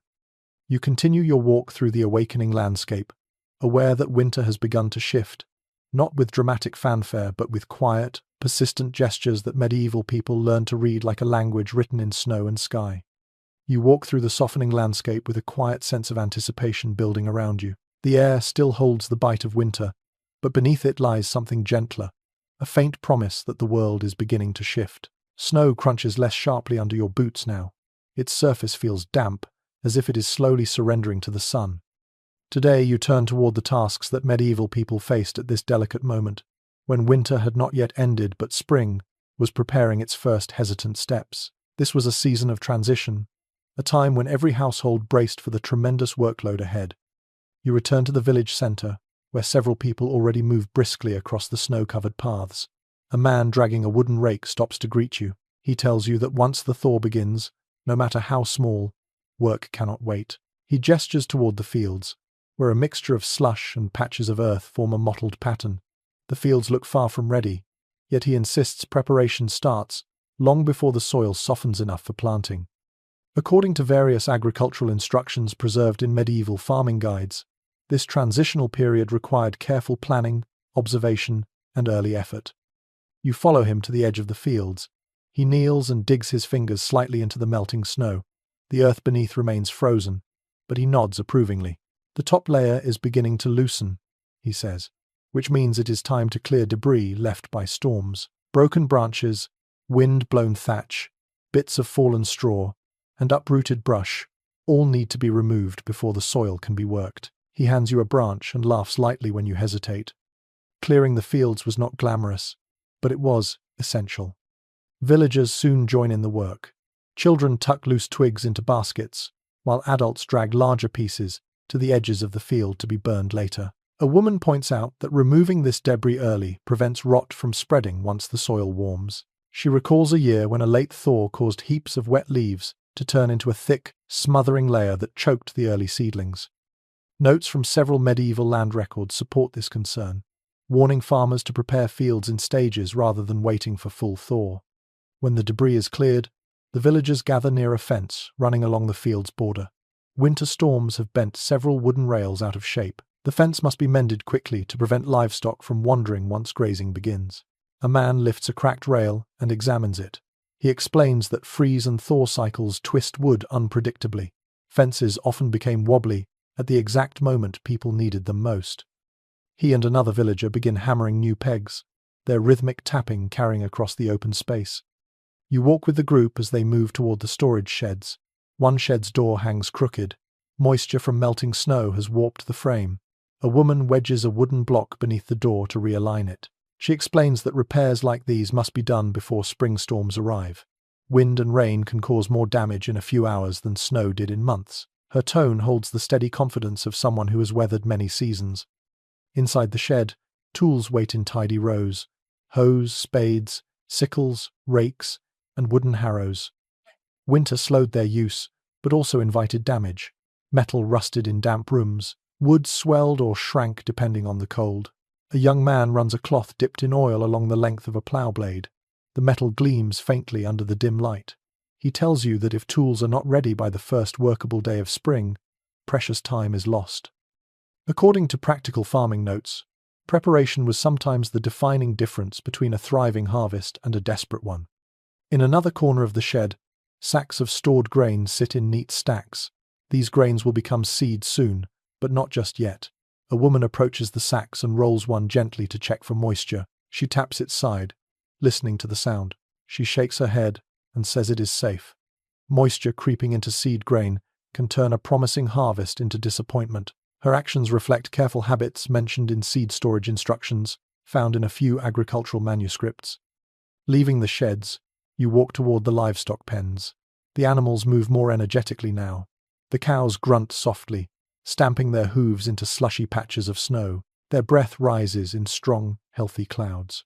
A farmhand explains that animals sense the shift and grow restless. They need more exercise, more grazing, more space. Winter kept them penned and fed, mostly on stored feed. Now the transition begins, as families prepare to shift animals gradually back onto fresh grass. He leads you toward a corner where a group of villagers repairs a small irrigation ditch. The ditch remains frozen at the bottom, but its edges are already melting, water bubbles in tiny rivulets. The villagers clear away clumps of ice, mud, and fallen leaves. They explain that early thaw water must be controlled. If left unmanaged, it can flood the lower fields. Written notes from several regions emphasize the importance of guiding meltwater carefully to prevent soil loss or erosion. Nearby, two women sort through a pile of woven sacks and baskets. One shakes out a basket to remove bits of straw and dust. She tells you that baskets used for sowing need to be cleaned and checked. If a handle breaks during planting, time and seed may be lost. Attention to small details mattered greatly during these transitional days. She smiles at you and says that spring favors those who prepare early. At the far end of the village, smoke rises gently from a kiln where another group fires clay jugs. You ask why they do this now. A potter explains that spring often brings busy work that leaves little time for pottery. By preparing vessels early, families ensure they have enough containers for storing milk, herbs, and seeds. Her explanation echoes notes found in seasonal craft instructions, where early spring marks a shift away from indoor crafts. As you continue through the village, you spot a woman airing blankets outside.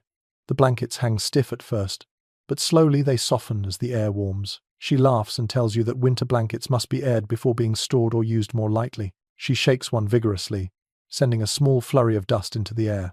According to household guides, Winter bedding absorbed smoke, steam, and sweat during long months indoors. Fresh air helped cleanse them for the milder days ahead. Passing another home, you see a man repairing the thatch on his roof.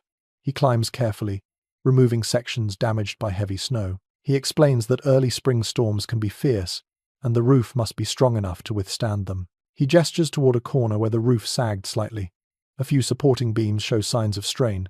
He calls down to his son for fresh straw. Working with patience, he smooths it into place. The sun rises higher now, glinting off watery patches where snow has melted away. The village feels busier, almost alive with coordinated purpose. Every person you meet has a task, each one necessary, each one urgent in its own quiet way. You follow the path to the granary, where the elder inspects the remaining winter reserves. He marks notes onto a small wax tablet. When he sees you, he nods thoughtfully. He tells you that as food stores shrink, planning becomes more important. Families must balance what remains with the energy needed for spring work. He cannot help but smile when he adds that early spring always brings nervous excitement. The entire community stands on the edge of renewal. From the granary, you join a group carrying wooden stakes to the orchard. The trees stand bare, their branches outlined against the pale sky. The villagers examine each trunk. They trim broken limbs, remove excess growth, and scrape away frost-damaged bark. A man explains that pruning in late winter encourages stronger fruiting later. His hands move confidently, guided by years of practice. As he works, he shows you a curious detail from his own experience. Sometimes, he says, frost leaves tiny crystals inside damaged bark. When the sun warms the tree, the crystals melt, leaving small patterns like silver veins. He claims this helps him identify early damage. This observation does not appear in many written sources, yet his tone suggests the wisdom of lived tradition. The orchard grows quiet as villagers move among the trees.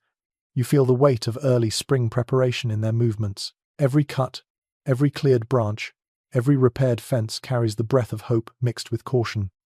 As afternoon fades, you walk back toward the center of the village. Everywhere you look, people prepare for the season's transformation. They sweep melted snow from doorways. They inspect animal shelters. They count seed grain. They check tools again. All of this happens while winter still lingers in the air. The sun dips behind a line of trees, casting long shadows across the partially thawed fields. The wind chills again, reminding you that winter has not left entirely. This transition requires patience. Medieval people understood this well. They work now because spring waits for no one. Once the soil softens, a flood of tasks will begin, demanding full strength from every household. You pause, taking in the soft mixture of snow, water, earth, and sky. The village glows with quiet determination. People prepare not only for work, but for renewal. The world may still lie under winter's pale grip, but life is stirring beneath the surface. You walk on, aware that the season is turning, that the land is slowly waking, and that medieval life followed this rhythm with faithful endurance year after year. You leave the busy orchards behind and walk toward the open fields, where the last of the snow melts in uneven patches. A pale light spreads across the land, softer than before, almost tender. You feel the wind shift slightly, no longer carrying winter's sharp bite, but something milder, almost thoughtful. This is the moment when winter begins to loosen its hold, not out of kindness, but because the turning of the seasons allows no season to reign forever. Today, you reflect on everything winter taught medieval people, the lessons carved into their habits, beliefs, labor, and hopes. You stop at the edge of the village, where a small stream trickles through melting snowbanks. The water's faint music feels like the beginning of something new. A woman kneels nearby, washing a few wooden bowls. She looks up and smiles tiredly. She tells you that winter teaches patience like no other time. She gestures to the bowls and says that waiting for water to flow again is a reminder that nature dictates the pace of life. Records from multiple rural accounts echo this same sentiment. Winter forced families to slow down and observe. A man approaches leading a horse with stiff joints. He pauses beside the stream and splashes water onto the horse's legs. He explains that winter trains people to recognize small signs in animals, tools, soil, and sky. He chuckles softly and says that a person who learns winter's lessons becomes wiser without even noticing. His words feel true. The season leaves knowledge behind like footprints in thawing snow. You walk back toward the village square, where a group of elders sits on a long bench, soaking up what little sunlight they can. One elder motions you closer. His voice carries the confidence of someone who has lived through dozens of winters. He tells you that survival depends on memory as much as on fire or food. Families pass down stories of past winters, so the next generation can avoid the same mistakes. He taps his cane lightly on the frozen ground and adds that winter never repeats itself exactly, but it always rhymes with what came before. His expression carries a depth that you cannot help but admire. Nearby, the healer stands outside her cottage, hanging a bundle of dried herbs on a pole to freshen in the cool air. She invites you closer and explains that winter shaped her work in every detail. It taught her humility, discipline, and the fragile nature of health. She points to a small patch of earth near her doorstep, where the snow has melted early. She gently touches the soil, saying that winter's lessons go beyond illness. They teach people to value resilience. Many early medical notes reflect similar ideas, blending clinical observation with reflections on endurance. As you walk, a group of children runs past you. Their boots splash through slushy puddles, and their laughter rises bright and unrestrained. They shout to each other that the snow is finally soft enough to mold again. One child calls out that the ice on the pond is breaking, which means they can soon float small wooden boats again. Their joy feels like a reminder that winter hardships never fully overshadow the simple excitement of seasonal change. You follow a path toward a workshop where you find the woodcarver from earlier in the story examining tools laid neatly across his bench. He explains that winter taught him to respect materials. Frozen wood behaves differently from warm wood, and cold air makes tools unpredictable. He picks up a piece he carved in midwinter. The grain looks tighter, the lines cleaner. He says winter craftsmanship carries a kind of honesty because there is no rushing in the cold. He gives you a thoughtful nod and adds that winter slows the hands just enough to refine them. A potter passes by carrying several clay jugs, each wrapped in cloth to protect them from cold cracks. She smiles at you as she walks and explains that winter encourages careful planning, both in work and in life. Clay shaped during winter needs different handling than clay shaped in heat. She laughs softly, saying that every craft worker learns to respect winter's rhythm because ignoring it leads to broken pots, snapped wood, ruined dyes, or failed repairs. Her words echo in seasonal craft notes where winter is often portrayed as a strict but fair instructor. You travel farther and find a farmer inspecting the last of the stored grain. He dips his hand into a sack and lets the kernels slide through his fingers. He tells you that winter's greatest lesson is moderation. The season demands rationing, foresight, and shared responsibility. He looks toward his cottage and says that families who learn to stretch their resources, ask for help when needed, and offer help when possible, became the backbone of village life. His voice holds quiet pride. Agricultural documents often praise communities that embraced collective survival rather than isolated competition. In another corner of the village, two women scrub wooden bowls using snow and sand. They laugh as they work, their cheeks flushed from the cold.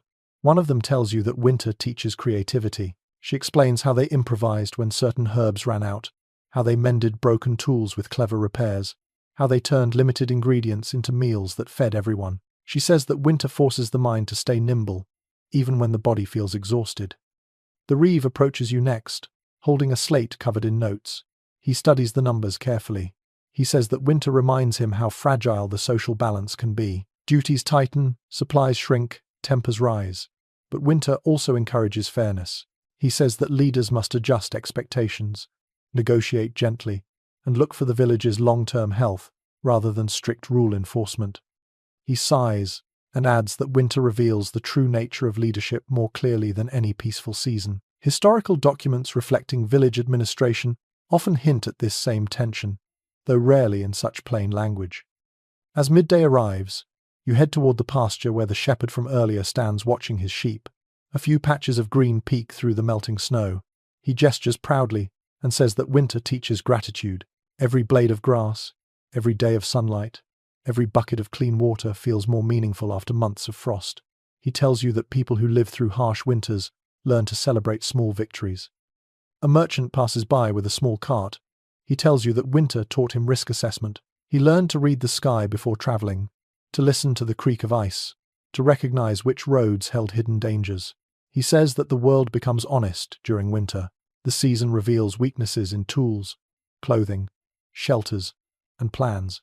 He pats his cart and says winter forced him to build stronger wheels and better coverings.